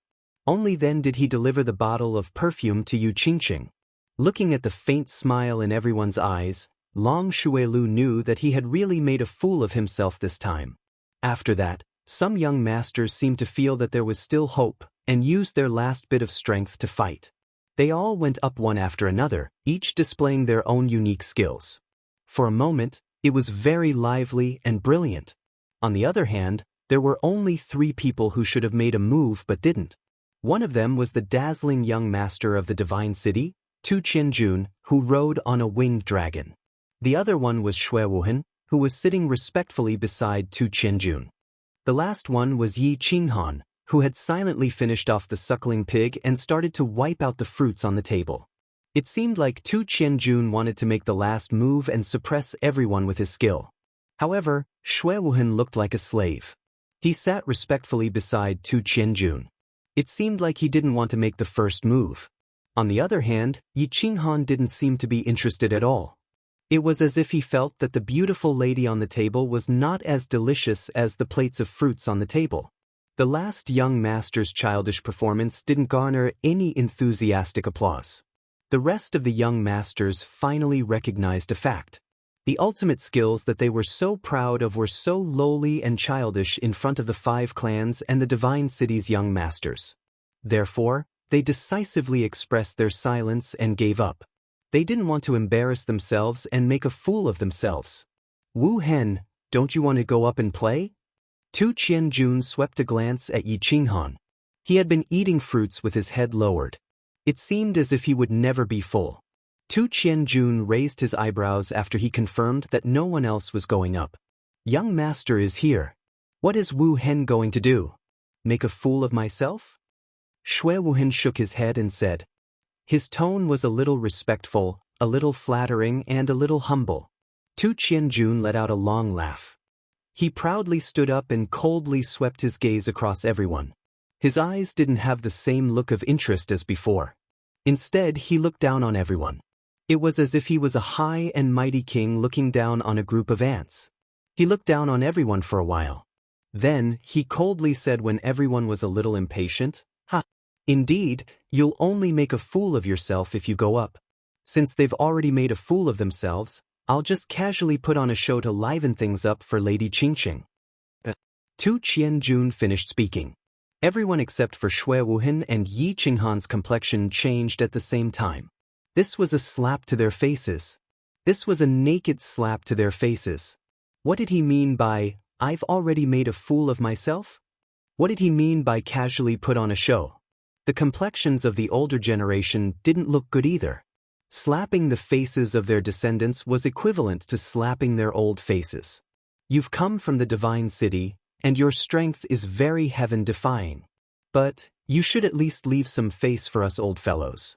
Yu Qingqing's complexion didn't change after hearing Tu Qianjun's incomparably arrogant words. She looked at Yi Qinghan, who was still eating grapes without the slightest change in expression. Then, her complexion became a little richer. Her black pearl-like eyes flashed, and she instantly smiled. Then she used an unprecedentedly sweet and soft voice to say, "Young master too, please. Qingqing will wait and see." Feng Zihua and Long Shuiliu's complexion changed completely. They became a little deathly gray and looked very unsightly. Today was the Summer Fire Festival. It was the day that Yu Qingqing would choose her man. Strength, influence, and performance were all fake in this bonfire party. The most important thing was Yu Qingqing's attitude, because the final decision was still in her hands. Originally, when they were performing, Yu Qingqing's attitude was always lukewarm. But now, Tu Qianjuan's performance had not even started, and Yu Qingqing had already expressed her attitude. One could imagine what this meant. Ha! Since Miss Qingqing wants to see, I'll also learn from them and perform a few acrobatics for you to watch. Tu Qianjun looked at the blackened faces of Feng Zihua and the others. He seemed to find it very interesting and continued to mock them. As soon as he finished speaking, the expressions of the old fellows sitting in the seats of honor, except for Shui Fei, all changed. Acrobatics? When did the unique skills of the great clans become acrobatics? The expressions of the Feng and Hua clans' Grand Supreme Elders were the worst. Yi Qingmiu and Yu Ji's expressions were not very good either. The 5 great clans were of the same breadth and branch. Humiliating one clan was equivalent to humiliating all 5. And now, it was very obvious that Tu Qianjun had actually humiliated all of them. Us old fellows are looking forward to young Master Tu's performance. The Feng clan's Grand Supreme Elder spoke. His tone was full of anger. He, Elder Feng, there's no need to be angry. I don't mean to question your clan's imperial sword technique. I just feel that the disciples of your clan don't seem to be using the imperial sword technique very well. It just so happens that I have also learned 2 moves of the imperial sword technique. Elder, please appraise them. Tu Qianjun smiled faintly. It was as if he did not see Feng Zi's true purple face and his explosive muscles, as if they were really going to explode. He just casually waved his hand and did the same action as Feng Zi just now. Following his hand gesture, the meat cleaver in front of him actually trembled strangely.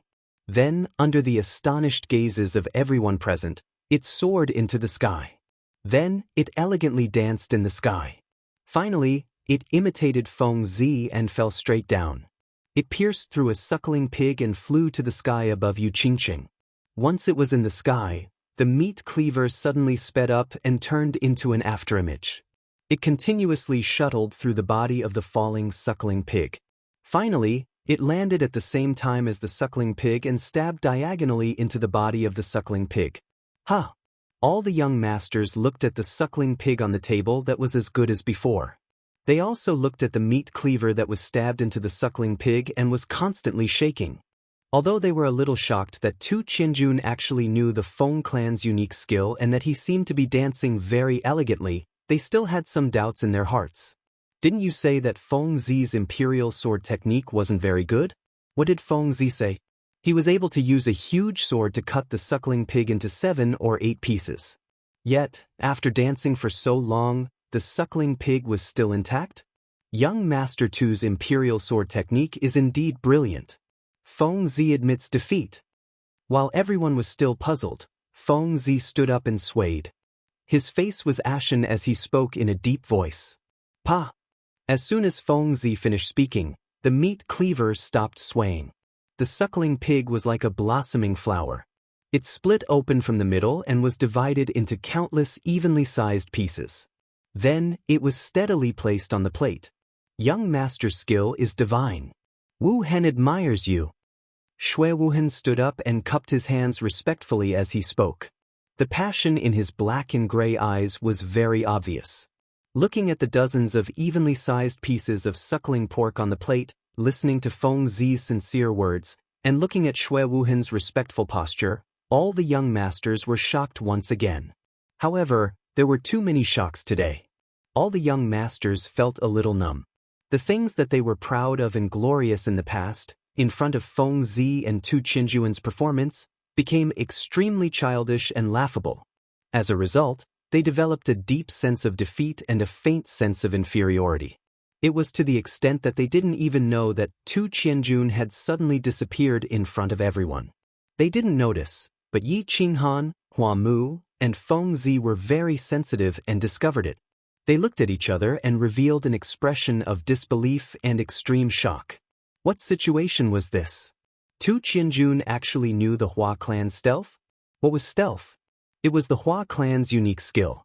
The Hua clan was the descendants of the Thorn God. Only those who possessed the Thorn God's bloodline could learn the stealth skill. Furthermore, Tu Qianjun had just revealed the Feng clan's unique imperial sword technique.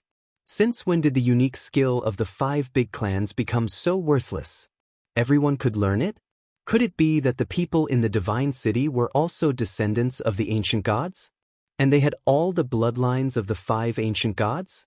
Yi Qinghan's eyes flashed. He couldn't understand it no matter how he thought about it. Finally, he looked at Yi Qingniu, who was at the top of the seats. Feng Zi and Hua Mu also looked at the grand elders of their clans. There's no need to be surprised. The people in the divine city are all descendants of the ancient gods. I'll explain the specifics later. The unique skills of the 5 big clans that they know are all imitations. They might seem good at the beginning, but in the later stages, their power and destructive power will be very different. Yi Qingniu and the few grand elders passed on the information to answer their questions. However, seeing that Tu Qianjun was using their clan's unique skill to sweep across their faces, they felt very uncomfortable and their faces darkened. Young Master Tu disappeared? At this time, the people present finally realized that Tu Qianjun had disappeared. They all looked around, their faces full of confusion and disbelief. Although their abilities were the weakest among them, Tu Qianjun had actually disappeared right under their noses. This was too terrifying. After a while, Tu Qianjun finally solved their doubts. He suddenly appeared on the stage, holding a bunch of red roses that were a few times bigger than Hua Mu's. It was the same stealth and the same afterimage clone technique, but his stealth seemed to be more thorough than Hua Mu's. His afterimage clone technique was actually more than 10 meters long, and the number of clones was more than double that of Hua Mu's. Miss Qingqing, I think that red roses represent love more. Isn't that right? Tu Qianjun stood elegantly in front of Yu Qingqing, holding a big bunch of red roses. His body leaned forward slightly, and his face was full of confidence and a proud smile. Young Master Tu is very considerate. Yu Qingqing reached out and took the red roses. She looked at Yi Qinghan, who had his head lowered and seemed to be thinking about something. She opened her mouth and smiled. Her neat white teeth, tender red lips, and intoxicating smile made everyone's heart skip a beat. Tu Qianjun swept his gaze over all the young masters below. He was very satisfied with their shocked and frustrated expressions. He waved his hand in a confident and unrestrained manner and said with a smile, "Hee, these are just some small tricks. Since young Lady Qingqing likes them, I'll show you one more trick and give you a small gift. I hope you like them." Small tricks? Faced with Tu Qianjuan's naked humiliation, Feng Zi and Hua Mu remained silent and lowered their heads slightly. Although their elders had already explained it to them, they still couldn't accept that they had lost to an outsider in the consummate skill that they were so proud of. Long Shuelio's expression was a little bad, but he was still slightly better. He even felt a little proud. At least he hadn't been slapped in the face, so he felt like the pot calling the kettle black. However, in the next moment his face turned completely ashen. He saw a hand, a huge palm. At this moment, a huge palm flew towards the outside of the field. Closely after that, it caught that huge pterosaur and threw it into the open plain. Dragon Catcher Hand. Tu Qianjun actually knew the Dragon Catcher Hand, and it looked like he was using it very well. Although the winged dragon definitely wouldn't resist its master. However, such a huge winged dragon was actually caught by him from such a long distance. A small palm was holding a bottle of perfume, and it was flying unsteadily at such a close distance. Furthermore, a single person was able to grab a winged dragon so quickly and steadily. Even a blind person could see that the Dragon Catcher Hand was like heaven and earth. They weren't on the same level at all. Evidently, compared to Feng Zi and Hua Mu, Tu Qianjuan's slap in the face seemed to be more severe and thorough. This little worm doesn't have any special use. It can only bring people flying. I'll give it to Miss Qingqing as well. You can play with it when you're free, Tu Qianjun said indifferently as he retracted his hand and placed it behind his back. Chapter 65. The open space of the Tranquil Lake Island was very lively, noisy, and interesting. The Tranquil Lake Summer Fire Festival that happened once every 15 years had become even more interesting because of the appearance of a young master. Not only was this young master's strength outstanding, he definitely had the strength of the top 3 on the Earth list. Furthermore, he seemed to be omnipotent. He was very familiar with the ultimate skills of the Feng family and the flora and fauna ancient gods. Even the famous ultimate skill of the Divine War Abode's #1 expert, Manor Master Long, seemed to be executed beautifully by him. He was also very generous. He could easily give away a level 7 magical beast, the pterosaur, which was rare even among the 5 families. Most importantly, he came from the Divine City.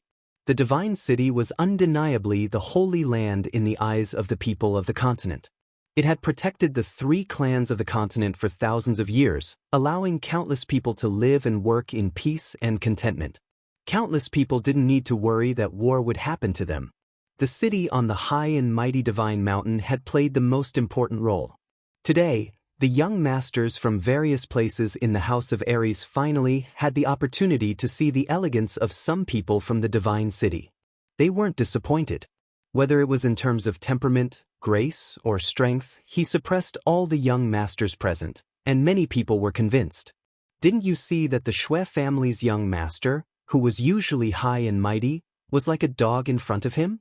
All the young masters were very excited. They were happy that they could see the peerless elegance of the Divine City's young masters. They were secretly happy that the Divine City's young masters had the ability to suppress the usually high and mighty descendants of the 5 families. They naturally thought that only the Son of God from the Divine City was worthy of the goddess-like fairy up there, and only he could possess her. But this was too much. Looking at the big guy in front of her full of ferocity and arrogance, Yu Qingqing knew that she had gone too far. Tu Qinjuan's gift was a bit too much. Yu Qingqing was in a dilemma. A level 7 magical beast, the Divine City's special mount. This was not a small gift. Accepting his gift was equivalent to admitting that she was leaving with Tu Qinjun. Originally, Yu Qingcheng saw that Yi Qinghan had been acting like this and didn't care about her at all. She wanted to anger him and provoke him a little. It had always been her unconvinced mentality of a little girl causing mischief. At this moment, he realized that he had gone a little overboard, so he didn't know how to end the situation. Young Master Tu is considerate. Such a big guy, even if you give it to the Yu clan won't be able to raise it. Young Master, you should keep it first. If Qingcheng chooses you in the end, it won't be too late to give it to her then. In the end, it was Yu Ji who expressed her stance and solved Yu Qingcheng's problem. If it was Yu Ji who said this, there would naturally be no problem. If it was Yu Qingcheng who said it, there would naturally be a problem.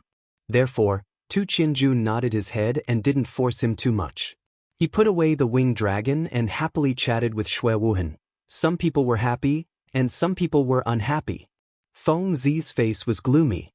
Flowers and grass were silent. Long Shuelio's handsome face seemed to be a little twisted. Yi Qinghan was still eating his fruit silently. His meaning was obvious. It's none of my business.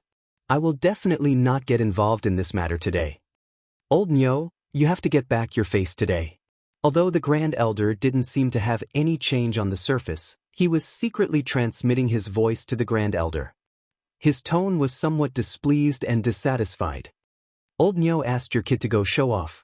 Didn't you say that your kid is very awesome? Don't you want this girl, Qingqing? The Grand Elder of Flowers and Grass also transmitted his voice over.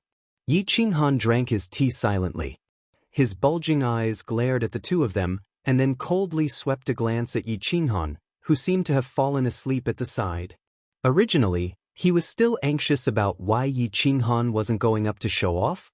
Now, it seemed that this kid was very smart. And now, the Feng clan and the Hua clan's elders were transmitting their voices. It was very obvious that they wanted to drag the Yi family down with them. He wasn't an idiot. Of course, he wouldn't do such a stupid thing. Young Master Han, you have to get back your face. Feng Zi's face was gloomy for a moment, then he came over and said in a low voice. Flowers and Grass ears twitched, and his beautiful eyes quickly turned a few rounds. He also came over and said, That's right, brother. You have a lot of ideas. Help us get back some face. We, the 5 great clans, are of the same branch. Slapping our faces is also slapping yours. Yi Qinghan spat out a melon seed, grabbed another one, and continued to eat. He didn't even look at Feng Zi or Flowers and Grass. Only when the two of them couldn't wait any longer and were about to repeat their request and emphasize their clear intentions did he say indifferently, What does it have to do with me? Isn't Xue Wuhan from the 5 great clans? Ask him to go up. This kind of scum, I'm blind. Feng Zi glanced at Xue Wuhan, who was talking and laughing with Tu Qinjun, and revealed an expression of disgust. In the future, there will only be the 4 great clans in our generation. I won't acknowledge that dog, Flowers and Grass said coldly, as if Xue Wuhan's behavior had completely hurt his feelings. Oh! Yi Qinghan's eyes revealed a smile. He didn't understand why Xue Wuhan would obviously join Tu Qinjuan's side when he saw him. Moreover, he was acting so pretentiously, which made people uncomfortable. As long as Feng Zi and Flowers and Grass didn't die prematurely, they would definitely be leaders. Why was Xue Wuhan like this? And the old man from the Xue clan seemed to be silently agreeing with his behavior?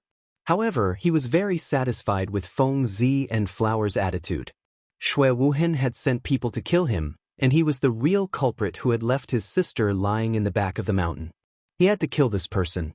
Now that he saw Feng Zi and Flowers' attitude, he was even happier.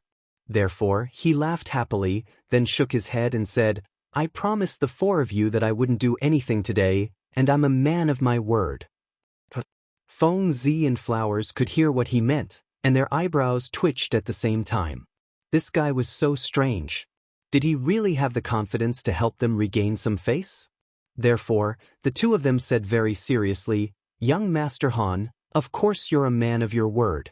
We're begging you this time, so we can't take it as you going back on your word. Hee, I promised the four of you, and the four of you promised me one thing too. Yi Qinghan spread his hands, indicating that he couldn't do anything. He didn't want to be stabbed in the back during the residence battle just to help them regain some face. The two of us definitely agree, and Long Shuelu will obviously agree too. But that traitor, Feng Zi said gruffly. She was in a difficult position. It seemed that Xue Wuhan wouldn't agree. She was in a difficult position. Yu Qingqing was also in a difficult position. Tu Qianjun had the upper hand, but now no one was performing. They seemed to have given up on competing with the young master from the Divine City. Perhaps it was because they were all descendants of the 5 great clans, which made her feel a sense of solidarity against a common enemy. Or perhaps it was because Tu Qianjuan's performance today was too strong and arrogant. Therefore, she didn't have much interest in this high and mighty young master from the Divine City. However, if no one else continued to perform, she really didn't know how to end the situation. Therefore, when she inadvertently glanced at the black figure again and saw him spread his hands helplessly, she felt a little angry in her heart. After a moment of silence, her pair of black pearl-like eyes revealed a hint of agility. She coughed lightly and gathered everyone's attention on her. Then she said faintly, "What? Young Master Han seems to feel that young Master Qianjuan's performance just now wasn't very good?" "Huh." Yu Qingqing's words successfully shifted everyone's attention to Yi Qinghan. Looking at everyone's interested gazes as well as Tu Qianjuan's ice-cold glance, Yi Qinghan meaningfully looked at Yu Qingqing. It seemed as if he was blaming Yu Qingqing. It felt as if Tang Seng was looking at the great sage affectionately and saying, "Wukong, you're being mischievous again, young Master Han." Of course he doesn't like it. How can young Master Han's talent be guessed by ordinary people? Moreover, he also wants to show off, but he's worried that Xue Wuhan and young Master Xue won't agree? Feng Zi's eyes brightened as soon as Yu Qingqing's words fell. She hurriedly stood up and said with a big grin, "Oh, Wu Hen, what's the matter?" Tu Qianjuan's eyes flashed coldly as he asked Xue Wuhan in a low voice. Xue Wuhan laughed and hurriedly explained in a low voice, as if he didn't care about the disgusted looks from Feng Zi and Hua Hua. "If that's the case, agree to him. I want to see what tricks he can play." Tu Qianjun snorted coldly and said disdainfully. Yu Qingqing's black pearl-like eyes turned and understood many things. She couldn't help but feel even more furious at the black figure. This also made her even more determined to humiliate Yi Qinghan. Thus, she said in an even more resentful tone, "Why doesn't young Master Xue agree? There's no such thing." After receiving Tu Qianjun's instructions, Xue Wuhen stood up in a heroic manner. He then turned his head to look at Yi Qinghan. Then he said with a faint smile, "Since young Master Han also wishes to display his incompetence, Wu Hen will wait and see. Young Master Han, do your best. Don't worry about the rest." Long Shuelu stood up at this time. It was obvious that he was telling Yi Qinghan, "Go ahead, I'll support you for the time being." Tu Qianjun had thoroughly slapped him in the face, making him temporarily forget that Yi Qinghan had knocked him out with a punch.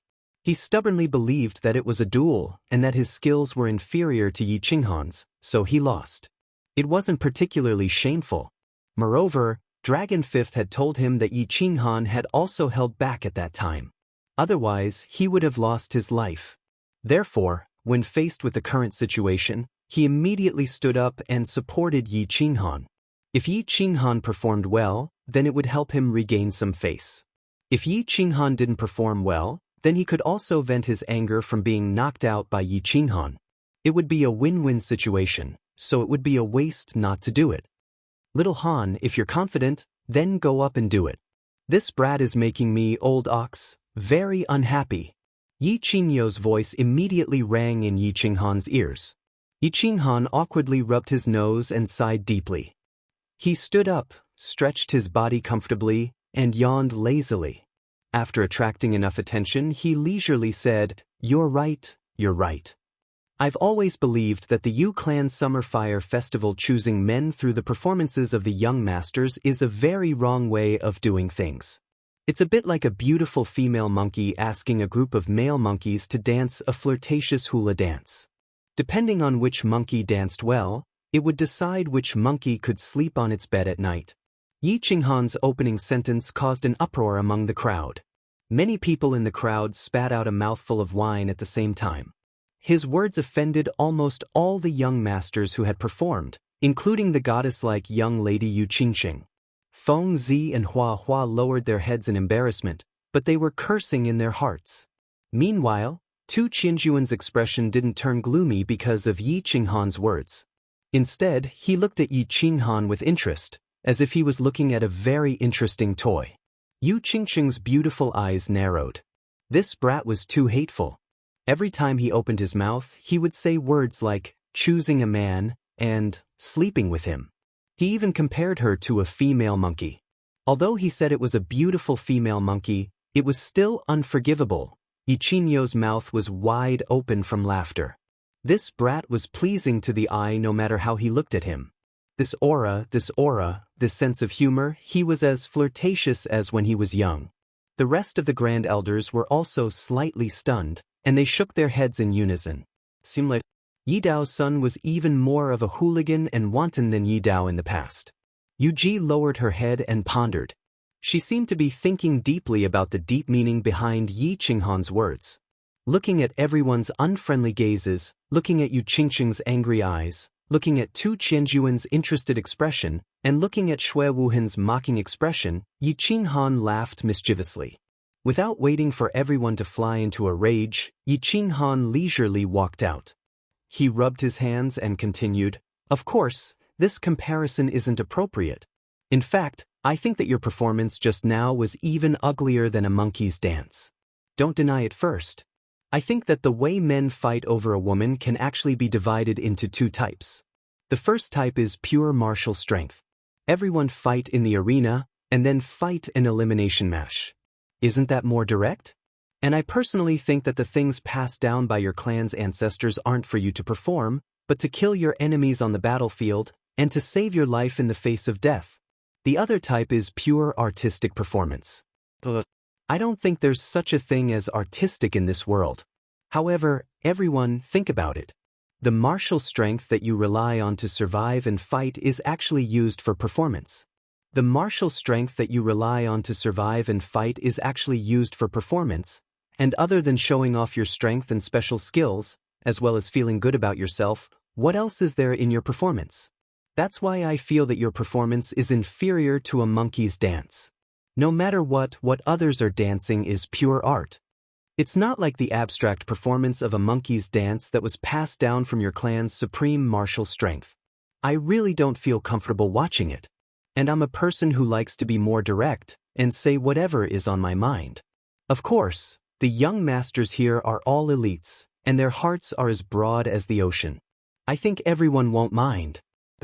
I've already talked big today. If I don't perform a bit, I reckon that you won't let me off. So, I'll just perform a dance to liven things up for everyone. Of course, it's a very pure hula dance. Chapter 66. This guy has a sharp tongue and is quite eloquent. But he's only at the first level of the general realm? An 8th grade beast? His strength is nothing much, it's a pity. Tu Qianjun smiled coldly as he shook his head and said to Xue Wuhan, who was standing beside him, "Compared to you, he's obviously worthless. It's just that this brat has some tricks up his sleeves." Wu Hen had secretly suffered some losses from him before. Xue Wuhan smiled slightly. His tone and expression were both respectful, without the slightest flaw. He's only a flea that can jump high, it's nothing much. If you can survive this battle, you can go to the Divine City and follow me from now on. Tu Qianjun was very satisfied with Xue Wuhan's attitude. He looked at the fervent look in his eyes and said indifferently, "Thank you, young master." Hearing Tu Qianjun's words, Xue Wuhan's eyes emitted a fervent light. He was extremely excited and was about to kneel down to Tu Qianjun to express his respect and gratitude. Unexpectedly, Tu Qianjun waved his hand casually. He could only stand up embarrassedly and stood behind Tu Qianjun even more respectfully. Looking at Yi Qinghan, who was still speaking with fervor and assurance, Xue Wuhan's lips curled into a mocking smile. His body trembled slightly and his fingers turned white from clenching his fists, expressing the excitement in his heart. He met Tu Qianjun by chance 10 years ago when he was traveling outside. At that time, Tu Qianjun was still a 15 or 16-year-old playful child. He often escaped from the Divine City to play. Coincidentally, he discovered Tu Qianjun's identity, so he started to curry favor with Tu Qianjun secretly. He often brought him out to play, fawned on him everywhere, and satisfied all of his requests. Today, he finally received Tu Qianjun's reward. He finally had the chance to enter the tall divine mountain and enter the divine city. Of course, he was extremely excited. Although he entered as a subordinate, or even a servant, he didn't regret it. On the contrary, he was extremely ecstatic. This was because he had accidentally learned a huge secret from Tu Qianjun, a secret that could change his fate. Only by entering the divine city could he reach the heavens in a single bound, change his fate, and obtain a huge opportunity. The monkey is going to dance. Hearing Tu Qianjun's cold words, Xue Wuhan immediately withdrew his thoughts. He looked at Yi Qinghan, who was standing in the middle of the arena. He was extremely curious in his heart. How would Yi Qinghan perform? Could it be that he would bring out his beast and perform a monkey show? It's starting. The young masters stopped their discussions and turned their attention to Yi Qinghan, who was standing in the middle of the field. They wanted to see how this arrogant young man would react. Yi Qinghan walked to the center of the field lazily. After whetting everyone's appetite, he did not make his move immediately. Instead, he suddenly made a special move. His body shook and he raised his head. His spine suddenly became straight, and he put his hands behind his back. His expression was solemn, and there was a hint of vicissitudes in his life. His eyes gradually became deep, and his eyebrows inadvertently furrowed slightly. It was as if a young warrior had turned into a middle-aged poet in dire straits. Yi Qinghan's instantaneous change in temperament had indeed shocked everyone. His ability to change his expression was too fast. Furthermore, he was acting as if it was really the case. Bring the wine. Just as everyone was secretly sneering, Yi Qinghan suddenly shouted. He maintained his original posture, but he stretched out his hand and waved it towards Feng Zi's square table. Feng Zi chuckled and lightly patted a jar of wine on the table with one hand. The wine jar flew steadily towards Yi Qinghan. Not a single drop of wine spilled on the table, nor did it explode. Yi Qinghan did not turn his head. It was as if he had eyes on his back. Before the wine jar touched his hand, he turned his palm into a claw. He easily grabbed the wine jar, leaned back slightly, and gulped down mouthfuls of wine. Under the illumination of the moonlight, the colorless wine turned into a lustrous white. At this moment, the lustrous white wine spilled out from the wine jar and flowed down violently like the Milky Way. It flowed into Yi Qinghan's mouth, onto his face, onto his clothes, and onto the lawn. Instantly, the strong fragrance of the wine filled the entire space. "Ha, a good wine. Bring me my sword." When the wine jar was almost finished, Yi Qinghan let out a long laugh.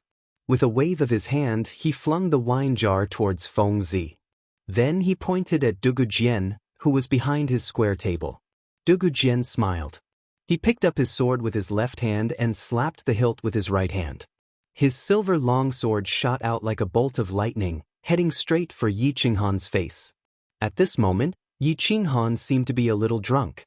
His body swayed slightly, but he continued to look at the sky with narrowed eyes, as if he did not notice the sharp sword shooting straight at him. His body swayed just enough to let the silver sword slip past his face. Then he reached out with one hand. His movements seemed slow, but he firmly grasped the hilt of the sword. Then he took a small step forward and raised the sword above his head. He reached out with his other hand and grasped the scabbard, slowly pulling it open. Clang! The gorgeous silver scabbard was pulled out in an instant, revealing the dazzling blade. The sword was 3 feet long and 4 fingers wide. Under the moonlight, the cold blade glowed with a cold light. He casually flung the scabbard into the ground, sinking about 3 inches into the soil. Yi Qinghan reached out with his finger and slowly slid it across the silver blade. His eyes were focused and affectionate, as if he were looking at the woman he loved. Everyone present quieted down. It was as if Yi Qinghan's series of actions had brought them into a strange scene. In the Fire Dragon continent, literature and art had never been valued. Therefore, it had never been developed. This was the first time they had seen such a performance. It was novel, exciting, and also a dreamy feeling. Yi Qinghan paid no attention to everyone's expressions. He only stared intently at the sword that was raised in midair. It was as if the sword was the only thing left in his world. After a while, he suddenly moved. He held the sword in his right hand and stabbed it forward. His body quickly followed, and he quickly flicked the sword a few times. Then his body suddenly stopped, and he suddenly shouted, watching the sword by the lantern while drunk. After saying that, his body quickly danced again. He danced like a fast sword. His movements were clean and neat and extremely gorgeous. As he danced, he used a special rhythm to sing, watching the sword by the lantern while drunk. Dreaming of returning to the Horn Camp. 800 miles away, the sound of 50 strings flipping over the walls, the soldiers on the battlefield in autumn. The sword danced faster and faster. Then it gradually slowed down. However, it was a blur in everyone's eyes. The seemingly slow sword could only be seen flashes of white light. At this moment, there was a sudden change in the scene. The wind started to blow on the tranquil lake island. The whistling summer wind made everyone's robes flutter. However, everyone was immersed in Yi Qinghan's novel and unique sword dance and blood-boiling poem. They didn't notice anything. However, the few old sage realm fellows in the seats of honor seemed to have sensed something. They frowned and looked around. The horse moves as fast as lightning. The bow shakes like a thunderbolt. Accomplishing the king of war's affairs, winning fame in life and death. What a pity! With Yi Qinghan's slow and fast recitation and the flashing sword dance, the wind grew stronger. While no one was paying attention, the concentration of the heaven and earth spiritual qi on the tranquil lake island reached a terrifying level. Perhaps after a while, or perhaps after a long time, Yi Qinghan slowly came to a stop. Amidst the crisp sound of the sword, Yi Qinghan held the sword with one hand. He raised his head slightly and closed his eyes as he stood there quietly. Strangely, the sudden gust of wind that blew on the tranquil lake island also disappeared without a trace, as if it had never happened. The entire place was so silent that even the sound of a pin dropping could be heard. Looking at the young man standing alone in the center of the field, that young and inexperienced face filled with vicissitudes of life, and the majestic melody that no one had heard before echoed in their ears, everyone fell into a deep silence. The sudden gust of wind and the inexplicable strange atmosphere in the field made everyone feel as if they had experienced a fantastic and magical journey. It was as if they had arrived at an ancient battlefield. Everyone had transformed into a warrior, wielding their swords and killing without leaving a trace. Unfortunately, in the end, they were defeated, and the entire army was annihilated. They were left standing alone on the battlefield with their hair gradually turning white. Yuji widened her eyes and looked around with a solemn expression. It was as if she was carefully sensing the difference in the surroundings. The few Grand Supreme Elders looked at each other and saw a trace of surprise and shock in each other's eyes. Tu Qianjun stared blankly at the sky. No one knew what he was thinking. Xue Wuhan squinted his eyes slightly. Feng Zi and Hua Hua opened their mouths wide. Long Xuelu licked his lips. Dugu Jian and the other four were filled with excitement. The young master's blood was boiling, and their faces were as red as the first tide. Yu Qingqing's eyes were blurry and rippled with extraordinary splendor. Watching the sword by the lamp when drunk, blowing the horn in my dream to link the camp. Everyone felt as if a young man was caressing the sharp sword and falling into a drunken sleep. Then, when they woke up at dawn, they heard the majestic horn sound from all the military camps. The first two lines were filled with emotions and emotions. 800 miles away, the sound of 50 bowstrings flipping over the wall, the soldiers on the battlefield in autumn. Everyone felt as if they had arrived at a battlefield where tens of thousands of people were fighting. They saw the mighty military camps with axes and halberds standing upright and pointing to the sky. Flags fluttered and fluttered, and the soldiers' armor shone brightly. Coupled with Yi Qinghan's swift sword that was as fast as the wind, the hot-bloodedness hidden in the depths of everyone's hearts was completely stimulated. The horse gallops as fast as lightning, the bow shakes like a thunderbolt. Accomplishing the king's affairs, winning fame in life and in death. The last part of Yi Qinghan's sword dance was sometimes fast and sometimes slow, and the tune was also sometimes high and sometimes low. It made people reminisce about the soldier's invincible heroic spirit, which was still fresh in people's minds. Before and after death, they left behind the good name of building an immortal country for the nation. The words were filled with patriotism and passion. These two lines meant that the poet saw that he had achieved success and was proud of himself. Thus, he cheered happily. Even the tune was relaxed and majestic, raising the emotions of the lyrics to the highest point. And the last line, "Pity happened in vain." The tip of the pen suddenly changed, causing the emotions to plummet from the highest point. It expressed the infinite emotion of not being able to fulfill one's ambition. It revealed the sharp opposition between ideals and reality, and expressed the grief and indignation of having the heart to serve the country, but having no way to go. The whole poem was covered with a strong sense of sadness. This line echoed the first line, both describing the feelings of real life. It formed a strong contrast with the dream in the middle, and powerfully expressed the grief and indignation of having the ambition to serve the country.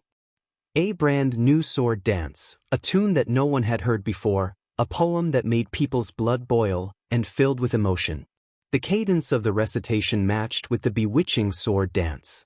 Although there were many parts of the poem that the audience did not understand, and some of the words did not understand the meaning, it did not hinder the audience from appreciating this performance. It did not hinder the shock and baptism in the depths of their souls. They did not know why, but their hearts felt intoxicated, as if they were in a dream. After a long time, it was unknown who gave the first applause, but a moment later, the applause was like a surging tide. They had never thought that a man's sword dance could be like this, and that a man could also sing. Moreover, he could sing in such a way that resonated with people's hearts. Tu Qianju nodded and came back to his senses. Then he started to clap lightly. Although the light in his eyes was still arrogant, there was also a faint hint of admiration in it. Yu Ji sighed slightly. Her expression was cautious, and she did not clap. Instead, she pondered for a long time. Suddenly, she stood up and walked in front of Yi Qinghan with quick steps. She bowed respectfully and said respectfully, "Young Master Han is very talented. Yu Ji has danced for dozens of years, and has also taught for dozens of years. Only today did I realize that I was a frog at the bottom of a well. This old one is ashamed. Yu Ji is willing to take young Master Han as her teacher and follow by your side. I hope that young master does not dislike me." Chapter 67. Yi Qinghan was dumbfounded. He stared blankly at the beautiful middle-aged woman in front of him, looking into her sincere and longing eyes. He did not understand what had happened. He had not planned to appear today. Just as he had said, this performance was no different from a monkey dance. However, Tu Qianjuan's powerful performance and his undisguised slap to the 5 great clans made him very displeased.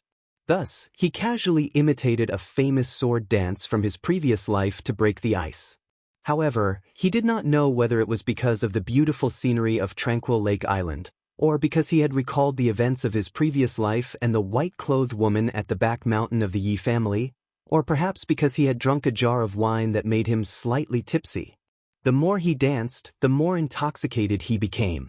The more he sang, the more passionate he became, to the point that he himself sank into it. In the end, after he finished his performance, he was still immersed in his dream. Then, he was awakened by Yu Ji's sincere words. He knew that the beautiful middle-aged woman in front of him was actually old enough to be his grandmother. He also knew that Yu Ji was the Yu family's grand elder and one of the 2 saints of the Yu family. However, he did not know why this expert, who was on equal footing with Yi Qingyo, wanted to take him as her disciple just because he sang a very ordinary song and danced a very ordinary dance. Yi Qingyo and the others were also dumbfounded. They looked in disbelief at Yu Ji's sincere face. After confirming that she was not joking, they all fell silent and sank into deep thought. They thought of the sudden gust of wind just now and seemed to have connected something. Tu Qianjun was also dumbfounded. He looked seriously at Yuji for a while and also fell silent. The light in his eyes continued to shine. Although he did not understand what had happened, he had acutely sensed that the spirit chi of heaven and earth above Tranquil Lake Island had become much thicker. Moreover, the gust of wind just now seemed to confirm a certain guess in his heart. He began to narrow his eyes to observe the changes in the scene. Feng Zihua and the other young masters were also dumbfounded. They did not know what had happened. Didn't he just dance and recite a poem? Although they also felt that the dance was not bad and the song was very interesting. Even the grand elder of the Yu family had gone to take him as her disciple, right? Yu Qingcheng was stunned as well.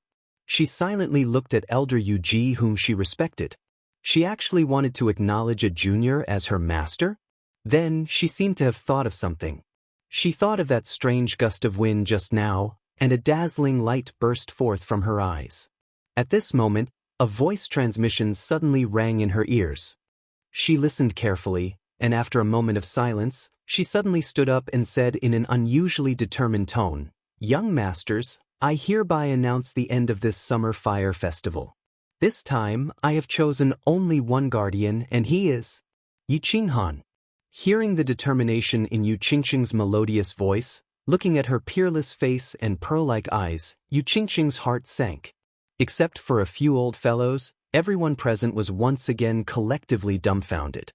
The Yu clan's Tranquil Lake Island's Summer Fire Festival was held once every 15 years. They were very cautious and serious every time. Furthermore, the saint would always choose 2 guardians for the Summer Fire Festival and observe them for 3 years before deciding who would be the saint. This rule had been passed down for countless years without exception. It was just that the previous generation's saint, Yu Yannu, was deeply infatuated with the peerless elegance of the Yi clan's genius, Yi Dao. She actually broke the rule and chose only one person. In the end, Yi Dao didn't become the saint's son-in-law. Instead, he fell in love with Yu Shui, a popular artist in the Yu house. He abandoned the Yu clan's saint and lifelong guest elder position and returned to the Yi clan with Yu Shui. In the end, the saint Yun lived in seclusion and passed away quietly. Now, it seemed that Yu Qingqing was going to break this rule again.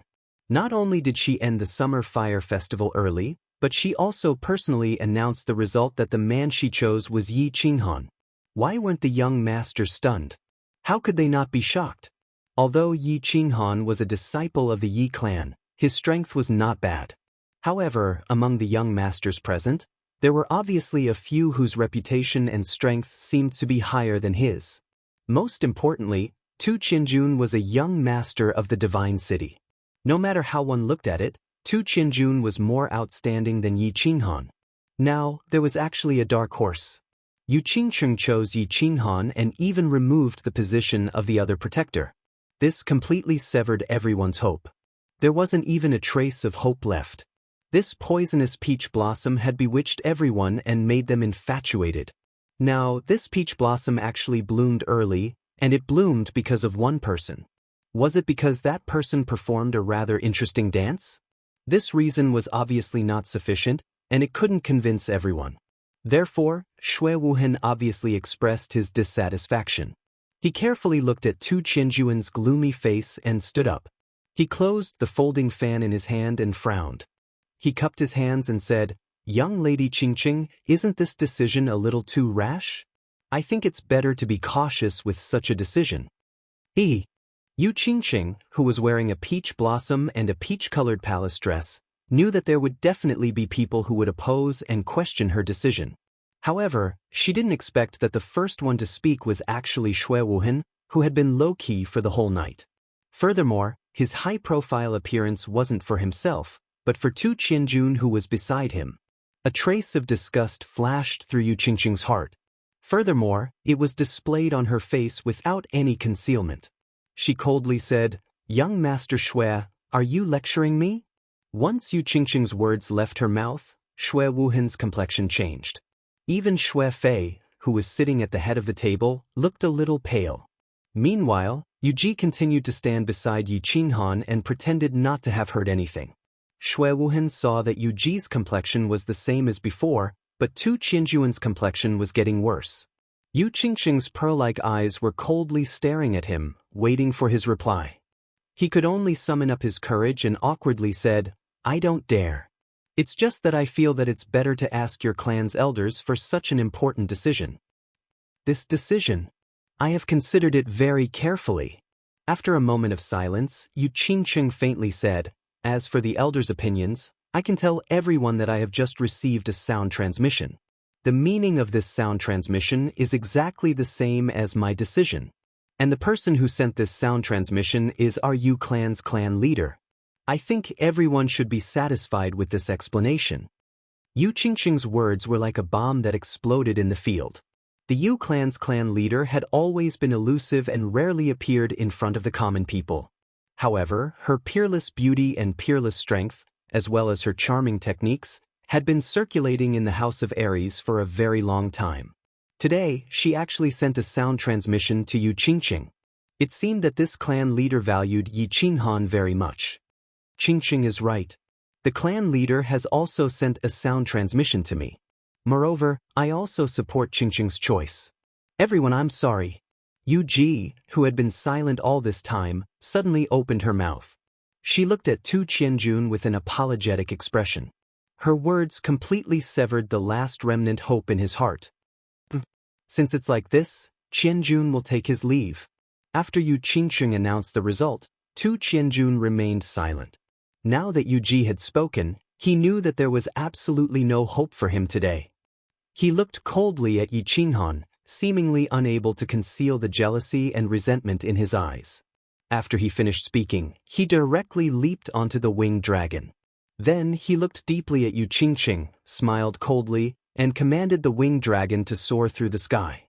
"Yunyang, please invite all the young masters and elders to the Moon Lodge to have a good rest and entertain them well." After Tu Qianjun soared through the sky and left, Yu Ji once again ordered to arrange for all the young masters to leave the calm lake island. It was the same for every summer fire festival. Once the summer fire festival ended, apart from the man chosen by the holy maiden, no one else was allowed to stay on the calm lake. Everyone looked at Yi Qinghan, who was standing quietly in the field, with complicated expressions. Some were envious, some were jealous, some were resentful, and most of them were puzzled.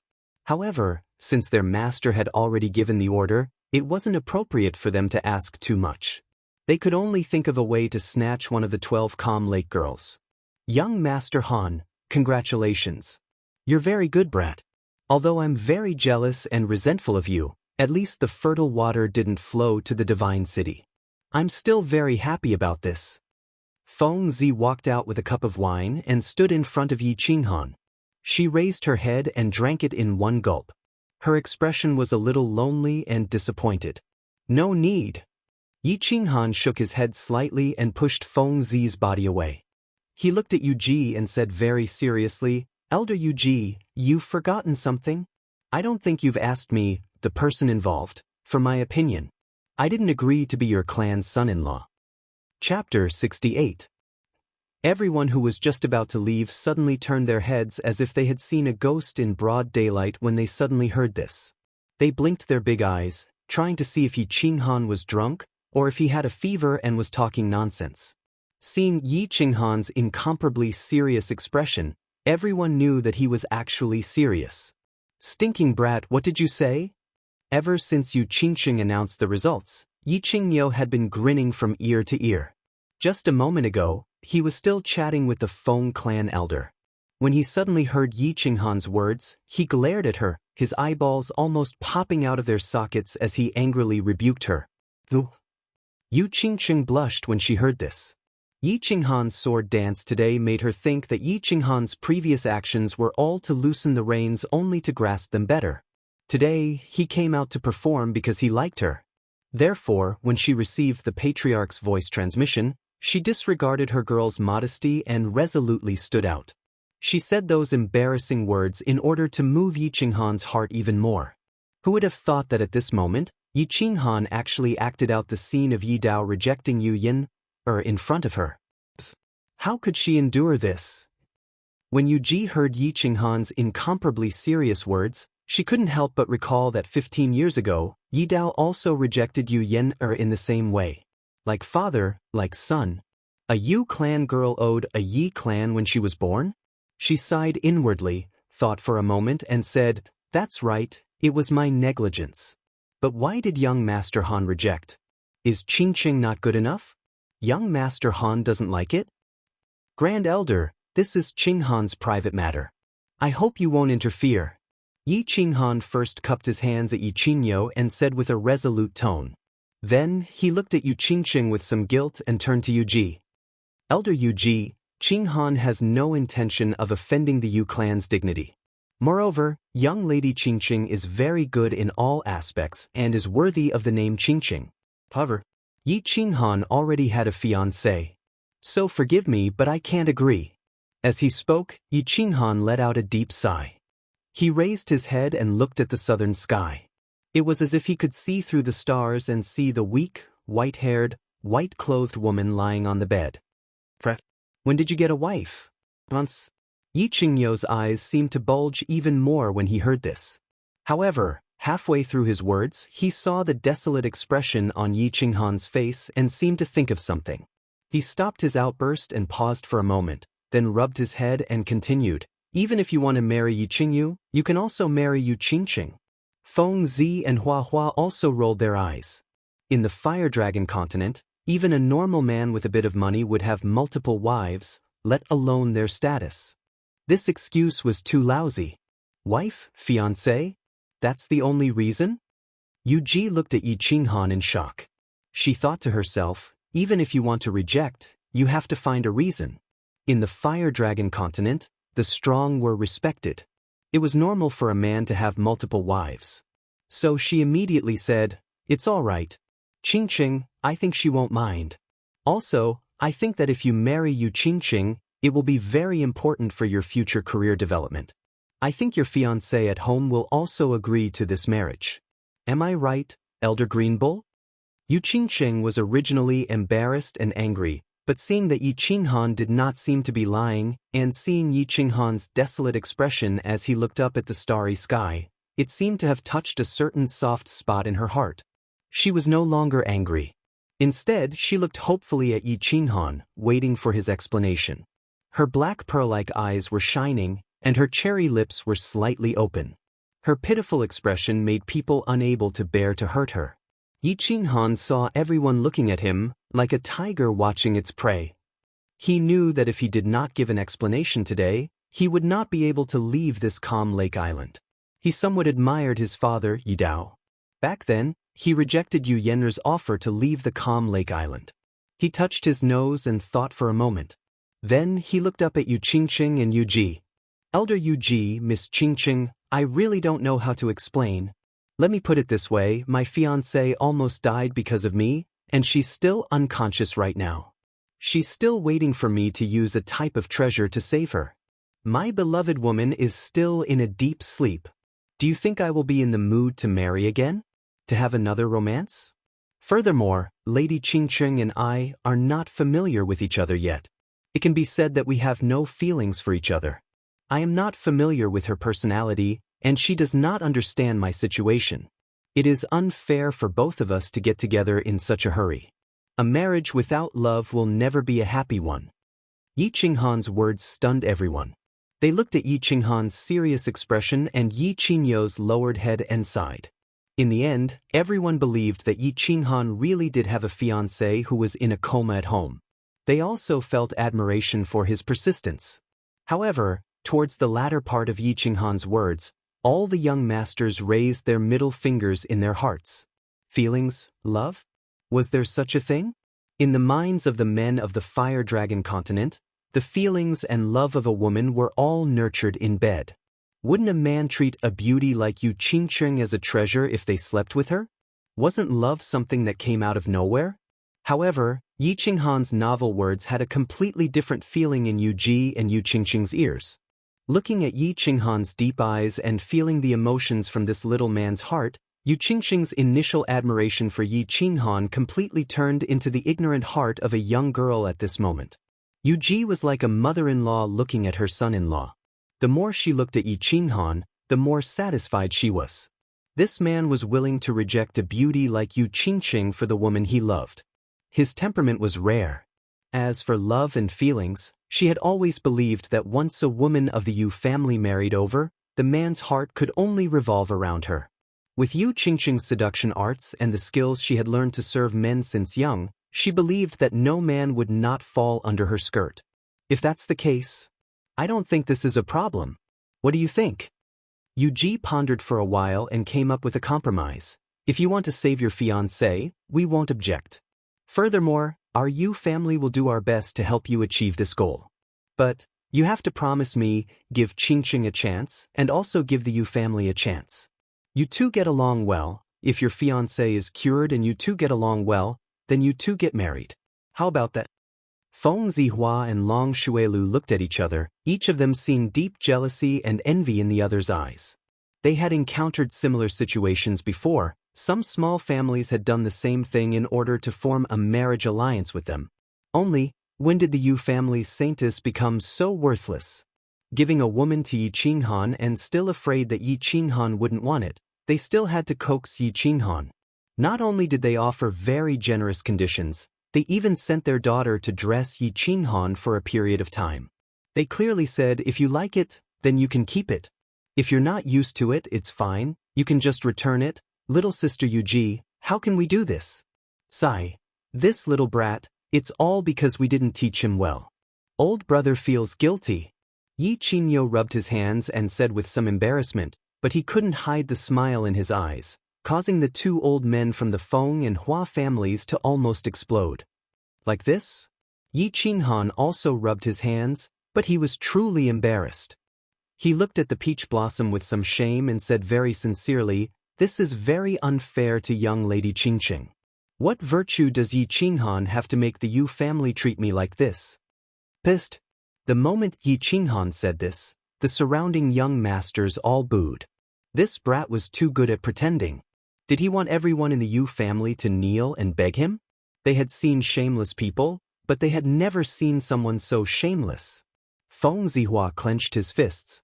If not for the Grand Elder being present, he would have already rushed up to beat him up. Yi Qingyo coughed rapidly and kept winking at Yi Qinghan. Seeing that Yi Qinghan was unmoved, he was so angry that he stomped his feet. Yu Qingqing looked at Yi Qinghan's sincere eyes and felt a sense of tenderness in her heart. She didn't seem to think that Yi Qinghan was pretending and acting at all. She had been trained to serve men since she was young and how to read their expressions. She didn't feel that Yi Qinghan's words were from the bottom of his heart. Furthermore, her current mood was that if Yi Qinghan's acting skills were so superb, she would rather be deceived. So she bit her lip and said softly with a red face, "I am willing." Yi Qinghan lowered his head helplessly. He couldn't be so heartless to a beauty who was treating him like this. If he still dared to refuse such conditions, he would definitely be beaten into a pig's head by everyone present. After thinking for a moment, he ignored the murderous gazes of the crowd and rubbed his chin. He spoke again in embarrassment, "I am very confused. Although I am very outstanding, it is not enough for the Yu family to treat me like this. Can you tell me the reason?" The young masters once again booed in unison. Shameless, so shameless. However, they were still very curious. Just what did the Yu family see in Yi Qinghan? Forgive me for keeping this a secret for now. You will know in the future. Yu Ji and Yu Qingqing looked at each other and said with a smile. Then, she smiled slightly and looked at Yi Qinghan coquettishly. She said in a soft voice, "Have you considered the matter of taking me as your master just now? Of course you are extremely important to the Yu family." Yu Qingqing also smiled and said in her heart.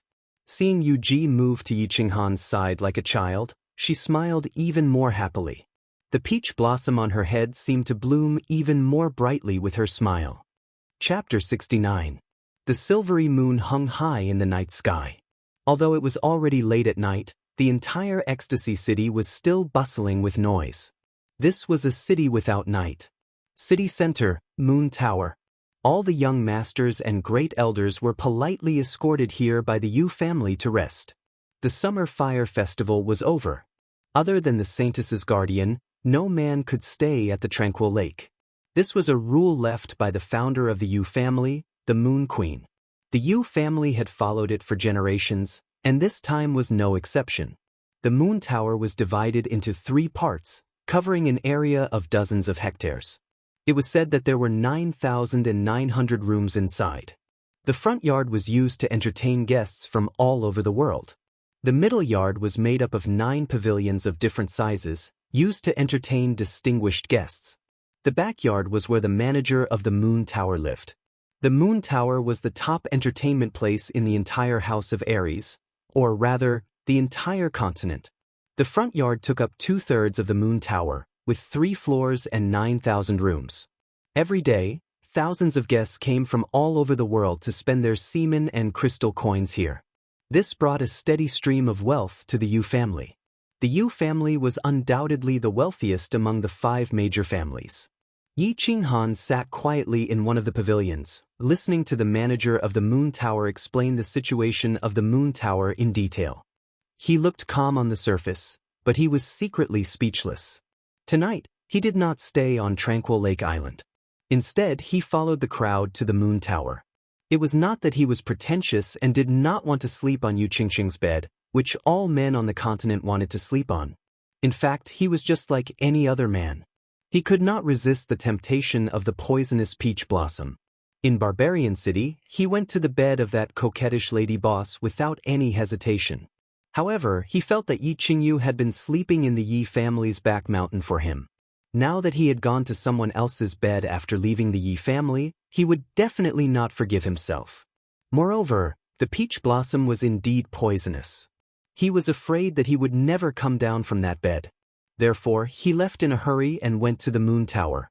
The Yu family treated him very well. The pavilion was only opened when the Yu family received their most respected guests. The decorations inside were the best in the continent. Yi Qinghan secretly glanced at them. Even the chamber pot behind the screen was carved out of jade. Yunyang had accompanied him all the way here, and had even introduced the situation of the Yu clan to him along the way. Presumably, the higher-ups of the Yu clan had already given him a position as a guest elder. "Young master, let's rest here tonight. If you need anything, you can just call the maids outside. They will satisfy all your requests." Yunyang's expression was respectful, and her attitude was very respectful. She knew how much her family valued the youth in front of her, so when it came to etiquette, she could not be picky at all. "All right, sorry for troubling you, Yunyang. Go and do your work." Yi Qinghan smiled and nodded, indicating that he was satisfied with her service. Yunyang bowed again and retreated. The room returned to silence. Yi Qinghan scratched his head and sat on the tea table. He poured 2 cups of tea and said to the person behind the screen, "Elder Azurox, since you're here, come and have a cup of tea." A tall figure walked out from behind the screen. As he walked over, he constantly complimented the decorations in the room. His mouth made clicking sounds as he sat in front of Yi Qinghan without any trace of politeness. He picked up the cup of tea and took a sip. His face was full of enjoyment as he said, "Good tea, good tea. Only the Yu clan can afford to drink this dragon saliva tea. I, Old Ox, have only drunk it a few times in my life. I didn't expect the Yu clan to treat you like ordinary tea. You're really lucky, brat. Old man, will you die if you don't brag? With your status, you think you can't even drink this lousy tea?" Yi Qinghan rolled his eyes. He had always held a grudge against the old fogies of the Yi clan. He had originally planned to go to Dragon City to participate in the Elite Academy tournament, but he didn't expect that these old fogies would arrange for him to participate in the Tranquil Lake selection without his consent.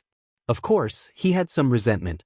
Now that he was sitting alone with Yi Qinghan, he naturally expressed the resentment hidden in the bottom of his heart. "This time, I arranged for you to come to the Tranquil Lake without your consent. It was my fault, but I also did it for the good of your sister. With the support of the Yu clan, the chances of waking up your sister will increase by quite a bit, and it will also be of great help to your future development." Yi Qinghan rubbed his hands and laughed mischievously. "You're so sure that I'll be chosen?" Yi Qinghan snorted coldly. He lowered his head and drank his tea, glancing sideways at Yi Qinghan. Yi Qinghan laughed mischievously. He was in an extremely good mood, and his wrinkled old face was flushed red. At first, I thought that you only had a 1/3 chance, but then Tu Qianjun came and I thought that you had no chance at all. But who would have thought that you, brat, would have such a trick up your sleeve? Not bad, not bad. Little Han, well done. You have to know that being able to obtain the position of guest elder of the Yu clan would be extremely beneficial to your future growth. If that idiot father of yours had chosen the Holy Maiden, that brat wouldn't have died on the god-slaying mountain. If my father had chosen Yu Yen, I wouldn't be here now. Yi Qinghan rolled his eyes again. He lowered his head and pondered for a while, then suddenly raised his head and asked, "Why did the Yu clan choose me? Don't say that my sword dance was very coquettish or anything of the sort. I want to know the real reason." Seeing Yi Qinghan's serious expression, Yi Qinghan stopped laughing and thought seriously for a while. He frowned slightly and said, "I don't know the specific reason, but do you remember that when you were performing that sword dance, you, brat, were actually able to draw upon the spirit qi of heaven and earth? Do you remember that sudden gust of wind?" At that time, I was completely silent and didn't know anything that happened outside. I only know that I performed that dance very comfortably. My whole body was very relaxed, and my mind was very calm and serene. It seemed that I was in a very good state. Yi Qinghan also frowned and tried hard to recall what happened at that time. Yi Qinghu rubbed his round head and became all smiles again. He said, "That's the feeling. I don't know what kind of dog shit luck you have, brat. Did you know that at that time, you entered the state of soul silence that all martial artists dream of? A martial artist's first layer of cultivation is physical cultivation, which includes the tempering of battle qi and the internal body. The second layer is soul cultivation. Of course, with your current strength, your soul is too weak. Basically, your soul can improve along with your battle qi. However, once you enter the Emperor realm, your soul must cultivate alone, and soul cultivation is extremely difficult. When you performed that sword dance on Tranquil Lake Island, your mind was completely silent and drew upon the spirit qi of heaven and earth. This is an extremely rare state. The martial artists of our level call it the state of soul silence. As long as you can enter this state often, your cultivation will definitely advance by leaps and bounds. Furthermore, the most important thing was his soul. In this state, his soul cultivation would increase at a rate that was 10 times faster. The Yu clan attaches great importance to soul cultivation, and all of their special techniques are based on the soul. Why do you think the Yu clan values you so much? Soul cultivation? The Yu clan's seduction technique? Yi Qinghan was a bit confused and blurted it out subconsciously. *T. The Yu clan's special technique is a spiritual attack, and they are most famous for their illusion attacks. Back in the day, the Moon Queen's illusion could make experts at the peak of the Sage realm directly commit suicide. The Moon Queen was the only martial artist at that time who could enter the state of soul silence. Her soul cultivation could be said to be at the peak. The Yu clan's seduction technique is just something that the younger generation of the Moon Queen created to make money. You have to remember, in the future, you have to try your best to enter the feeling you had when you were dancing on Tranquil Lake Island. That state will be correct. This time, you have only been in there for a short time, so you might not be able to feel the benefits to your cultivation. You will understand in the future. Remember, you have to try more and try to find a way to control this state. You have to be able to control the state of soul silence. With the help of the Yu clan, you will be the second Moon Queen, or even surpass her. Yi Qinghan stood up and said cautiously. His eyes did not seem to hide the admiration and love he had for Yi Qinghan. Tranquil Lake Island, North Court. In an elegant room, Yu Qingqing looked respectfully at a white figure in front of her. Her eyes were filled with respect and adoration. The white figure's back was facing Yu Qingqing, leaving behind a curvy back and a head full of black hair. "Qingqing, I want you to choose Yi Qinghan. You won't blame me, right?" The white figure did not turn around. He only spoke lightly. His voice was cold, but it was very pleasant to the ears. "Clan leader, of course Qingqing won't blame you. Actually, among so many young masters, Only Yi Qinghan has a special characteristic that can attract Qingqing. Qingqing is very satisfied with this ending. Yu Qingqing lowered her head and pondered for a moment. Suddenly, she raised her hand. Her black and shiny eyes flashed, and a hint of gentleness appeared at the corner of her mouth as she spoke softly. That's good. I can tell you that in the entire continent's thousands of years, Yi Qinghan is the second person to enter the soul-silent state. The Moon Queen said in her last words that she entered this state for the first time in her 30s. And how old is Yi Qinghan now? This child's future is limitless. It is very likely that he will be the first person to walk out of the Fire Dragon continent. Therefore, the Yu clan must seize this opportunity. Since you also like him and he doesn't hate you, then tomorrow, you should go with him to Dragon City. For the sake of the Yu family and your future, do your best to capture his heart. The white figure's voice was still cold, but her words revealed a bit of emotion and excitement. Yu Qingqing nodded lightly. Her eyes were filled with joy and longing for the future. Her black pearl-like eyes occasionally flashed with light that was as dazzling as the stars in the sky. Moon Tower, Square Pavilion. Xue Fei sat on the bench with a gloomy face.